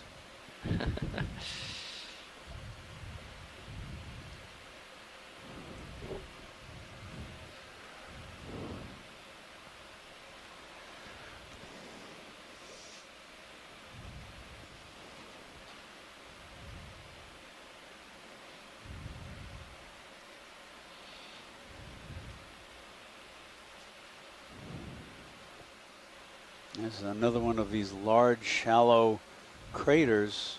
Well, there's that deep tunnel burrow in front of us, but then another large, shallow crater, almost a canyon. Because it's not round, it's long and irregular. But the fact that it's covered with that same fine phytodetritus suggests that it's not new. It's basically on that feature, right? I still don't see anything on the sonar that would suggest that it's here. Looks like there's I guess more of a drop off to your south, but that's pretty much it. It's pretty gradual according to sonar. You want to get this water column ctenophore critter here? Yes, indeed, ctenophore. This looks like it might be the same Bathoceroe that we've seen before. It's got a you can see the comb rows beating with the refracted light from the ROV. This is again a low bait ctenophore. It does not have long tentacles like some of the others. It has 4 elongated tongue-like flaps that you can see sticking out to the sides there. Those are called auricles. They're ciliated. Okay. Let that guy go. Watch lead, this is Nav. Go ahead, Nav. So if we get here to this darker area and we actually don't find the ridge, do you want us just to keep going towards waypoint 3 or try to get down here, or? No, I think just continuing towards waypoint 3, and then from waypoint 3 we're going to move up to waypoint, is there waypoint 4? Well, along that ridge northeasterly. Right Yes, here. Exactly. Okay. Thank you. We'll do that. So we know that there's something in the bathymetry, but there's nothing really on the bottom that would Yep. agree And with unfortunately, because we're in the mouth of really close to the mouth of the Mississippi, I don't think we're going to see much apart from sediment here, regardless of bathymetry. that. Yeah, okay. I just mean it would be difficult for us to follow the supposed actual ridge, given I can't find it on the bottom here. But we will follow the bathymetric ridge in hope of finding something. Please, that would be great. Copy. So I can start to rotate starboard. You're not quite there. We'll let you get on top of it. And then What is that? I don't know yet. We're gonna. Well, do you guys want to find out? Come in a little bit. Video. How much more moves do we have? To put It's Sirius a right little on sand top. eel or something. on top of this one, right Yeah, here? right at that Nope. line. No, Yeah. it's not. That is It's a a dead fortunate. This fish. is 75 meters. Look at that. That's recent too. He's He's still cut in alive. We half. saw a big shark or something above us. I wonder if Yeah, he was that's here definitely recently. what did that. And Oh. interesting, because this is a midwater fish, and you can see all of the We not. light Yeah, we'll move on. organs along its flanks. Want to laser it? No, I think Watchley Let's, doesn't want to spend Let's time. not watch the fish meet a horrible end. Copy that. We got to keep an eye out for that shark. He's definitely here. Bottom, bottom, bottom, bottom, bottom. Who's that? Yeah, another one of those jellies on the bottom. So Nav, what's ship status? Are we still moving? Yeah, we're still moving. Copy. If only we had we could open up a special chum bucket or something to track shark.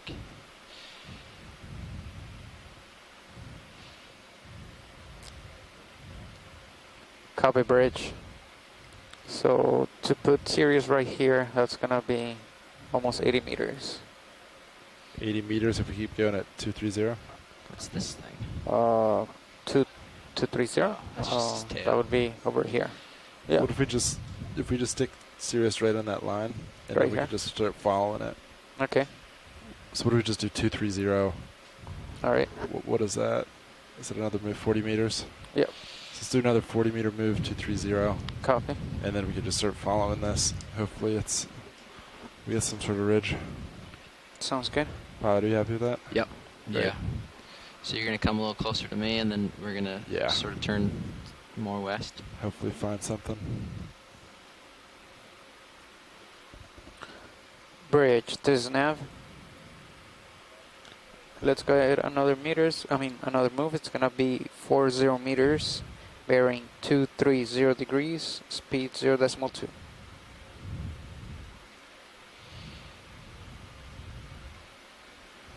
Good There's copy. a fish swimming face up. Yeah, that looks like another scabbard fish.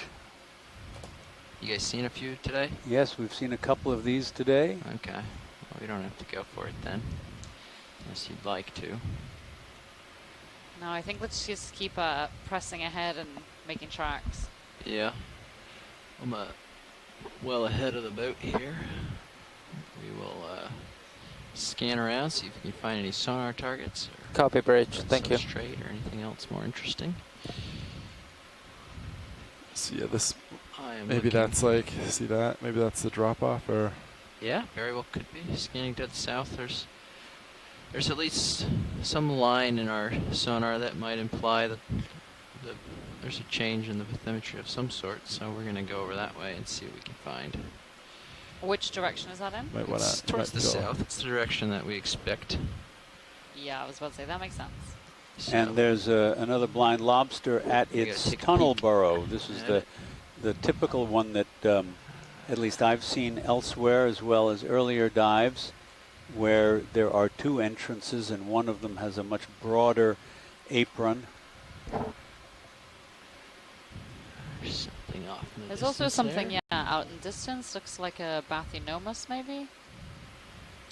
Yeah, to the left there. Gonna come down a smidge. Get a little less in the water in the way. I have a little room. I'll push a little closer. You can start the zoom on that. That's out there. what You it see looks this? like. It's like a deep sea armadillo or something. Yeah. Oh, I would be scared. And you if one can of those see came that up on this me. has 1, 2, 3, 4, 5, 6, 7 pairs of walking legs, and the first 2 are equivalent. And if you held a lobster, like a Getting Maine closer, lobster, up lighting next it to up. this, the first 2 are in the lobster are modified as mouth parts, food handling operations. The here. third one would be modified as the lobster's claw, and the last 4 would be the equivalent to the lobster's 4 pairs of walking legs. You can see that the walking legs on this has like one of the joints is an extension. It looks like a claw on it. Yeah, that's true. They're folded over. What? There's They're definitely a joint with folded. an extension that has a... Folded underneath. Yeah. The first 2 or 3. That knuckle is definitely got a pointy part No, on we're it. talking about that this Yeah. joint extends. Yeah, but it's not. It's It's not a claw. It just it's looks not like a claw. top half of a claw. Yes, it does look like that. I thought it was cool. Different joint. Yeah, thank you for pointing that out. Oh, Violet. There it is. There it is, sword. Swordfish in serious view. Swordfish So if you in serious Come on view. turn around, He's, turn on around. out. If you Alright, I'm turn gonna over rotate to to keep it camera centered. 2, Yeah. which is the view from Sirius, you should see just a glimmer of a swordfish circling around D2. I knew there he is. He's up Oh, high. just above us in D1. Take a zoom. Go ahead. Awesome. Oh, where'd he go? He's He's still out there. It's just hard to bring him, huh? Yep. Maybe he'll come investigate. That was the second time we got a glimpse of him. On this dive? On Yes. this dive, Yeah, yeah. a That's little what- while ago, When I they said just- the fish was consumed by something, I wasn't kidding. What else at lunch? That's what I was referring to. The half-consumed fish. Ah.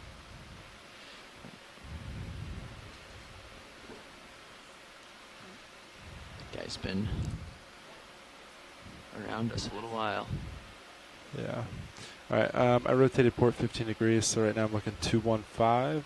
Okay, he's still out there. Look at There him. he is. Yep. Yeah. Now we're getting glimmers. How much leash do I have? You have a little bit because I'm moving kind of at an angle, but relatively towards you. He's so fast, there's no way. I'm gonna get a long shot of him. Did we have a gauge of how big this was compared to D2? It looked big. It looked longer than D2. Well, he was a lot closer to Sirius than D2, I think, at first. But then when he got out there, I mean, he's at least as wide as D2. Yeah, I never got too close, probably- though, so it's tough to... I think it would an underestimate would put him at like 6 feet, including his nose.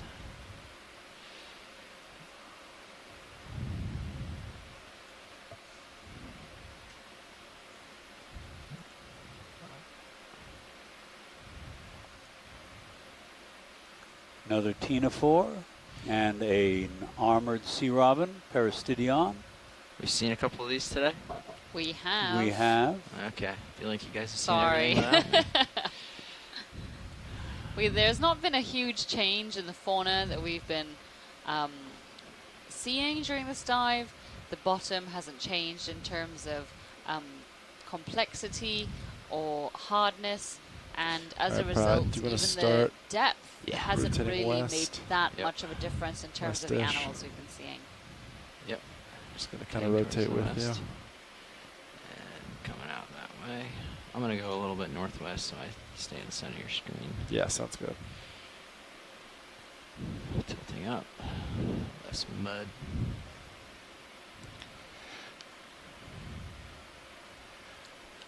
What's that? Hmm?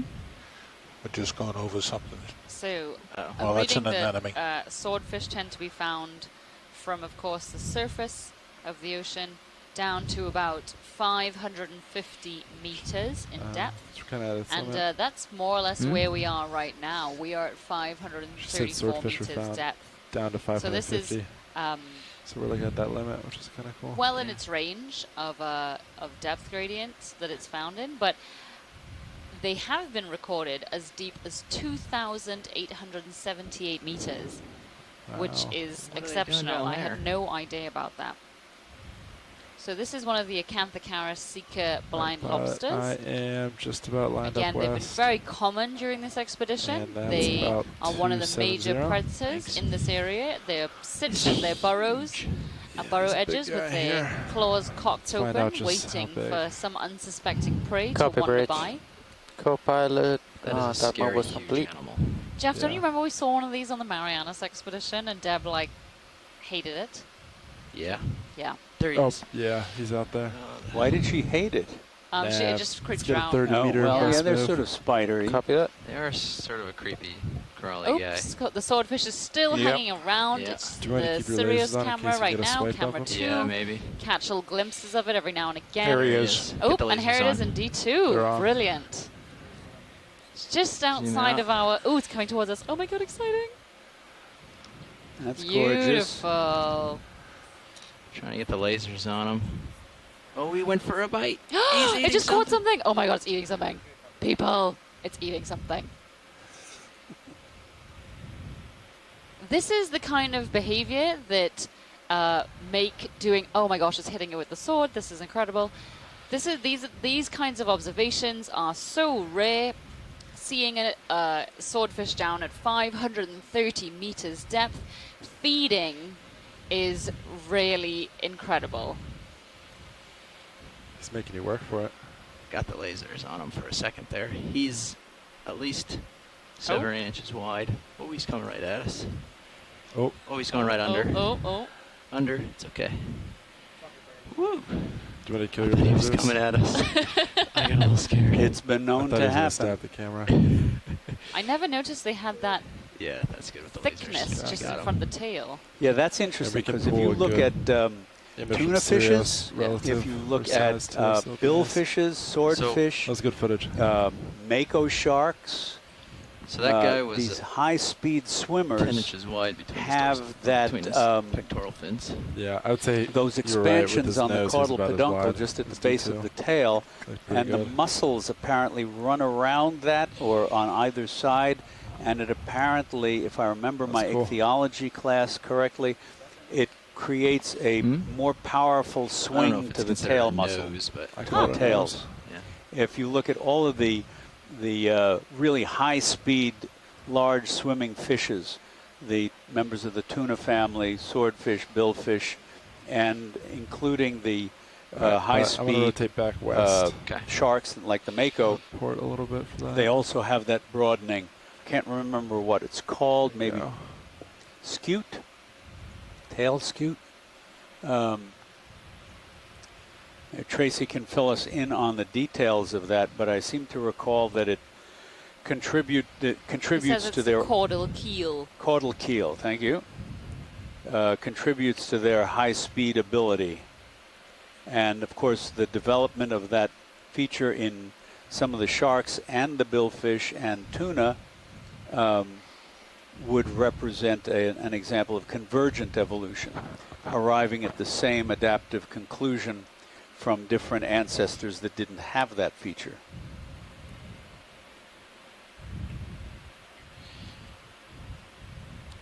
So we did get a couple scans of the lasers. Uh-huh. We think he's probably 6 feet long. Oh, that's pretty good. And he's probably 10 inches wide between his dorsal fins, not including the fins. So he's pretty girthy too. That's pretty big, yeah. They do tend to get up to about 9 feet in length, so that was a pretty sizable one we just got a good look at. And we got to see it eating a fish of some kind. I think he was wider than D2 or as wide? It's hard to I don't know if he was wider. Diva, do you think we ought to try to catch one of the, collect one of these Cereanthid anemones? Let's ask the scientists short. Don't listen to us for now. Carry on as normal. There are enough of these around that we'll be able to find one. This might be the last one. You never know. Just kidding. It certainly describes this dive.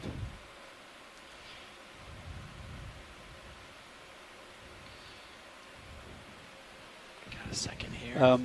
Pilot, could you zoom in on this fish? I know we've seen it before, but Tracy Sutton has just joined us, and he may be able to put a name on it for us. Or going off starboard. Yeah, okay. Just a touch.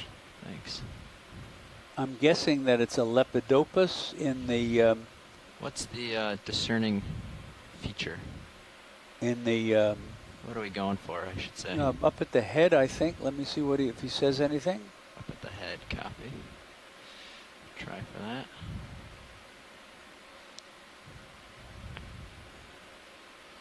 So it's in the family with the Cutlass fishes. I'm picking up a little. I don't know if we can see the diagnostic features or not. Oops.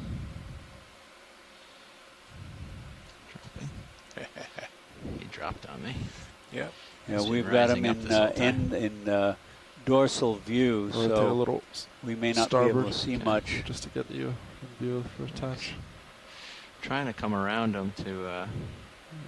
okay, so Tracy is giving us a different name. He won't show me his Member head. of the family Gempylidae, which is the snake mackerels, possibly.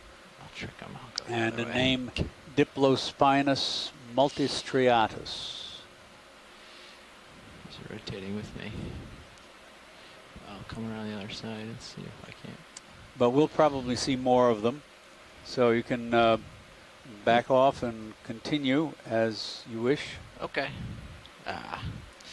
Boy, every time we go for that profile, he turns. Yep.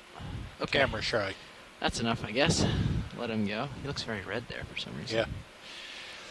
I've got myself a little bit turned around, but I'll get myself back into view. Let him go by. Push out into the... And Tracy says they are pelagic as juveniles and associated with the bottom or benthopelagic as adults. Okay, co-pilot, that move was just complete. Okay, lined up west, I'm pushing out. Almost west. There, now I'm facing west. The consensus from shore about collecting one of those anemones is that it's probably unlikely. Yeah, Nav, so I guess because they we pull don't really back into the sediment so quickly. Any strong ridge features. If you just want to point us along that contour. So they have a lot, they can really go Probably down in that bet. tube quite a We just yes, keep they doing 30 do. moves. Yes, All they right, can sounds go good. down. And then we'll just So that's about 250. 250, copy. So pilot, we'll do 250 for next move. Okay. 50 meters is okay? What's the... Do 50, 30. Let's do 30, just in case. Copy. What's the what, pilot? Oh, I was going to ask Watchley. Okay. You're good on the move. You guys can sort out the move. There's no safety concerns, whatever you guys think for following the bathy. You lined up on the next move direction? Next move, 250. 250, copy.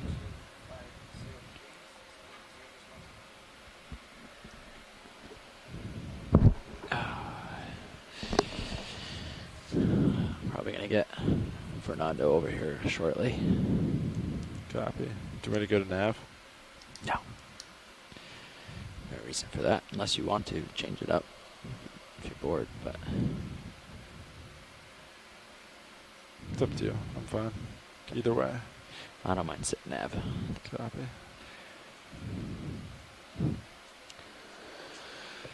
Thank you, Bridge. Still nothing on sonar. Fernando, you want to fly around a little? Sure. Always.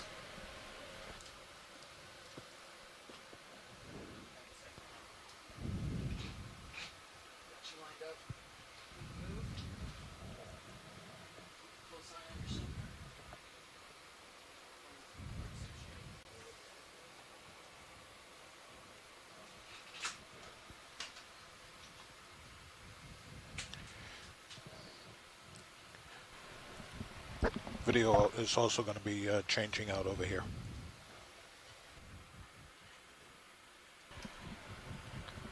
All right, co-pilot, navigator. Do you hear me?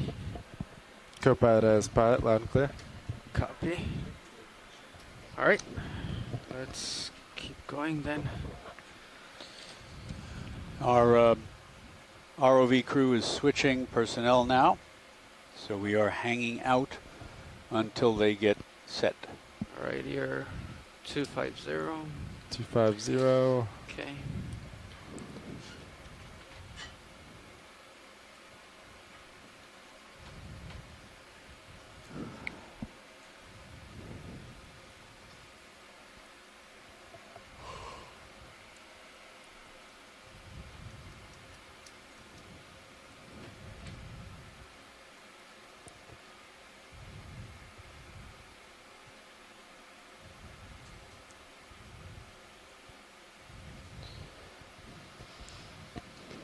Oh, can we have a look at the siphonophore just in front of us, please? Sure. Oh, yeah. Go ahead, video.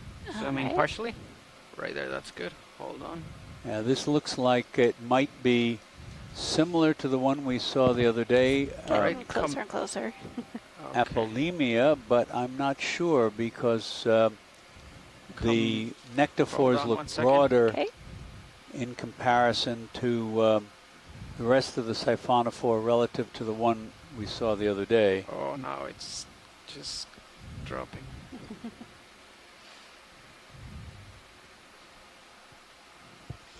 It's like you might come back up. Yeah. And here it All right, comes. there you go. Not sure what that slender thing next to it is. Maybe another siphonophore.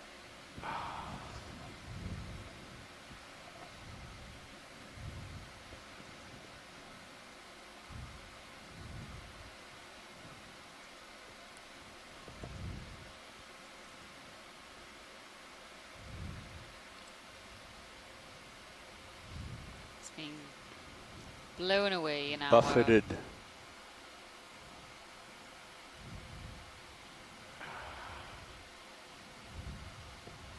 Marsh Youngblood had given me a number of names for siphonophores the other day.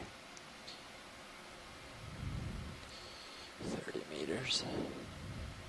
All right, let's come in a little bit more. Okay. Right there, hold right there.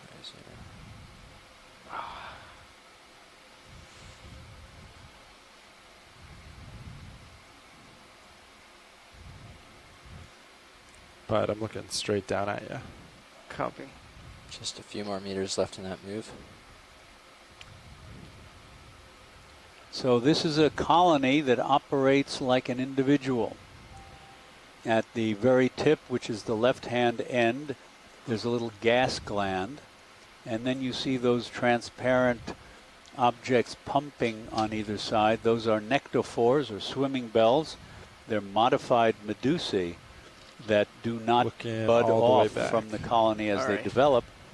And then behind that is All right, the video. trailing portion Let's try to get something here, and I have with to the move food on. collecting, Alright, if you just let it sort of drift off digesting, screen, then we'll and be good. reproductive Copy. structures.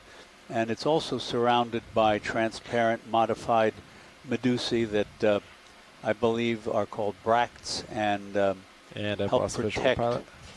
the I can come structures wide. within. All right, let's come wide. Okay. Pull wide.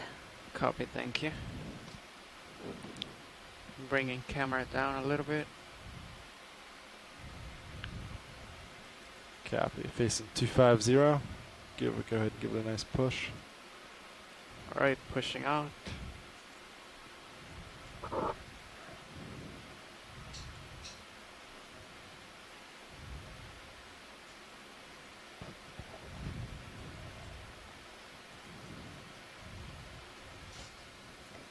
Two of the other names, in addition to apolemia, that Marsh All right. Youngblood gave us the other Just day starting were to see you again. arena Thank you, or Rich. bargamania. Copy. I'll take Still a look looking at back. pictures of those. All right. Pushing out quickly.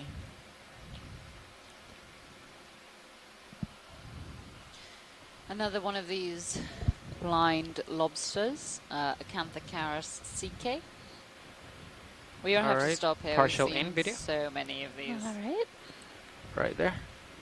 I'm getting closer, so.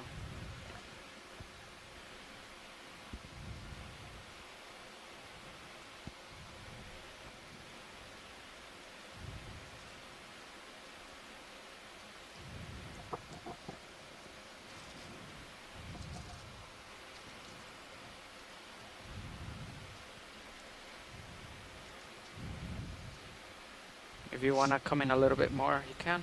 Sounds good.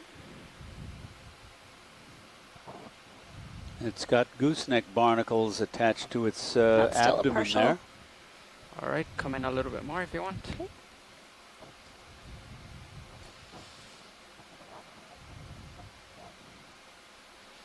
Sinking.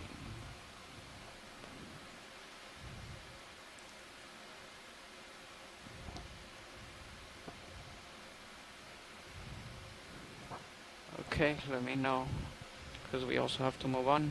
Yep, I think video's good. All right, let's come on. Full wide. Copy.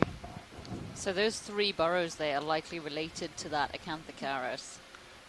It's likely a All whole right, to burrow, zoom past the skids. different set go of ahead. chambers, Thank you. tunnels underneath the sediment, with several different exits and entrances. A little while ago, Tracy Sutton Once he gets spotted pushed, a he gets lanternfish. pushed out. Another one at 250. Yeah. Yeah, that's 30 meters. Sounds great. Whatever. Yeah, whatever direction you think's good. There's still nothing really definitive on sonar.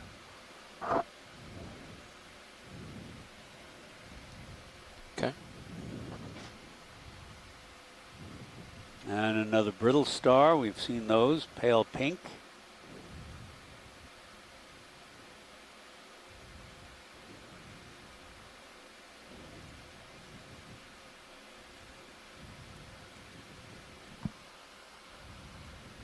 Tracy suggests that the numbers of midwater fishes near the bottom might explain the presence of that swordfish here.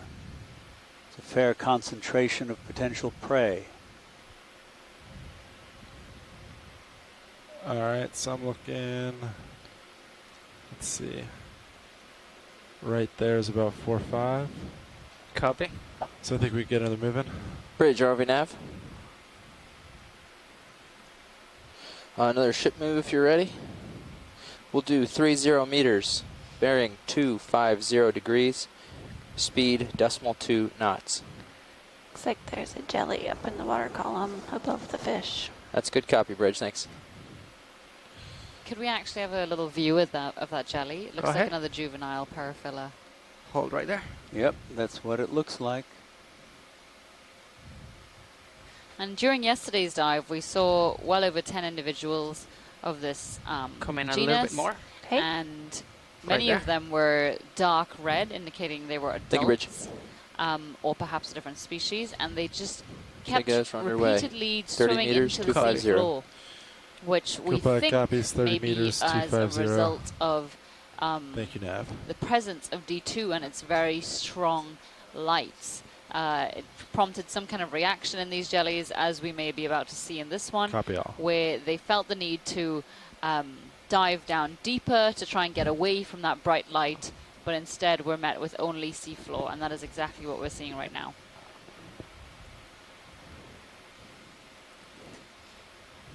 The bright light they suspect is likely an indication of the sea surface, so sunlight or moonlight, and in this case, they are ROV incorrect. light. Yeah. Looks a little disoriented.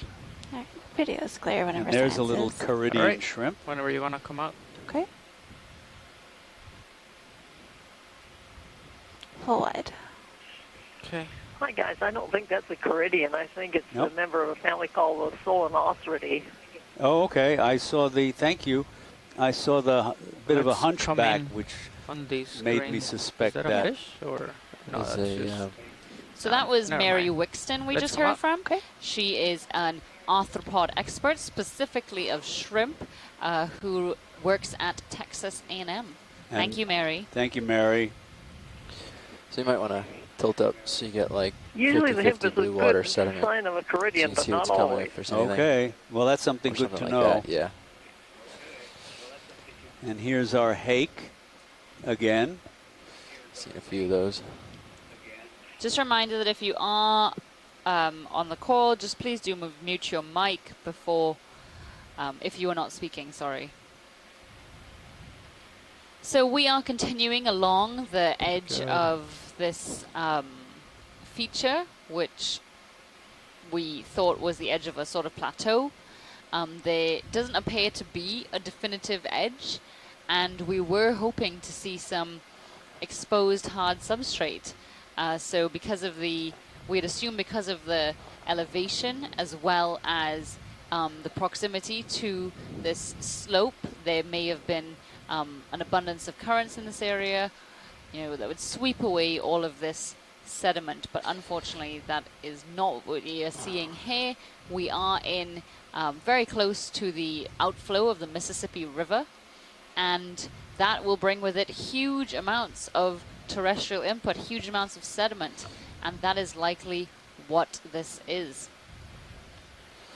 Make sure you take some good glances towards the south because you can see the bath has got it sort of southerly. All right. So, partial in video. All right. Check this out. Right there. Hold. A little bit of a standoff here, perhaps, between two squat lobsters. It's pretty good.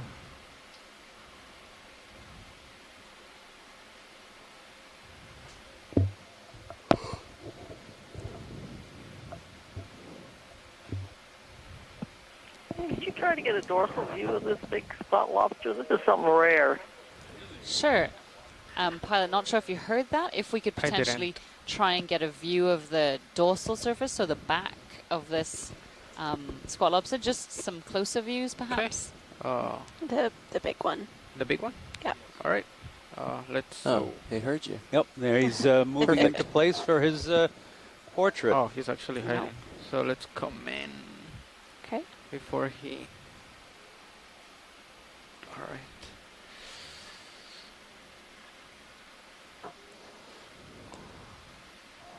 Nice work.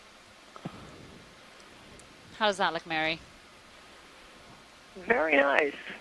This is something that I don't even think we have in the collection. Ooh. Yeah, we've seen quite a number of these as we've come into the shallower portion of the dive. Am I getting farther away, video? Well, they're able to burrow, which is maybe why we don't get them about controlled. the same. So is... Okay. Oh, no. Now you're closer. I mean, this would be a perfect collection. You're almost done. Possibility, given that it's something that Mary does not recognize, and she's an expert in this group of organisms. Potentially something that could be new, but squat lobsters are not easy to collect. I think video's good, although Even science if you is have talking a about suction device. Try to collect them. Remember that they'll try to escape by going backwards. Talking about what? Yeah, so they're going to talking flick about their tail trying and to shoot collect off in the opposite direction, correct? And All right, science. Let me know when you're clear. We are clear. Thank you very All right, much, Pilot. let's come out, video. This is one of those times that we wish a manipulator was not really, and a scoop was not really all we had on our ROV. But I mean, it's very, very difficult, regardless of if you have a suction device or not, to collect these squat lobsters or other arthropods because of their quick ability to get away. Same thing with fish. So perhaps some kind of baited trap would be the best option if other things didn't get into the baited trap first. Yeah.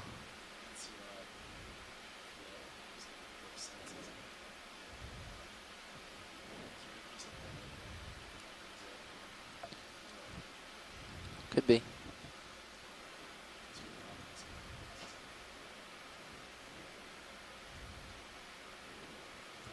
Wow.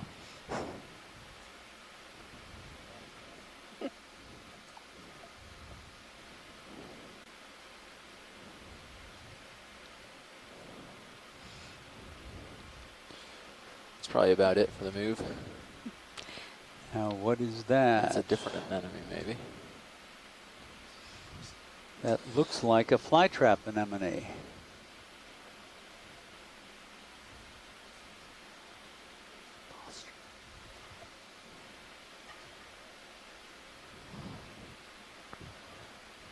Coming partially video. Oh, wow. Right there, hold. What is going on there? Those are some very big gooseneck. barnacles attached to the base of this, whatever the base of the anemone is attached to, and this just shows how little hard substrate there is in this area. We cannot even see this rock or whatever it may be because it is so covered in life. In this case, a very large flytrap, Venus flytrap anemone, usually from the family Homothiidae, but they can be from other groups. I wonder if they're on a loose as rock. well as these huge stalked barnacles. Yeah, you can see these guys get a good 5 or 6 inches long. All right, come in a little bit more if you want. And unlike the right there. gooseneck barnacles that you see attached to pilings or coconuts floating at the sea surface, these have these rows and rows of plates, which are mostly mud covered on these guys. Rows and rows of plates along the stalk or the peduncle. These guys could be Neoscalpellum regina, which is the biggest one in the Gulf. Okay. Oh, wow. I Thanks, Mary. didn't know which. I remember when I was a graduate student, we trawled them up. They were called Scalpellum regium, and I got the impression that they had divided up the genus quite a bit. And I didn't know which one that if this we can zoom in on the species barnacles a little bit, they seem to be fell interested into. in Thanks it. very much, Mary. They might be done with it too. Sorry, Mary, what did you say that, that species was? Neoscalpellum what? That's full zoom. Regina, the queen. Regina, got ya. Thank you. There's a little shrimp on there. All right. Let me know when you're clear, video. Okay, video's clear. All right, Now let's that come one up. is a Caridian, but I sure can't tell you which one. Yeah, that's pretty small. All right. Full Are we wide. good, science? We are, Yes. thank you. All right, moving on. Gonna zoom past the skids? Yeah, go ahead. Okay. Gonna bring the camera a little bit up. Great. I guess our swordfish got tired of us.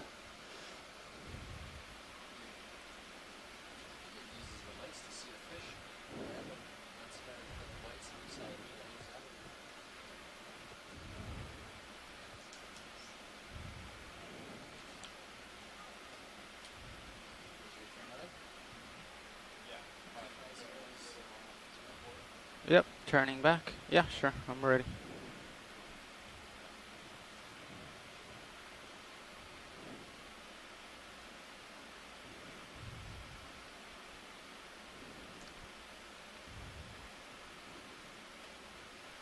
Bridge nav. Another ship move, if you don't mind. We'll do 30 meters, bearing 250 degrees, speed 0.2 knots. Good copy. Thank you, Bridge.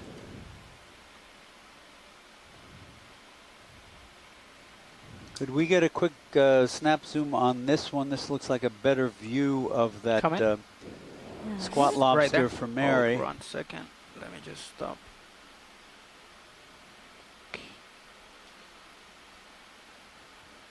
Thank you, Bridge.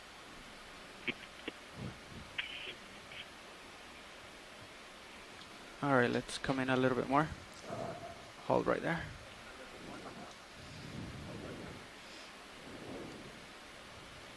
Yes, I think it is the same species that you saw earlier. All right.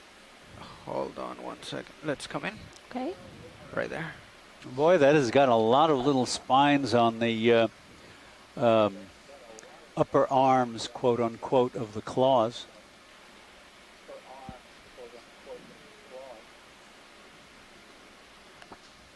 You know, they range from very smooth to very spiny in that genus. Which genus is this? Likely? Right now they're all the genus Munida, but I'll have to double check. I know there's been a lot of revision. Okay. Thank you. Yeah, we get one You've got an interesting gap in your sonar return. About 200, 250 meters on okay, I think the they're southeast off of in the Fort Sirius. Lauderdale when we've done The black some ring ROV work, and I think I have some specimens there. It's interesting. Are you interested? I'm not sure if I have any extras, but I can check when I get home. Are you interested in anything from that part of the world? Or is it, are they very... Would be. No rush, though. Okay. Yeah, that would make sense. Didn't know whether it's a very well... Somebody suggested it was Munida iris. Does that sound like a possibility? Well, it could be, but I've never seen one that big. No, not this one. I mean the smaller one that we get off Fort Lauderdale. It's not really tending to do anything. Like I wanted to like come down a little bit Them. more. There's Okay. an enormous I diversity don't know, in like, the genera Munidopsis in the Gulf of Mexico. Oh, okay. Okay. Yeah, the ones we have off All right, maybe. Off the southeast there of Florida, they make these shallow craters. Okay. And here's Andrea. Maybe you can get a better view of this one as he comes by. This is the same one that we've seen throughout the dive, I think. Okay. That we thought was Europhysis serrata, and it's gone in a huff and a puff.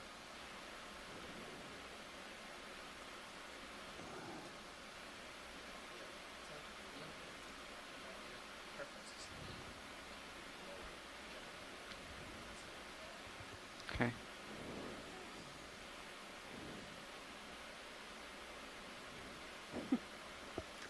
Boy, you can really see how fine and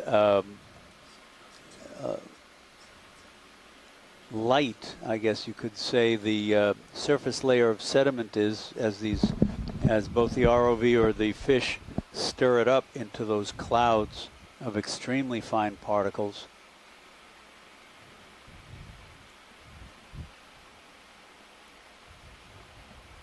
Here the mounds are we still moving? more uniform in height.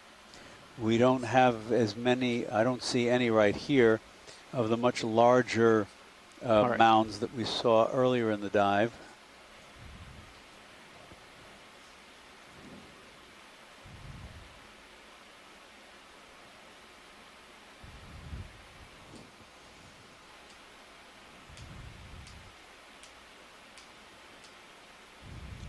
Our depth is now 533 meters.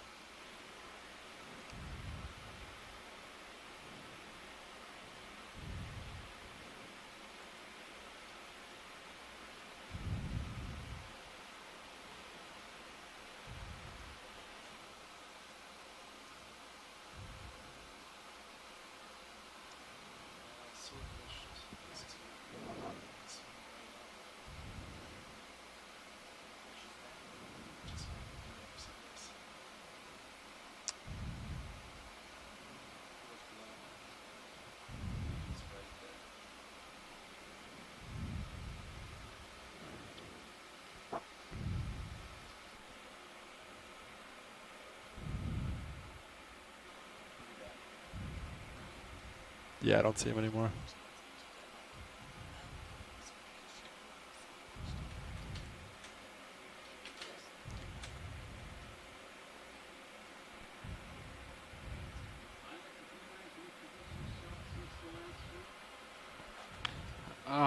Yeah, we actually have been here for about an hour and a half, maybe. It's the same three of us. Switch seats. Yeah. Same three.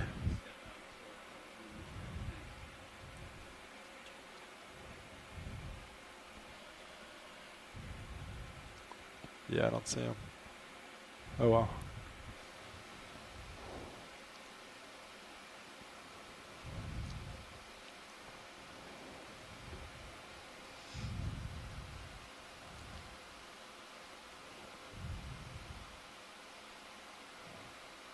Let's come in partial. All right. This is another one of Yeah, those. that's the same thing as we've seen. Munida. All right. Let's come up. Okay. Copy. I say let's keep it going.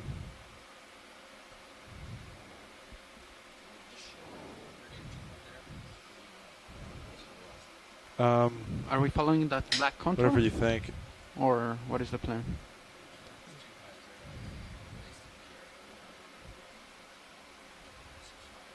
I'm fine with that, because I still see nothing on sonar. I'll rotate starboard to 265. Copy, 265. And that's pretty much it for Alright. reference. Thank you.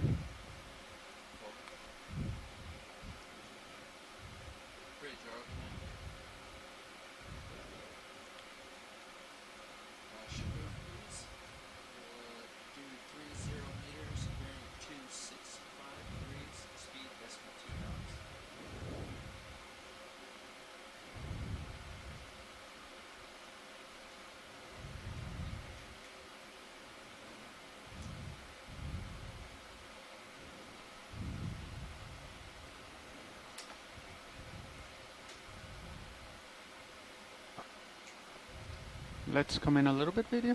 Okay. While we wait for the ship to Now move. here's something we haven't mentioned before. You see all of those little brown tree-like structures on the bottom. Those appear mostly to be come in a little bit more. agglutinating foraminiferans.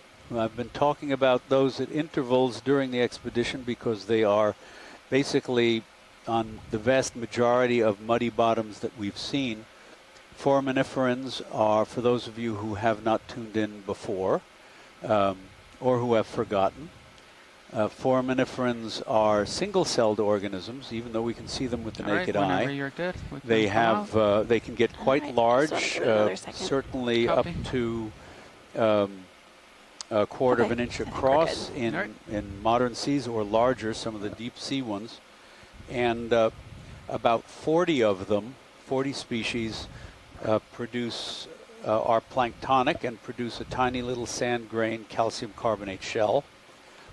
And when they sink to the seafloor after they die, the shell becomes part of the mud, and that foraminifer ooze covers about a third of the deep sea floor around the world, up to hundreds, well, I don't know exactly how deep, but hundreds of meters thick, at least in places.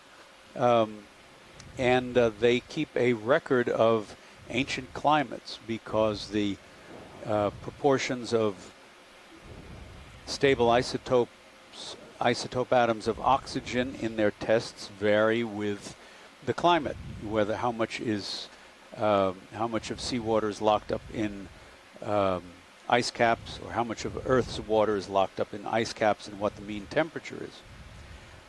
But the vast majority of them, over 8,900 species, are bottom dwellers, and many of these do not produce a calcium carbonate test, but instead I think that's a different kind of fish, too. agglutinate or glue together We'll see if sediment they say grains. anything about it. And is this that Bembrops? I'm approaching is it, that what so- we call this, Diva? So no, we ended up going with the family Chlorphthalmidae, Okay. I think. And then, wasn't this one of the green eyes? No, Oh, I no, I can't don't think remember. so. I think this was Bembrops, but All right. let's let Gonna move the camera a little bit. Andrea weigh in here. Bembrops, yep. Tracy says Bembrops, and Let's that little come in a fish little that bit more, swam video. by was Cyclothone. Right there. Yeah, the green eyes don't have that long jaw. If you want, you can come in a little bit more. Yeah, that would be great. That's an amazing shot. Look at that detail. Is that full zoom? Yep, that's all the way in. Copy. All right, whenever you're good. I can hold Thank it for you. just a second. That would be great.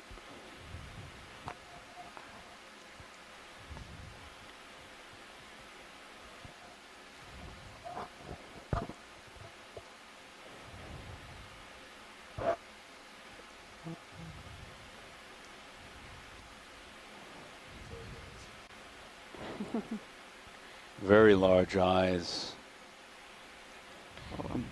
I think we're good. Okay, let's come up. So I think I lost my footing a little bit. Okay.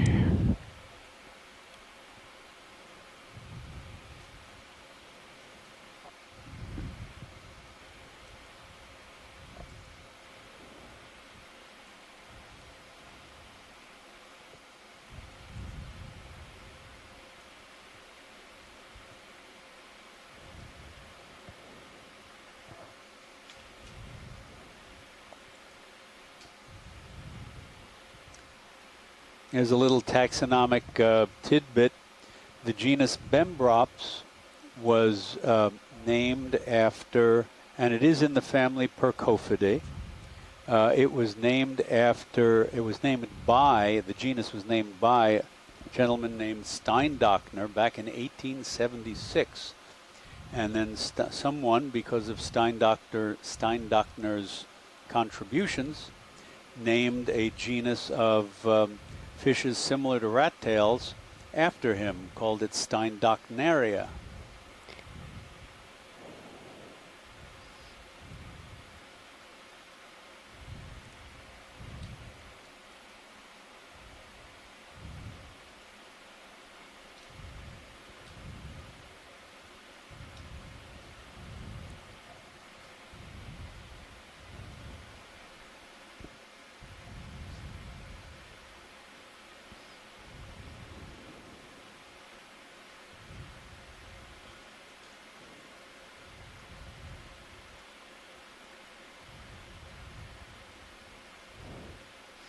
It's a big burrow.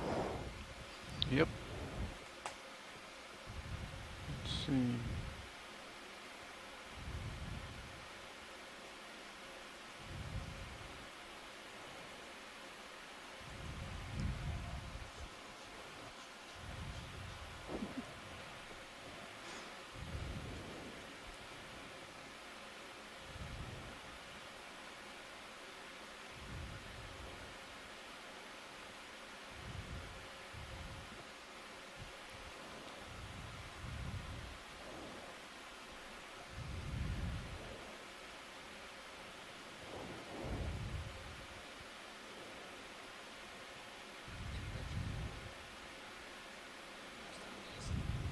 We can keep going. I don't know what direction though. You're facing 263. Yeah, I'm still about 260.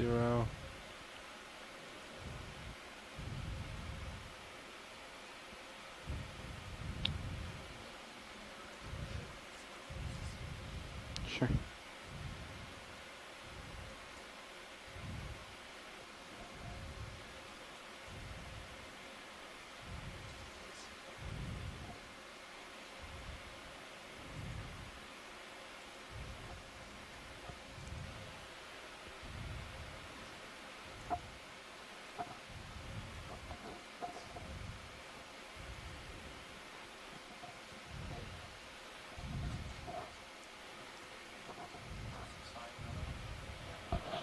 Sounds good.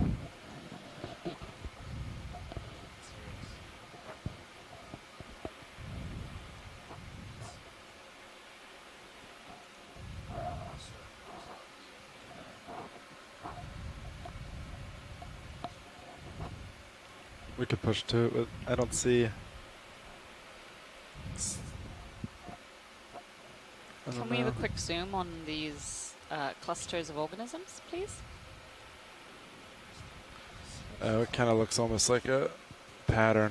Yeah, that looks fake. So this looks like some more of those huge barnacles we saw, which Mary Wixton identified as Neoscalpellum regina.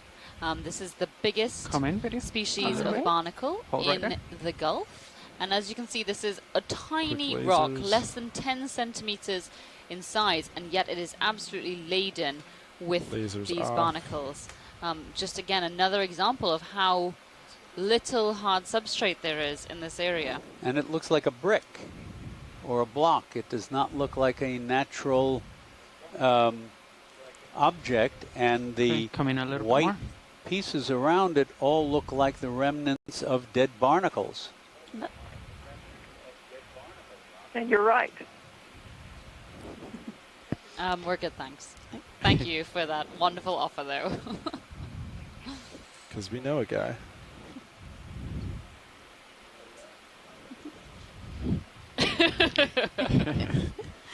There's at least one in inventory. Video's clear. All right. We can come out Okay, whenever that's you want. great. Yeah, thank you.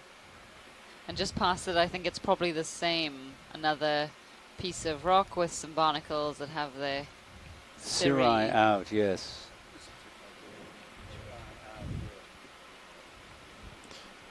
Copy. I'll rotate 250. Okay.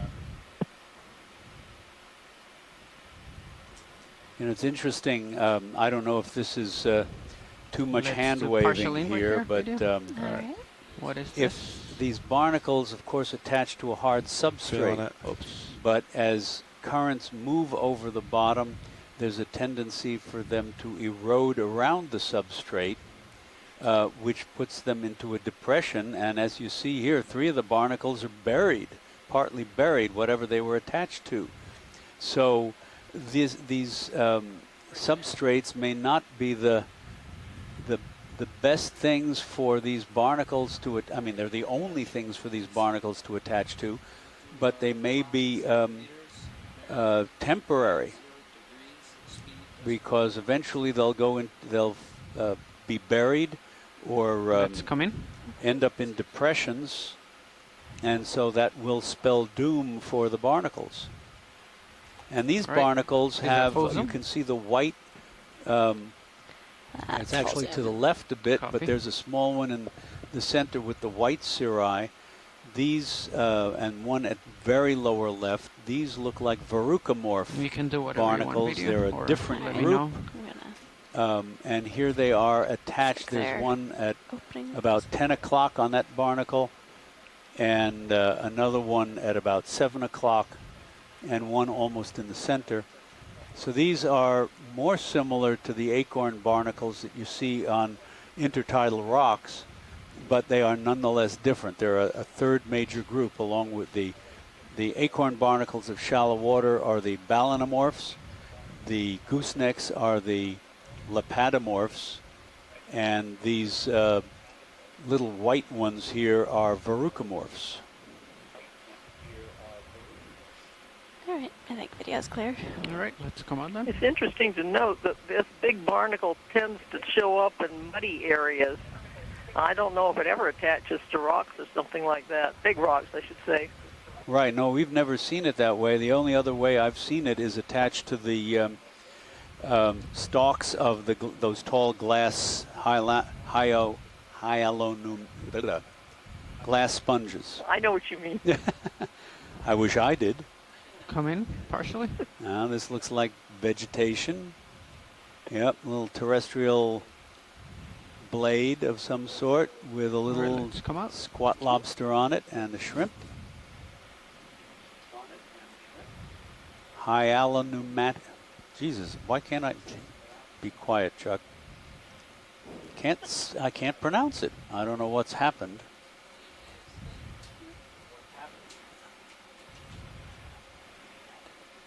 Hyacinth. There it is. I finally got it out.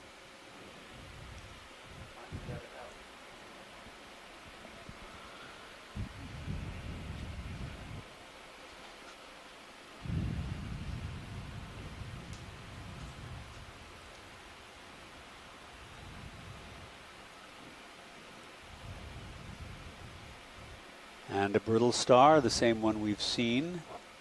Let's come in partially, video.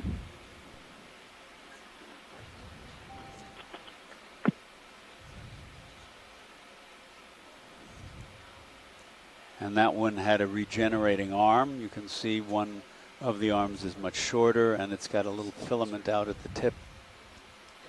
Echinoderms are masters of regeneration, with the exception of sea urchins and sand dollars, of course. If you break a sea urchin in half, it's not going to regenerate. Okay, let's come out. All right.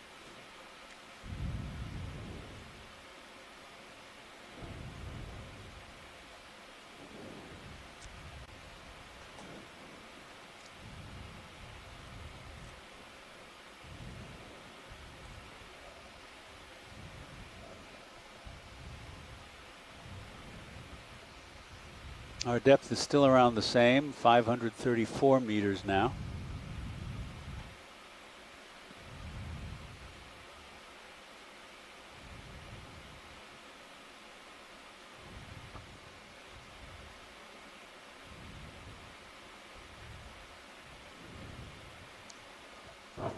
There's a nice couple of shallow, large craters. But they look somewhat obsolete because they're the same tan color as the surrounding sediment, indicating that they've been there for quite a while and material has settled from the upper waters.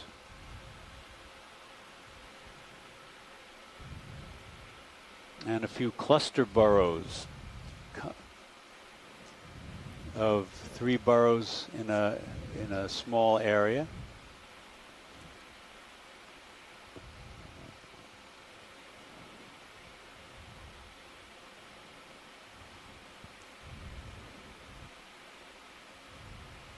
Let's do partial in. All right. And that is some Right plant material with a little squat lobster in the mouth of that burrow. Thank you. Okay, let's come up.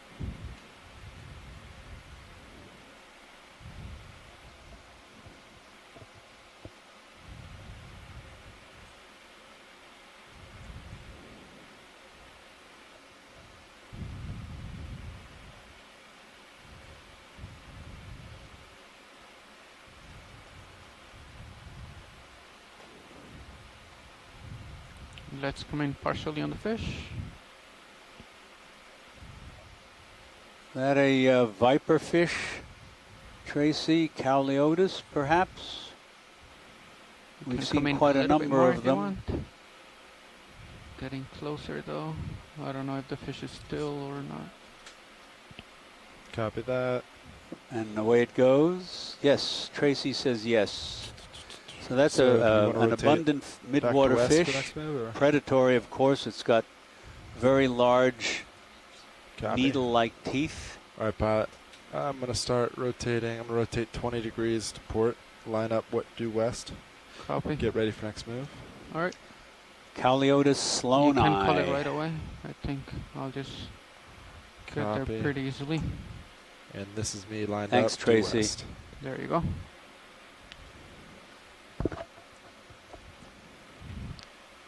Alright.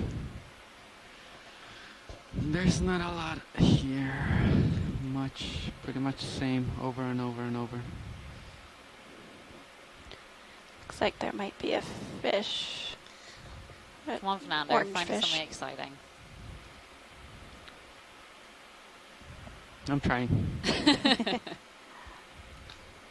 Is this exciting? No, we have seen several of these already. Oh.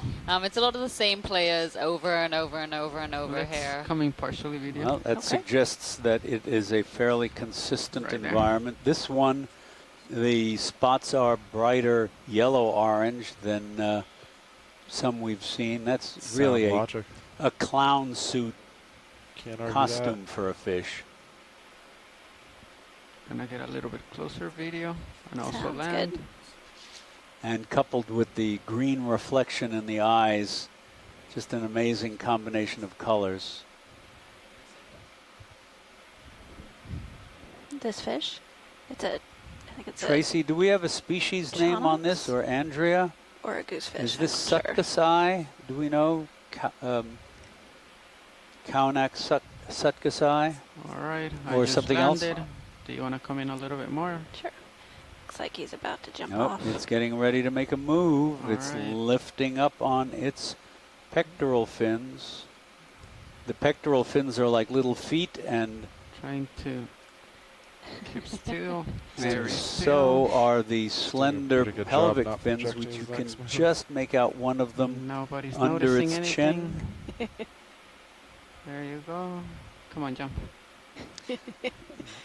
Bob Carney says that the water hyacinth, which we've seen so much of, was introduced So in the much U.S. in the excitement. 1880s, and it would be interesting to find out whether it represents a possible significant increase we of don't have a lot of time terrestrial All right, video's good. input into the Gulf of carbon into the Gulf of Mexico. I'm about right on top of you. We've certainly seen more of it than any other kind of terrestrial macroscopic debris. Bringing camera up. So that Kaunax may have been trying to look as big as possible, lifting itself up off the seafloor to be able to say, you know, you can try and take me on. I'll put up a fight. And Andrea says this is Sutkusai, named after Royal D. Sutkus, who was a prominent ichthyologist and curator of the Tulane University collection.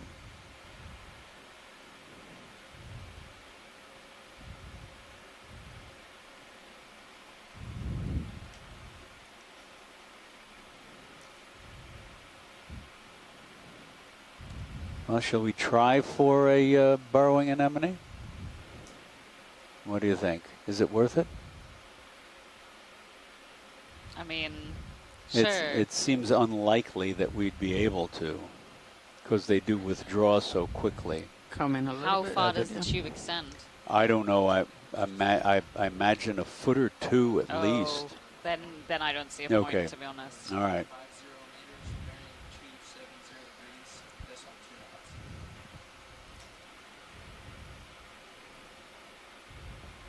I think you'd have to go down there with a major shovel of some sort in order to get them, or a huge box core.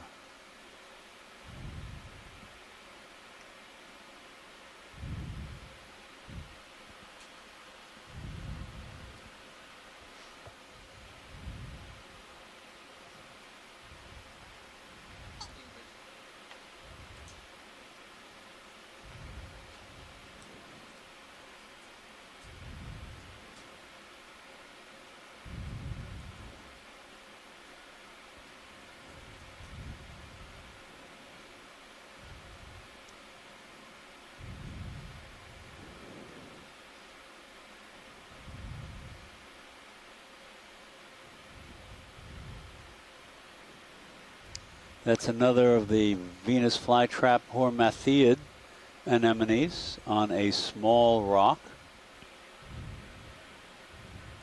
In that characteristic posture that looks like a Venus flytrap. Okay, you can come in if you want video. Great. Also looks a little bit like the head of that monster plant in the Broadway show and movie Little Shop of Horrors.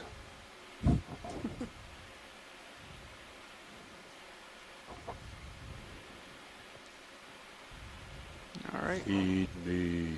Do you want to come in, or do you want to just keep going? I think I'm good. All right, let's come out then. All right.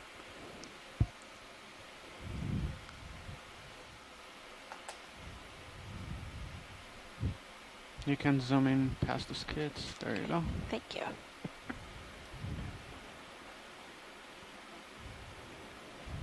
Guys, I was checking up on those big barnacles, and they were in genus called Archoscalpellum. Then they went through 2 name changes. They're back in Archoscalpellum again. Archoscalpellum. Okay. Thank you. Okay. Thank you. Who knows? Maybe we'll change them again. Let's look at the water Musical column to see if genera. we see anything different. Sounds good.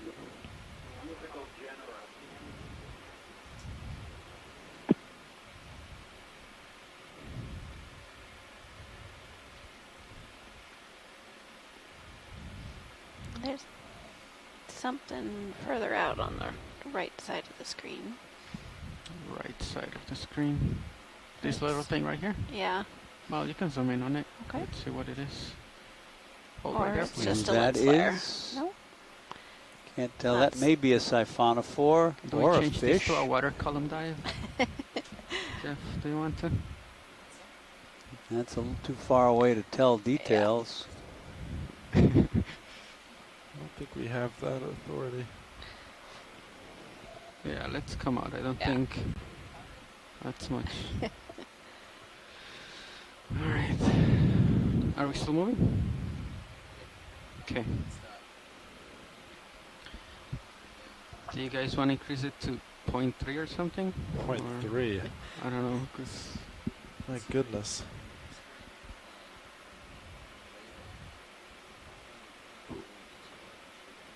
All right. Those look like more of the large gooseneck barnacles on the bottom there. Interesting why they're just lying flat and not raised up where they could collect food more easily. Mary, do you know whether these barnacles have any mobility, real mobility to the stalk? Can they, could they depth and length, cant themselves up if they wanted to? An efficiency point.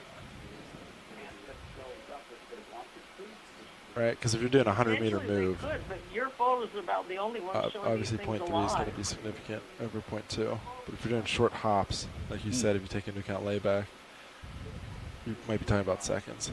Tracy Sutton said that slender silver just keep it up vertical line that we saw was probably I'm not trying to talk you out of it. I'm just possibly a parallepiped.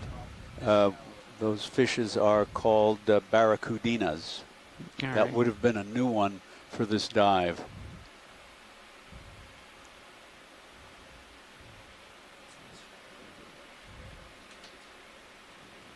And there's something in the water column ahead. Can you come in, video? Yep. Hold right there. A squid with tentacles extended. I don't know, this looks different than the ones we've seen before. This has a longer, narrower posterior end and more triangular fins. Zoom. Let's come up.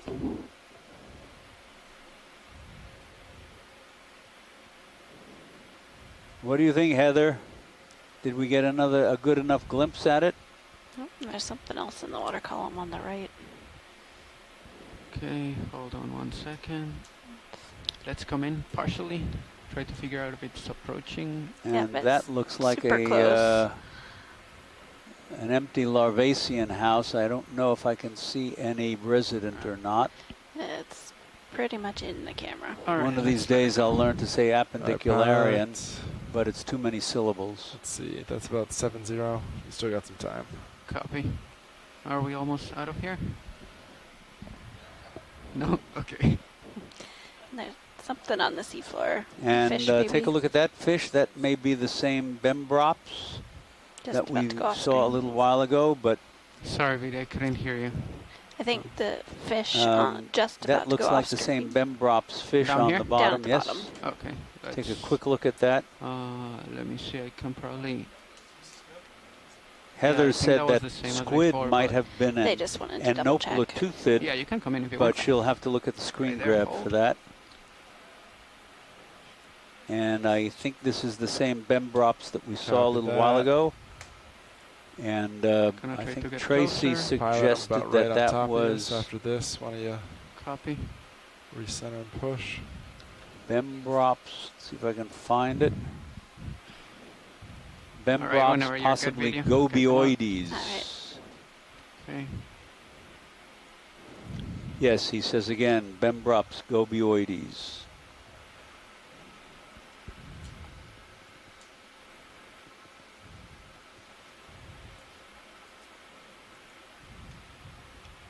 Partial in.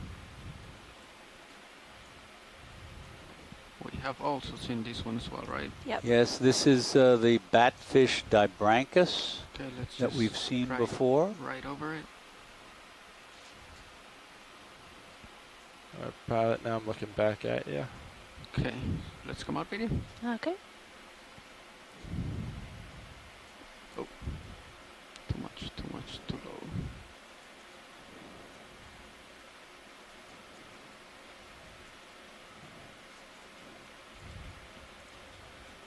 And this is a piece of trash, potentially plastic.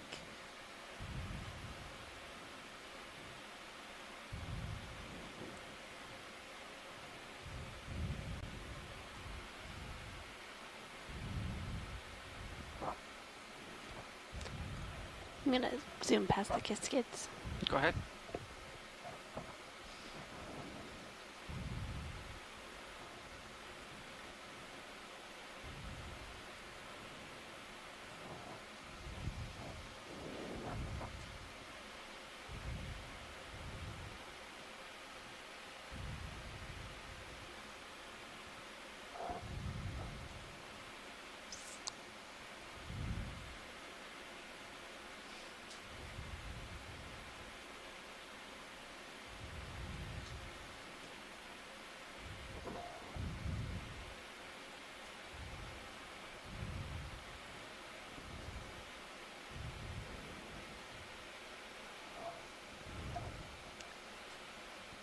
That's another squat lobster there. The same one that we've been seeing. And All right, another. Nab, how's that move? Still going? Copy.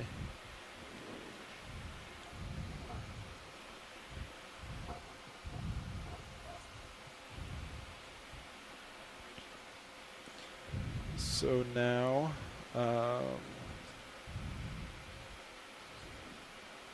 okay, so we're south of waypoint 3 right now. Do we just follow the contour, the black contour line, or? I think that's the plan, right, Nav? You want to do a little roundabout? Copy. Pilot, I'm going to turn starboard 30 degrees to 300. Copy. Degrees. I got nothing to say otherwise. Absolutely nothing. I'm lined up 300 degrees.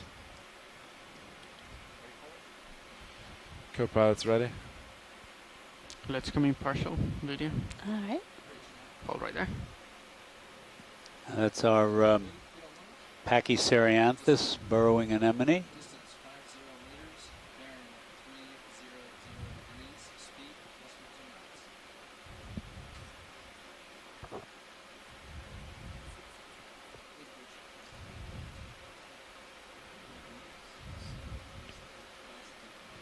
I mean, we can try.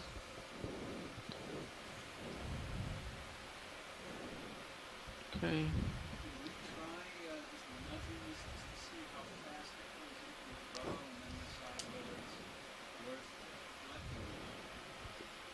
Sure. Do you Thank you, Bridge. Cancel that move?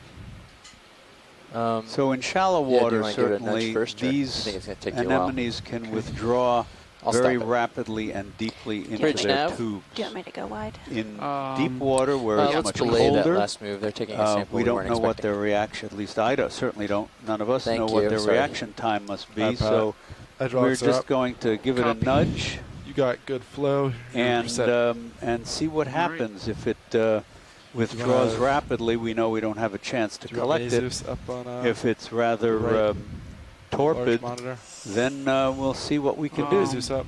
Thank you, Rich. Let's hold on then. Copy. So just try brushing the tentacles. Don't poke at the base. Okay. Because you don't want to knock it over. All right. So we're good to come live. Yep, you're good. All right. There you go. Arms live. Twitch.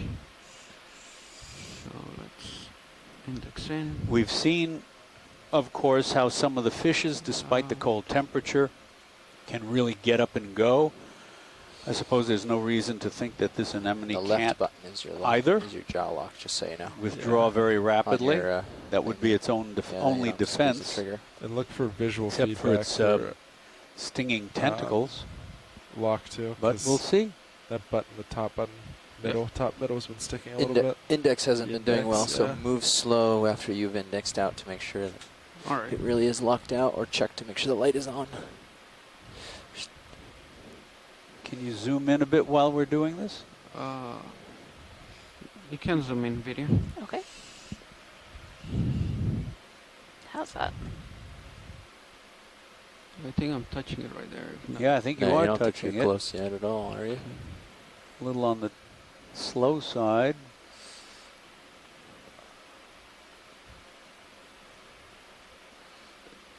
There you go. Now That's you're it. touching it. There's a few tentacles withdrawing.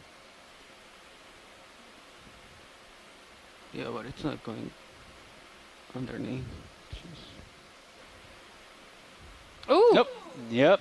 And that's why they're tough to collect. Right there. But now if we grab the tube, if you will, Yeah, but so and bring it all up with it, is that useful? yes, that would be great. Earlier, Scott was saying that you want to grab as low to the ground as possible to prevent it retracting So in any that case, further do I into wanna the go like sediment. sideways and just go like Because I don't know if we'll be able to pull the whole thing out with its tube You could try. I or think not. You could ask how deep this goes. We'll into have to sediment. I think see. it's pretty deep. So yeah, we have think no they were idea. saying It a could foot be or as much two, as 1 possibly. or 2 feet deep. Yeah, so so that's why probably a little deep pulling for the at the scoop. deep. Yeah, no, I would Find definitely that go with the base juice. grab. What I would do is, I think this is pretty soft sediment. So I'd drive your fingers in to the point where the knife was at the mud. Scott suggested level, going for another one that's extended. What do you think? Just take it all. Okay. Yeah, you take everything. Why from would that it. make a difference? Unless, I mean, ask Watchlead what they're hoping for. Okay, watch lead. So what my navigator was thinking was maybe we come in diagonally down, try to put the claw in the sand as far as we can go, and probably like, try to snip it right at the bottom where the sack meets the sand right there. Well, Scott says the tube could be 1 meter deep, so it may already be too far withdrawn So down. I don't think that's the case here because we can still actually see it in this bit here. So I mean, I think we're situated. We've already stopped the ship move, so let's try. And the only thing is, pilot, we don't want to try and cut it. Yeah. Okay. Oh, we don't want to cut No. it. Okay. I think we want to just try and pull it. So it's pull the whole 4, thing. 5. Same thing, but yeah, just grab it with the fingers. So instead of reaching through, so your fingers are in the sand, just grab it as close to the sand as you can. Okay. And to pull it out, you're going to have to squeeze it And and the pretty claw tight. will need to be closed really quickly. What about the grip force? I would try something like 4. And don't be ginger about it. Just grab it. Exactly. Okay. All right, let's come out a little bit, video. Can you get up? Yes. Please, if you are not talking, please do mute your mic. We're getting a lot of feedback. The main one. There you go. That's I'm going to center up your mini Zeus real quick. All right, thank you. Maybe go with 3. And I don't know how soft it's going to be. Video, do you want to get a slight zoom on mini Zeus? Yep. Okay, grip force 3. That looks great, thank you. This collection is not crucial, so let's just give it a try and then make decisions.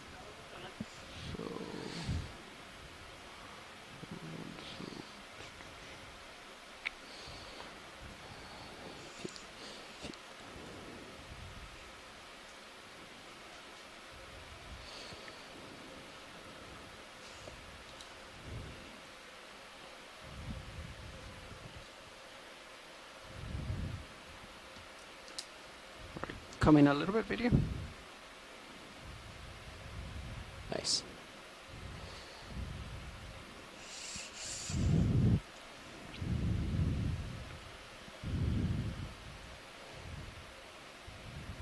All right, so right there, just try to just close it. Yeah, so you might look at make sure you're nicely centered. There you go. Yep. And close slow at first to make sure you're going to be lined up well, and then as soon as you get right about to go, all right, clamp it in a hurry. It sounds like, otherwise it will sink deeper in the sand. All right. There you go. It's not really closing that fast. And keep an eye on your mini Zeus too. Yeah, you might have to push it all the way down. For 3, you can push it down further. It's not really closing. You don't. It's not closing. Unless what? Oh, wait. That's You're on 3 and it's not closing? Yeah. It's going to take probably like 80% of it to even start closing. All right.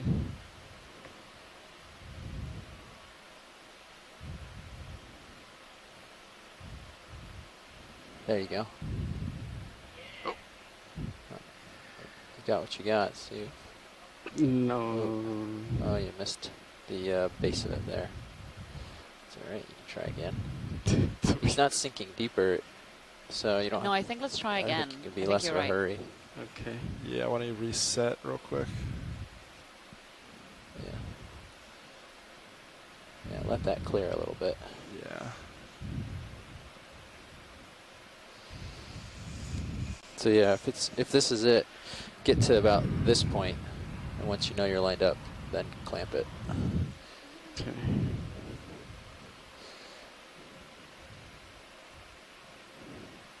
It's only the last tiny bit that you have to do in a hurry.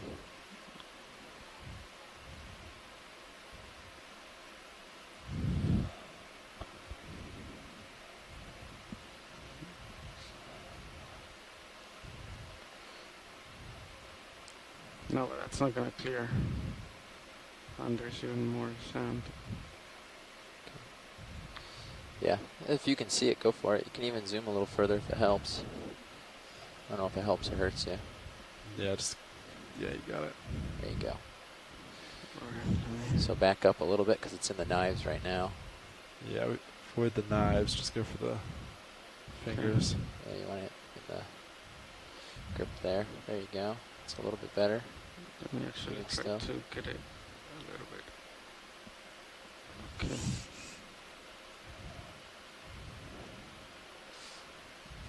Yeah. They got your wrist right up there. Yeah, that might prevent you from going down. Okay. There you go. That looks pretty good. So again, you're in the knife, so be careful. Right there. About that distance, or even a little bit further back would be better. Okay. But it's looking good. Right there. Yep. Okay. Right. Just go slow to make sure you're in the fingers instead of the knife at first. Right. You're playing. Yeah. I wouldn't push it down Yeah, anymore. careful. You're really pushing in the mud now.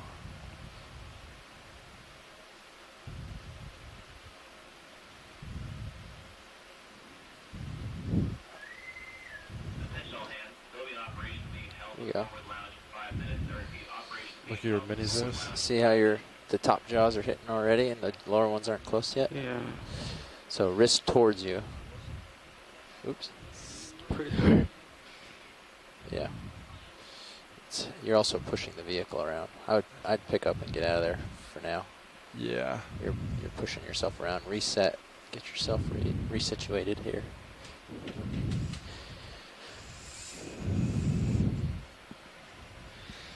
I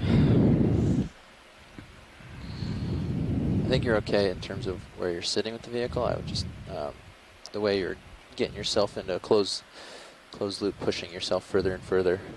You want to be careful not to be jamming it in the mud because once you're moving you're yourself around. in the mud, you kind of lose visual feedback of like going down. So you don't really know how much force you're applying. Yeah. You don't really want to be pushing into the mud like that very much. It's kind of an ominous view now. It's kind of cool. This fog machine. So.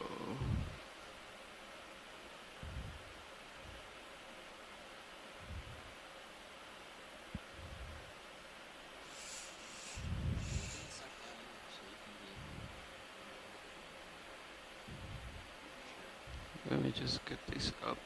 Can we come out on Minizoos video? No problem. Let me just get it straight like this. Okay. Let me just get the which way are the okay.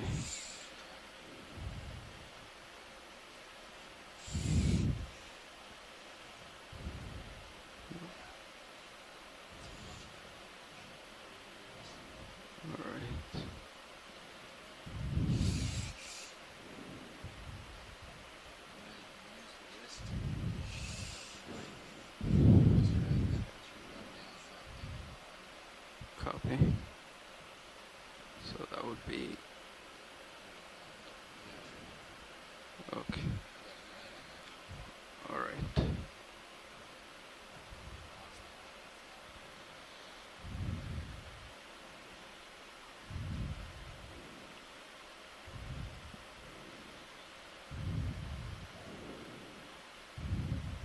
Can we bring in Minizoos? Yep. How's that? That's good.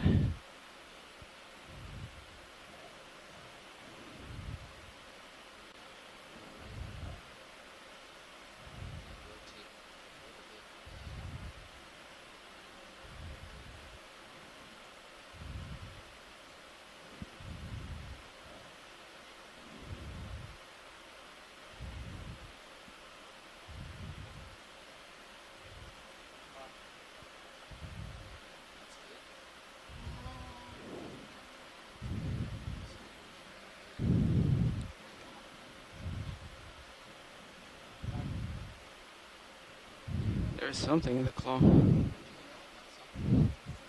Let's come out on the... No, that's just a piece of tube. I mean, we have it in our hands, so let's just put it into the box anyway. Go ahead. There might be some Let's tentacles come in out there. on, There might be is some this full tissue wide? that can be used. Yeah, for we're full genetic wide on analysis. both cameras. Copy, thank you. All right. And who knows? There might be some other stuff in there.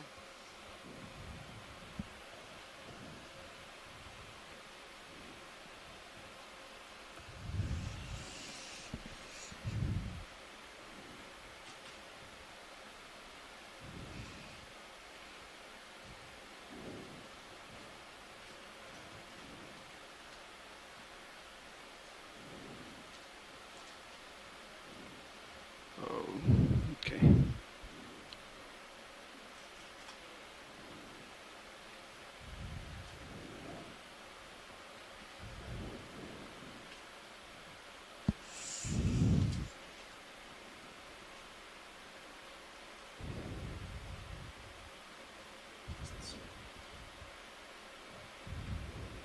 Right there, I'm on top of it, right? Okay.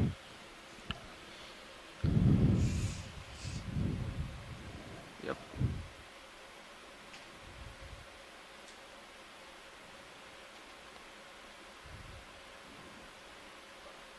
Okay.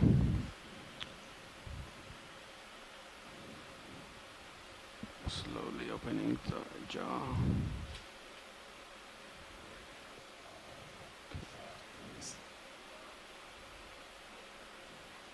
But I don't think it's out of the hand.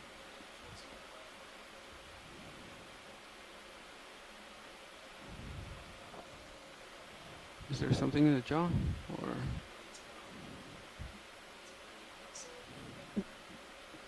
Right here, no, I don't think there's anything anymore.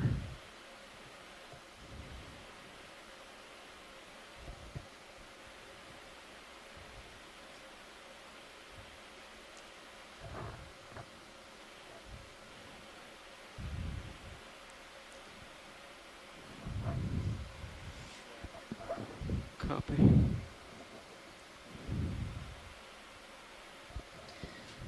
Muchas gracias. That was pretty experimental. We had no idea how that Cereanthes was going to react. And we have no idea how much we've actually gotten there. Those animals can extend for over 1 meter into the sediment. And so it's going to kind of be a gamble as to what we bring up. But as we had a piece of it in our jaws, we figured it would be better to at least pop that in the bio box. You never know, there may be a tentacle or two there. So something that could be useful. Sure.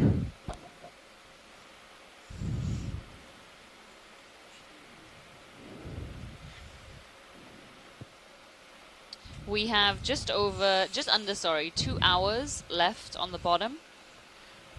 We should be coming off the bottom at about 4:10 Eastern Standard Time, around there, 4-ish. So we still have, yeah,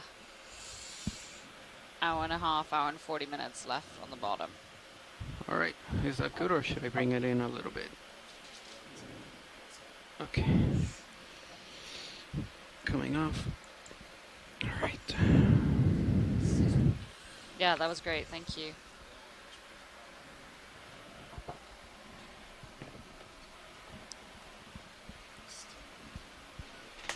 Copy. Let's come in video. All right. Trying to turn. Oh, hold on.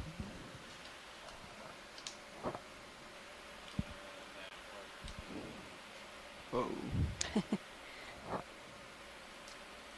So if Andrea is still there, if we can zoom in on the head of this fish and the first dorsal fin, you might be able to get a definitive identification on it. Well, It's that not was gonna quick. make it easy on you. Let's come out. Yep. Oh, we're full out. Don't know if that was enough or not. And that looks like a cluster of those gooseneck barnacles again up ahead, but they look like they're standing up, unlike the ones we've seen so far.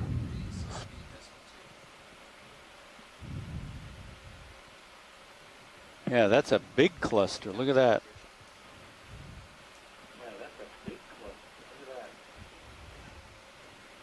So Archoscalpellum regina.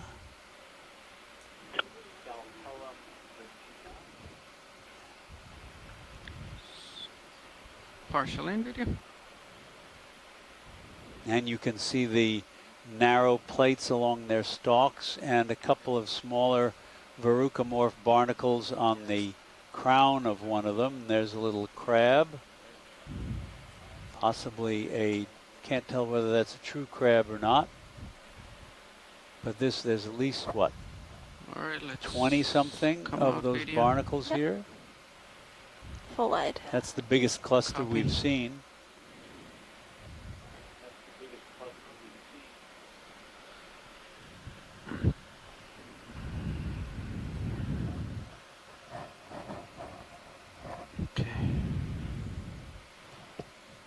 What's the oxygen content down where you're working right now?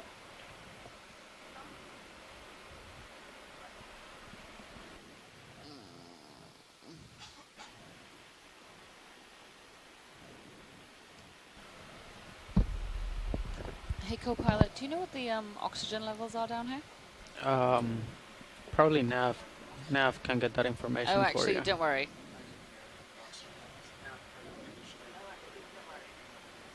Don't worry, they are. No, it is. Don't worry. The reason I ask is because You can open the CTD It's 3.72 milligrams per liter, Mary.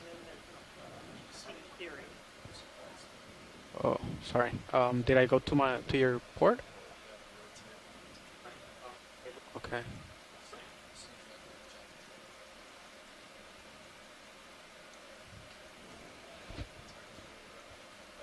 Okay. All right. So, I'm gonna come up a little bit. All right. Thank you.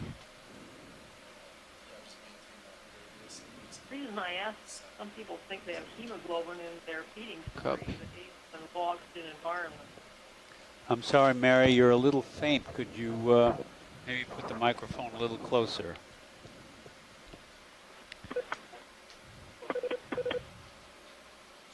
Can you hear me? Yes, that's better. Thank you.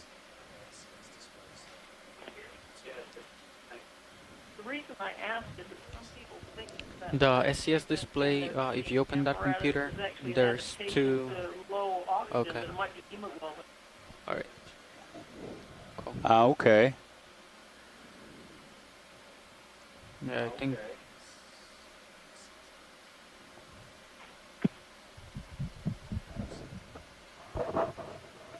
Mary, could you repeat that only because I think the pilot was talking or the co-pilot was talking at the same time. Well, you notice that there's red pigment in the feeding apparatus. And some people think it might be hemoglobin and an adaptation to low oxygen. Would that be a reason to collect Mary, one?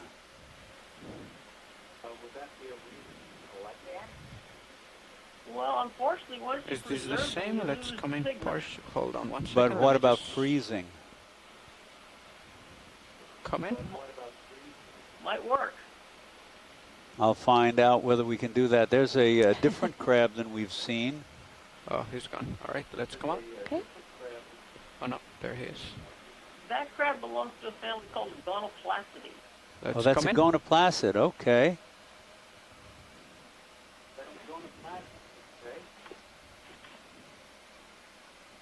So, Mary, this is Carolyn Rupo. I know you're not in the chat room, but the DO levels here are about 3.73 Let's come milligrams in. per liter. And that's actually, Right I was there. saying to Bob Carney earlier, it's quite a bit lower than we've seen in other places, but he says this is kind of a known oxygen minimum that I'm sure you Gulf of Mexico people know about at these water depths. Yeah, I was just curious about that pigmentation. All right, I think video is probably clear. All right, let's come out then. So that's a new family record for our dive here, Gonoplacidae.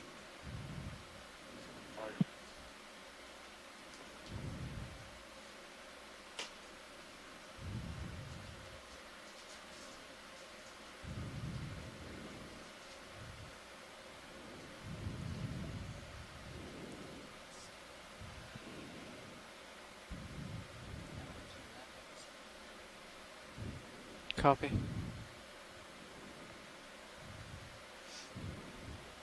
I think your crab may be called Babyplex tifla. It's pretty common in that dam. Okay, very good. Bathyplax tif.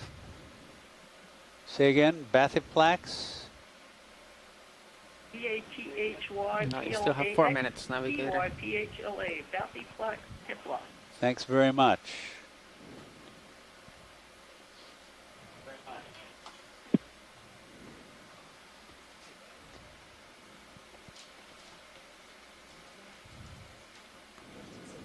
Another looked like a blind lobster burrow.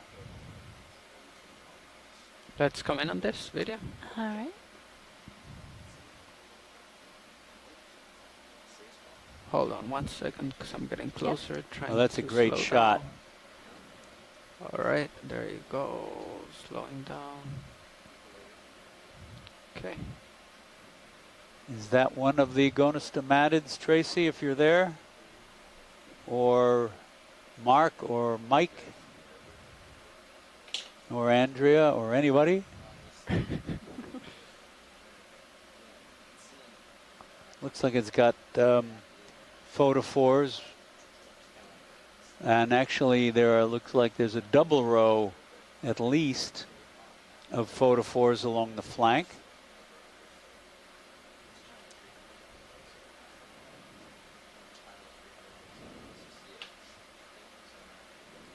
And Tracy's able, from that brilliant video, Tracy's able to identify it to species Mandacus madurensis.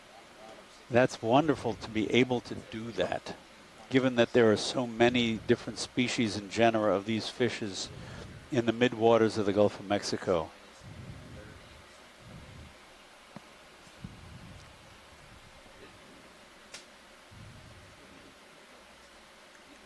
Seems to me that a screen grab of something like this would be suitable for Fish Base, the worldwide database of let's let it go. for Video. fishes. Full wide. Copy.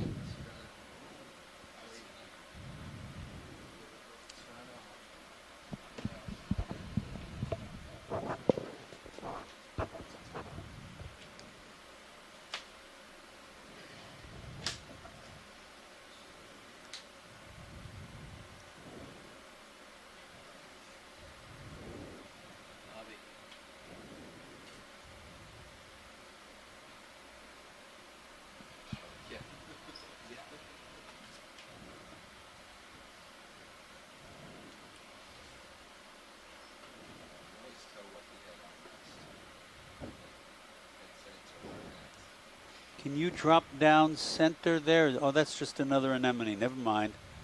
Yeah, that's another burrowing anemone. And a big isopod.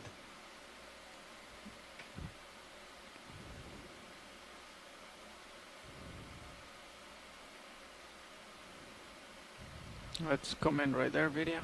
And that looks like an Hold on arrow 1 worm, second. a Ketognath, drifting by. Yes, it's a red one. I've not seen one of those before. Arrow worm. These arrow worms, I think there's something like, I don't know, I'd have to look it up, Let's fewer let than it go. 100 Yep. species. Yeah, there's a couple of bottom-dwelling Pull wide. ones, but most are planktonic, and they're all predatory. They have grasping spines on their Copy. head, and little tufts of extremely sensitive vibration-sensing hairs along their bodies, because they basically live in a black world of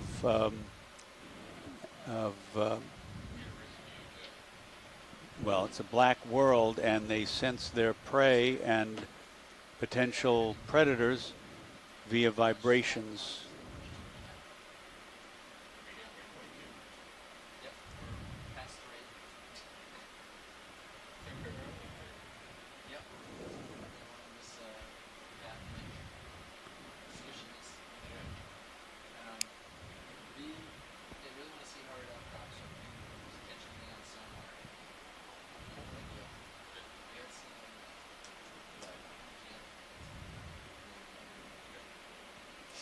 Let's come in video, partially. Okay.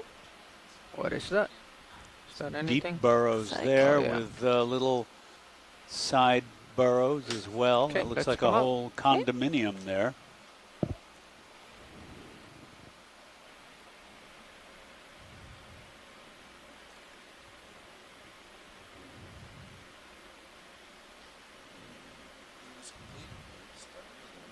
Copy. All right, sounds good.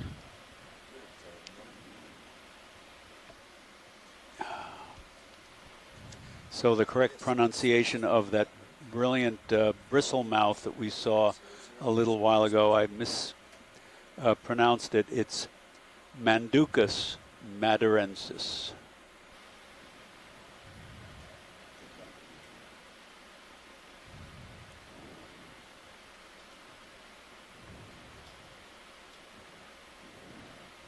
Manducus.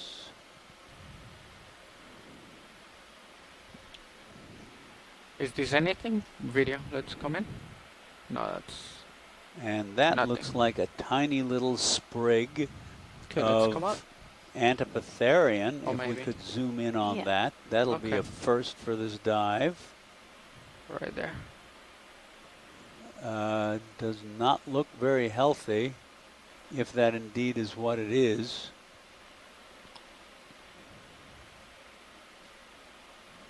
Not 100% sure. And that might be a Brittle Star on it.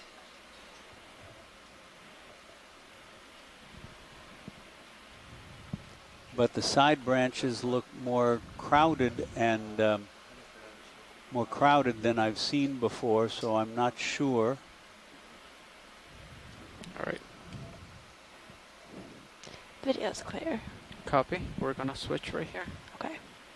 I suppose it could be terrestrial, some kind of terrestrial plant debris if it's not a black coral. I don't know if anybody got a good look at it.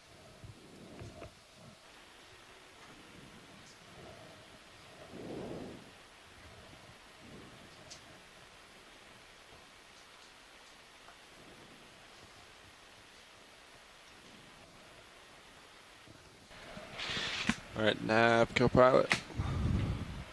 Okay, I think we can move on. Copy that.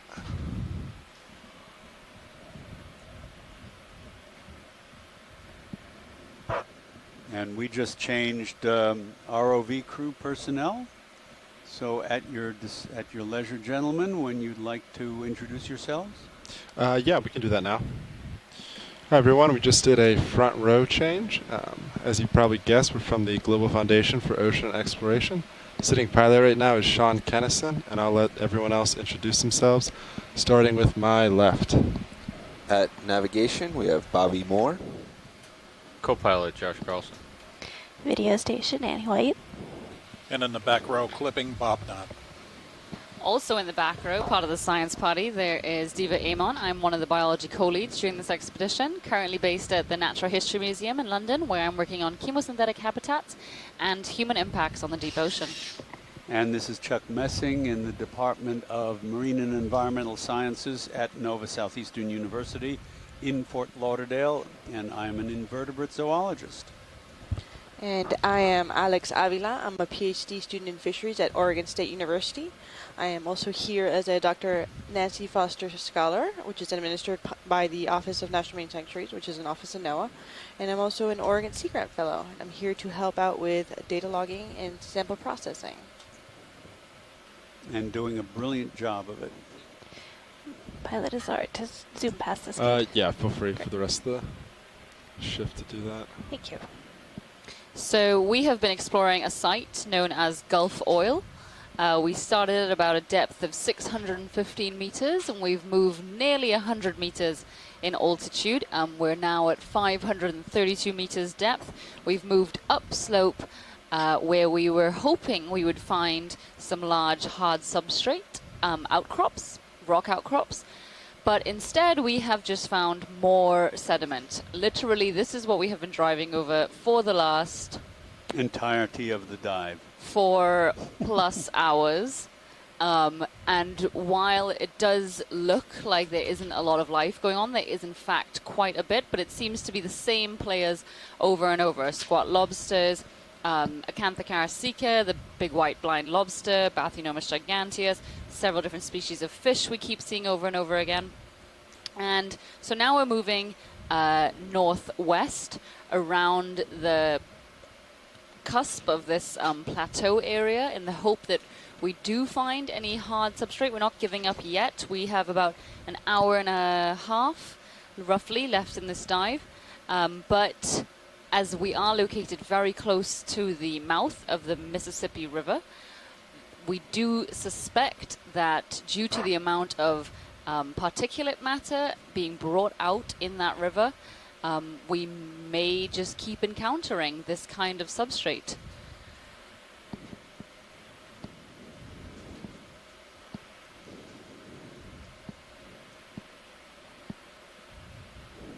And what is quite interesting is that we were working with stakeholders from the Flower Garden Banks Marine National Sanctuary, as this area is a proposed expansion zone for that area, as well as we've been working with the Southeast Deep Coral Initiative, Deep Sea Coral Initiative, and they have been working with some models that showed that this area was of high habitat suitability for deep sea corals. And true to that, about 5 miles north of here, there are very extensive Lophelia pertusa banks. These are reef-building stony corals that can form huge bioherms. So basically they will create substrate, they'll grow and then create this huge 3D structure which many different invertebrates will live in, and when they die, more and more Lophelia will continue to build on top of that old structure. So you end up with these huge areas of Lophelia.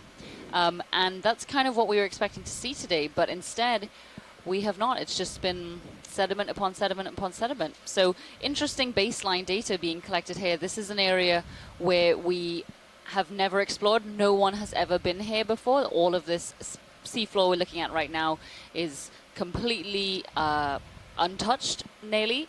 So it's still really exciting. While it is easy to get disenchanted that this is just sediment and there's not much to see, we are still among the first people on the planet to see this area of the seafloor, and that is still very special. And this is also an interesting point because as scientists attempt to describe and hypothesize the distribution of deep sea corals or any other marine habitat, they work from known data. So they say, all right, we know these corals, for example, these deep sea corals, we've observed them here, here, and here. And we know what the substrate is like, we know what the depth is like, we know what the current patterns are like, we know what the oxygen content and the salinity and any number of other things are like. So using that information, they expand that to say, all right, where else in the ocean do all of those characteristics exist? And if we can find other areas in the ocean that correspond to that, and there's another armored sea robin, Aristidion, if we can find other areas of the ocean that exhibit those characteristics, we can say, at least initially, that, well, there's a reasonable chance of finding those same deep sea corals there. And so that's the way modelers work in very, very simple terms. Now, when you come across something like this, which, for example, may have the same a number of characteristics of the physical environment in common with places that with places where deep sea corals have already been found, then you say, all right, let's go look here. And then we find, for example, here that there are no deep sea corals, at least not so far. And so then we have to look a little more carefully and say, what does this area have of its features that are different from the place where the deep sea corals are found? And so we scientists who do this are constantly revising their methods and their models to better narrow the scope of and increase the likelihood that their models will reflect the real world. And it's the same sort of thing with predicting the weather. We have gotten much, much, much, much better at predicting the paths of hurricanes, for example, Thank you, Bridge. than we were Move complete. 10, 20, 30 years ago, Copy that. certainly. And that kind of information is really important, especially Unless you see when anything we're working in alarming on a body of sonar, water that is so we've just heavily been keeping it used. going for the The last Gulf of Mexico hours. has quite a lot of fishing, I'm thinking about putting in a oil longer and gas move this time, exploration 100 and meters. exploitation, some of which It's is fine in with me. deep waters. We haven't And come so being across able Bridge, to Robbie model Nav. these habitats Anything really. effectively is really important. So we Yes, can't can I get a explore move every inch 100 of meters the Gulf of bearing Mexico or the world's 300 oceans with 0.2? ROVs, at least not right now. We don't have that capability.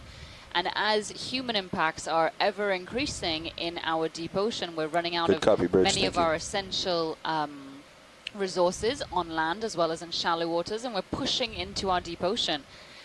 These kinds of models are essential. That is how we are going to be able to hopefully effectively put aside areas of the seafloor for some kind of, if not conservation, stewardship, where we can balance the needs of both industry as well as the needs of, well, nature, I guess. You And know? everybody else. Yeah. Thanks, Bridge.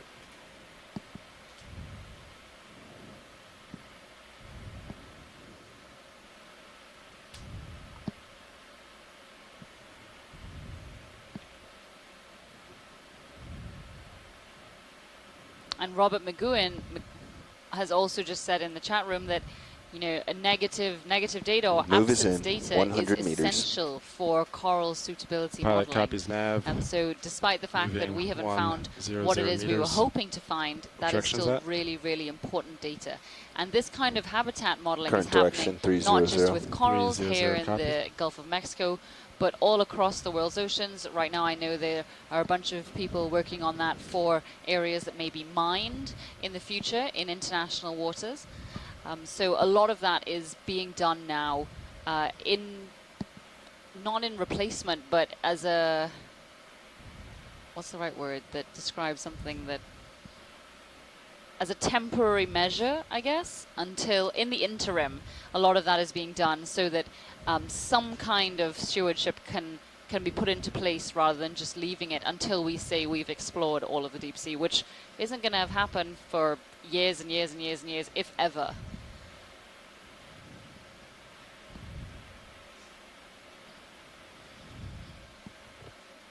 Is this of any interest? Watch leads. I think they've seen a bunch of it already. Copy.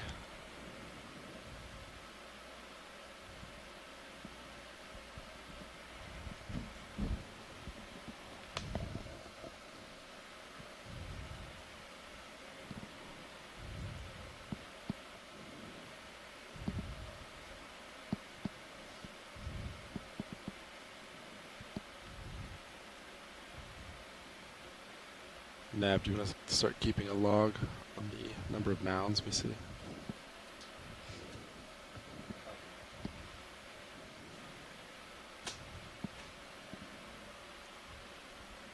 Thanks.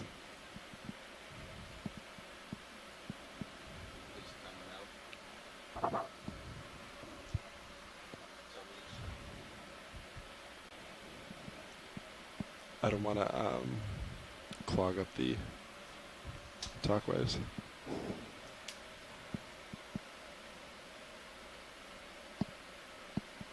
I can visually signal though.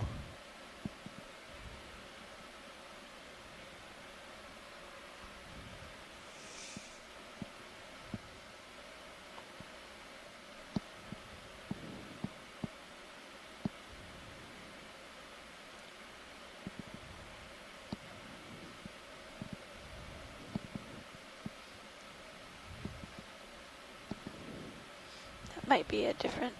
No, it's There's the something. same Can we jelly. zoom in on that? That's a very small, and no, that's it's another the one of the same paraphila Yeah. medusas. Medusae. They are vertical migrators, and this one has encountered the bottom shallower than it wanted to migrate. They migrate diurnally every day up towards the surface at dusk and down into deeper water during the day, and of course horizontal currents carry them along and can carry them over shallower water, or where the seafloor is shallower. And so this one would, for example, this species can occur at depths greater than 1,000 meters.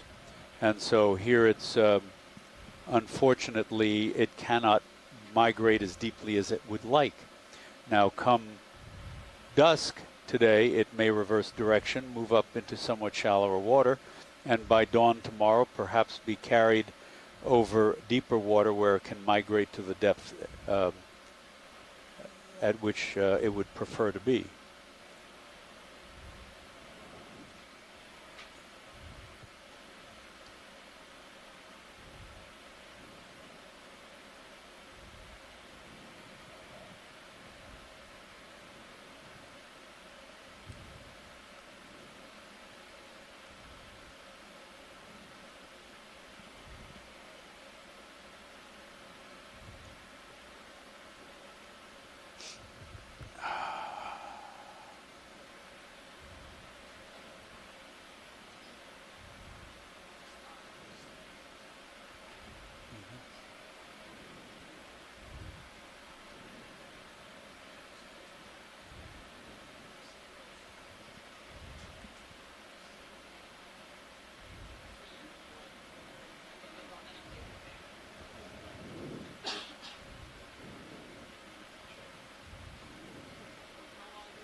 That little fish down on the bottom could either be a Steindachnaria or a macrurid.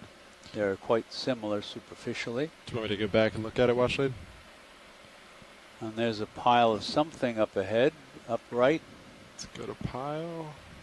I'm guessing it's terrestrial debris, but we can't tell from here.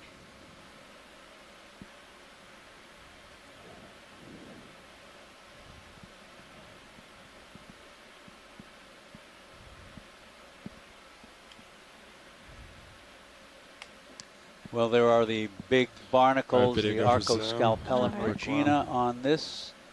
And this looks like just a chunk of rock. That's the first piece of hard bottom we've seen here.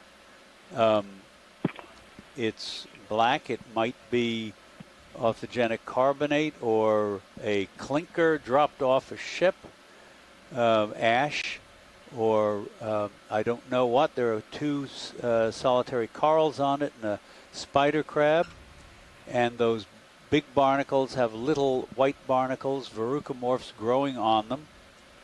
That's the first non-anthropogenic or possibly non-anthropogenic piece of hard bottom that we've seen.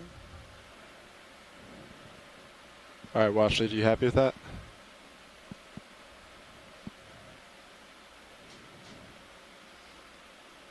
Video is good. You're good? All right, you can come out. Asako asked whether that rock is too large to get. It's a bit on the large side. Yeah, it's at least 20 centimeters across. I think it's less about the size. It's the issue and more about this rock could have come from anyway. I mean, it could have fallen off a ship, and these barnacles are really well known. Yeah. Copy. So skip. That's what it sounds like. We are playing with the idea of potentially coming off the seafloor a little early to do a mid-water transect or two, but we are waiting to hear from the dive super whether that's a good idea or not. Yeah, I did not stop the ship there. It's getting close, but ship is still underway.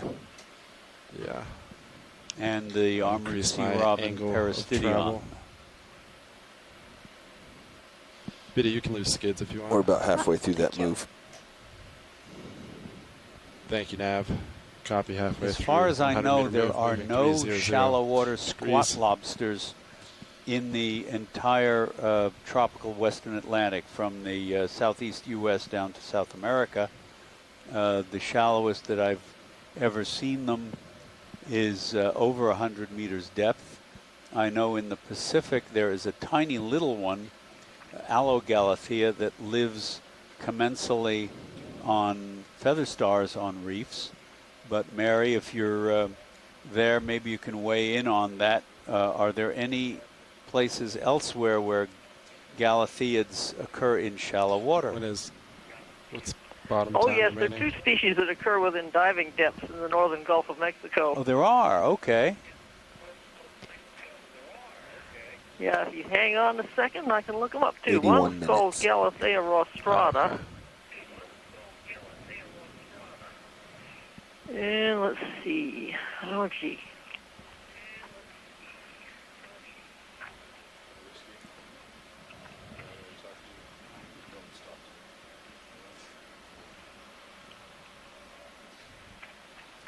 Another blind lobster.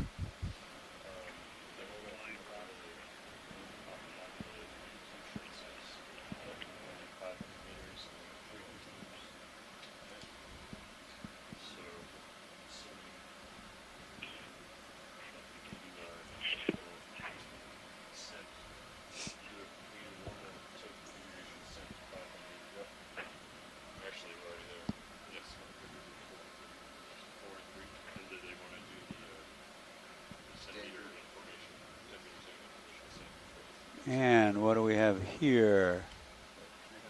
This looks like it might be Rockinia.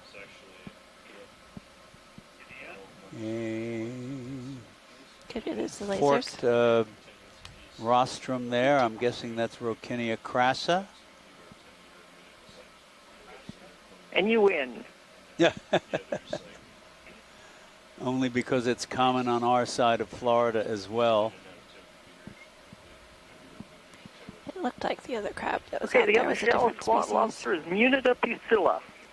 Copy that. Do either of the, I've never come heard wide of and them on the east coast of change Florida. Do they to- occur there at all? Do you know? Oh, yeah, this one on here. Let's get a look at him. They can, but usually you'd see them on kind of a sandy bottom at about 20 meters or deeper. Okay. Okay. And there's the hermit crab with the anemone. Mary, do you know what this one is? Go for a quick zoom video. Yep. Let's get a little closer look. Yeah, video. Oh, yeah, I know exactly what this is. Okay. The hermit crab is called Sympagorus pictus.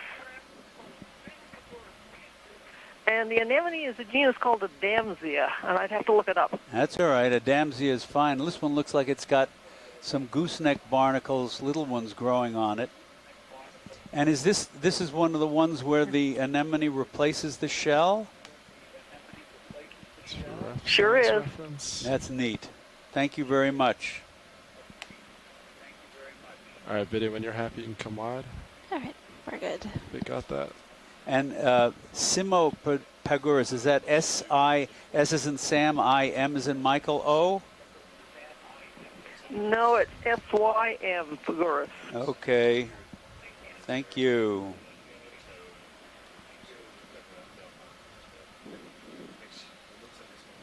And the species name again, because I let it slip by.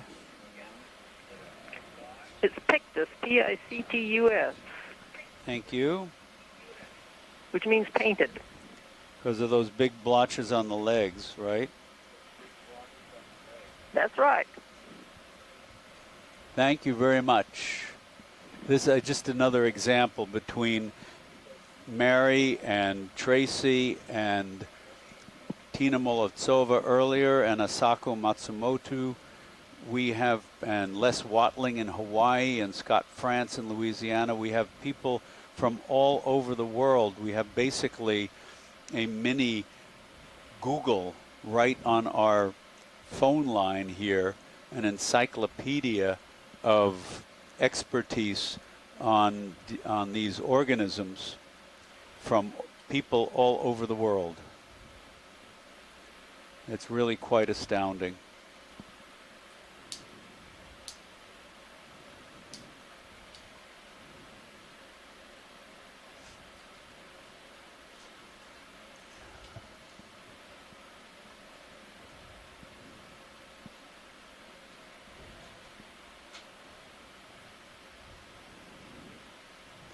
One thing I was also going to mention. So the scientific name of the blind lobster is Acanthocaris sica.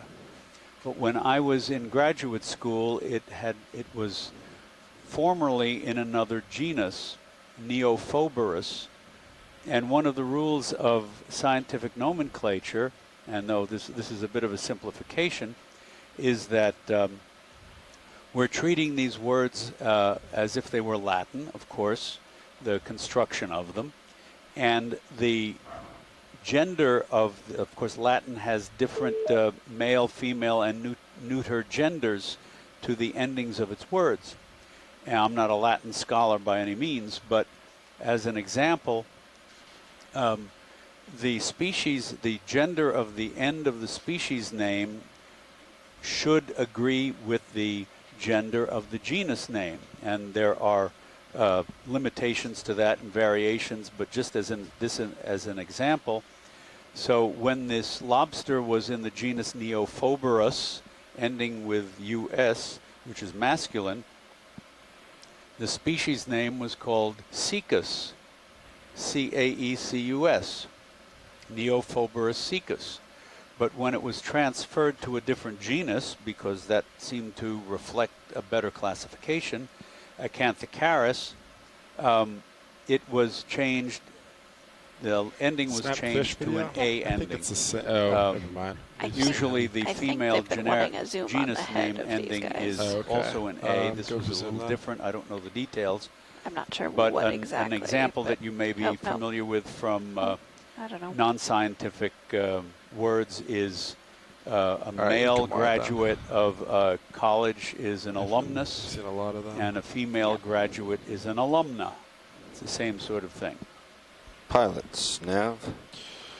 Go nav. This The is request for transects has been approved. Our new off-bottom time is 21:13. 21:13 copies. Approximately 13 minutes left. Copy that. Hey Nav, can you give me an update about the transects, please? Thank you, Bridge. Good copy.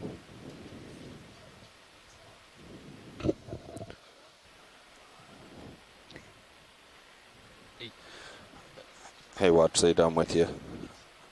You what? They just called in, just as you were calling me. So we, Brian and team lead have, I guess, approved the transects, as I'm sure you are aware. We'll be conducting 2 transects at 300 meters and 400 meters. Each transect will be 10 minutes. During our ascent, we will be in normal transect configuration, so I'll be looking up at the light bar and out into the water column, traveling at only 10 meters a minute. So, including putting all that together, plus an extra few minutes on bottom here to get set up, our off-bottom time is now 21:13. 1-3, yep. 2113. Okay, folks, so we have decided to change the plan of the dive a bit. Mike Ford suggested this as a joke, but actually Sorry, it's repeat. a brilliant Sorry, idea. Is the ship still going? Ship has stopped it. We have Just spent a finished its move. considerable amount of Copy. time Can I do exploring one last this short move? area of the benthos, 13 minutes. the Bridge, seafloor, RV nav. and while SEDC models had predicted that this was an area of high habitat suitability for Yes, deep can sea I get a corals, move in? we have 50 found meters, that is bearing not the 300 case, and degrees, 0 that decimal 2. data is incredibly important, as Chuck and I were talking about earlier, to these modelers to refine their models. Good So copy, this dive think has bridge. been really successful in terms of that aspect of it. 50 meter despite in, the but fact that we we've won't just make it. crossed sediment with the same animals more or less They'll at least for a long keep us time. But we moving. did see a swordfish and several other things that we Copy have that. not seen for this expedition so far. So that was Thank really you, Nat. exciting. But anyway, so Mike Ford has suggested that we come off the bottom a little bit earlier, less than an hour earlier than we were planning to. Thank you, Bridge. And do 2 transects, midwater transects, to explore the midwater before we come up. So, of course, I'm sure you guys know the midwater is the Video, do you least see explored squiggle? part of our planet. And it's really important that we begin to understand what lives there, Gonna go for squiggle especially video. as, of course, as I said earlier, human impacts are ever increasing in this part of the ocean. So we are going to come off the seafloor at 3:13 Never mind, he's up Central there. Standard Time. So that's in very fast. 11 minutes, just over 10 minutes time. That's all right. We're going to leave the bottom He moves and then quick. do 1 transect at 400 meters and 1 transect Actually, at is this 300 another one meters. video? Both of those Go for transects it. will be 10 minutes long as per usual. So we would love it if you would stick around with us for that time.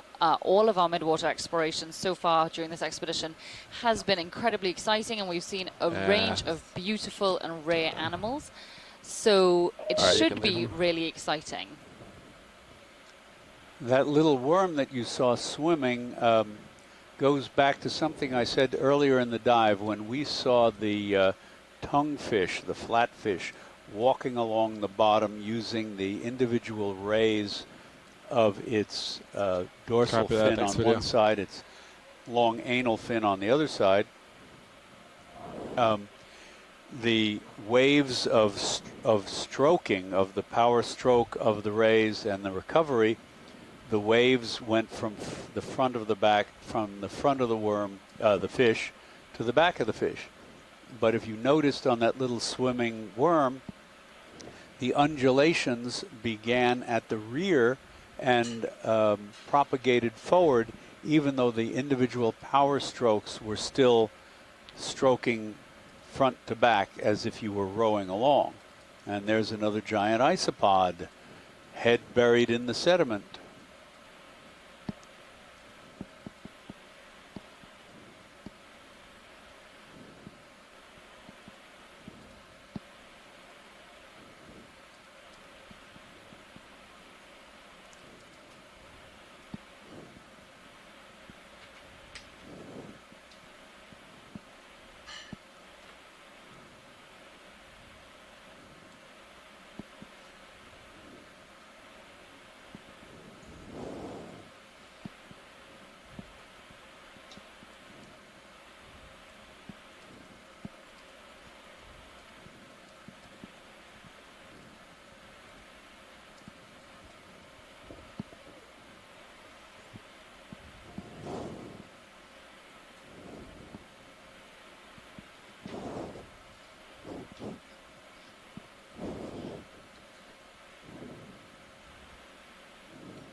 Don't hear anything.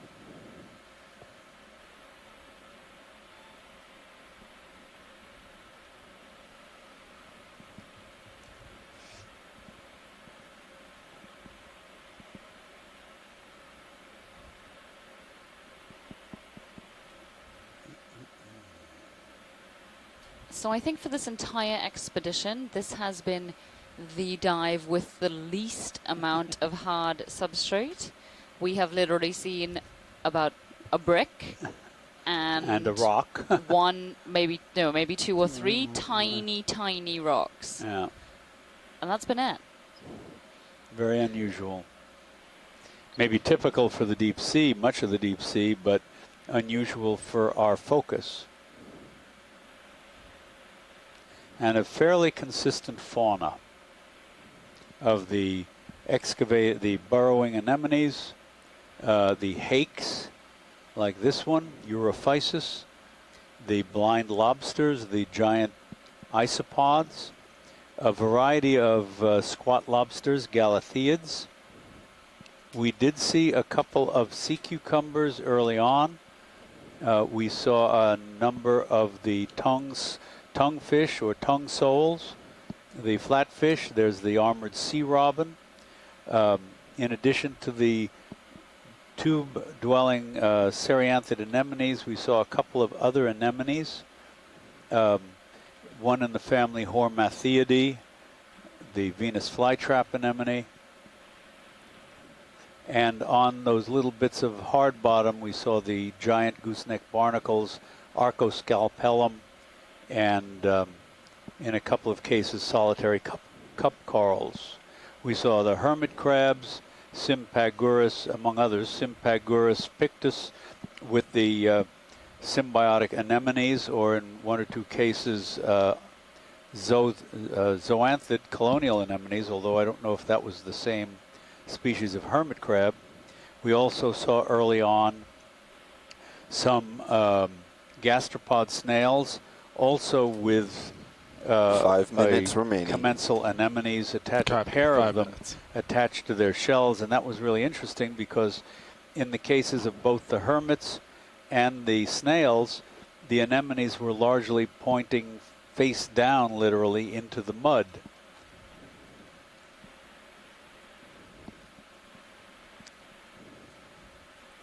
We also saw the gempilid fishes hanging vertically in the water. There is, a little fish disappeared into that tunnel that looked again like one of the small rat tails or Steindocknaria, which is very similar. No sea urchins though, interestingly. And the sea cucumbers have vanished in the last 2/3 of the dive or so. We also saw the crab, Trichopeltarion, with a great big claw, and another crab, Bathyplax tifla. You can almost fit in that. So there has been quite a diversity here. It's scattered, of course, and we don't know what else is making these mounds and craters. That looks like the entrance to a automobile tunnel that looks so huge, but it's not. Nothing. It's perhaps 5-6 inches across. All right, you can come wide video. So that's, yeah.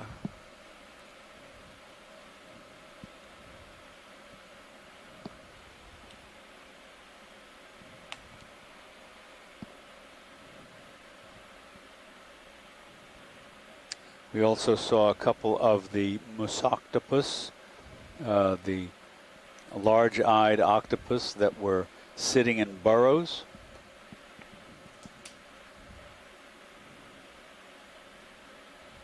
And a variety of shrimp on the bottom.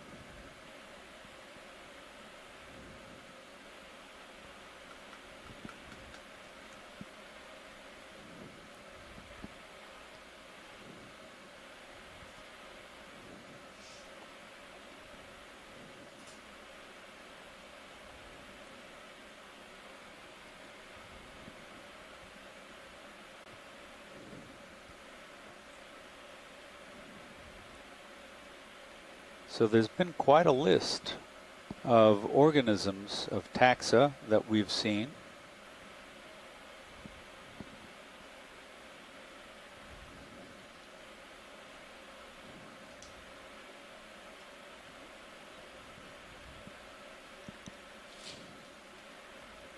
The giant gooseneck barnacles had another kind of barnacle, a verrucomorph barnacle, living on them. And what was also interesting was the number of the giant isopods. Oh, there's a skate. And that is a first for this dive, I believe. No, we saw one earlier. Yeah, we saw That's a couple. right, one or We can do a two. quick zoom video. Don't know if this is the same species or not. It looks a little different, but I can't tell.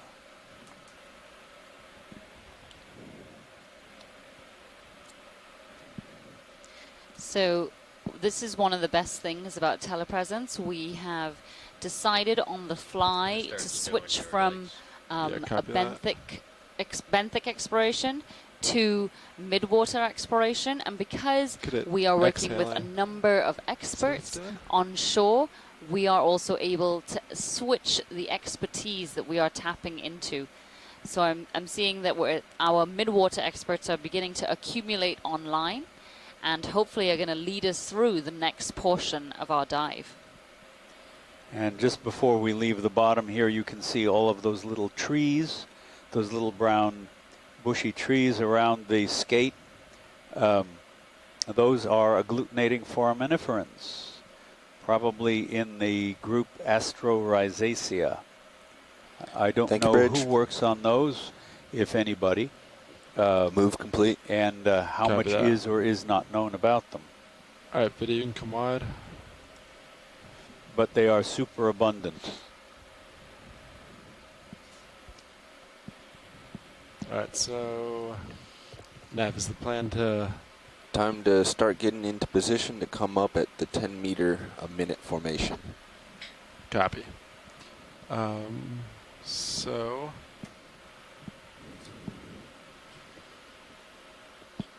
So from bottom to 300 meters, we will be going in formation for midwater transects. Copy. Do we still want to chase the current on that initial ascent?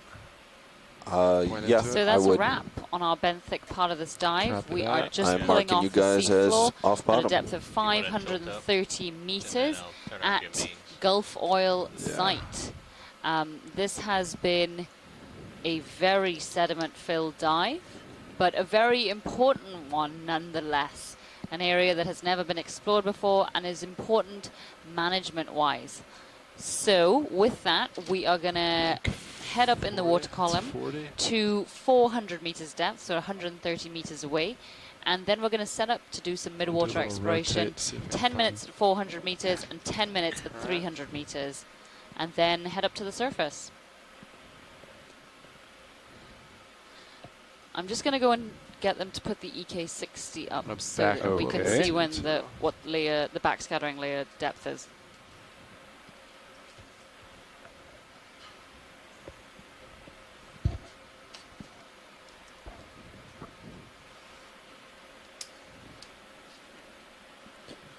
Bridge, RV Nav. Yeah, I wanted to let you know that the vehicles are off bottom. And Bridge, just a heads up, we'll be conducting midwater transects for the next hour. Ready when you are, Sean. Roughly. All right, copy. I'm starting to come up. Thanks, Bridge. I'll just kind of stay centered in your view.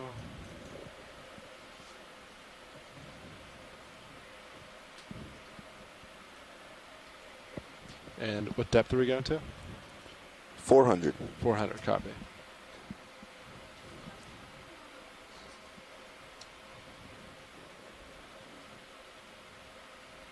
And Vidya, if you want to push past the brow. That's about 10.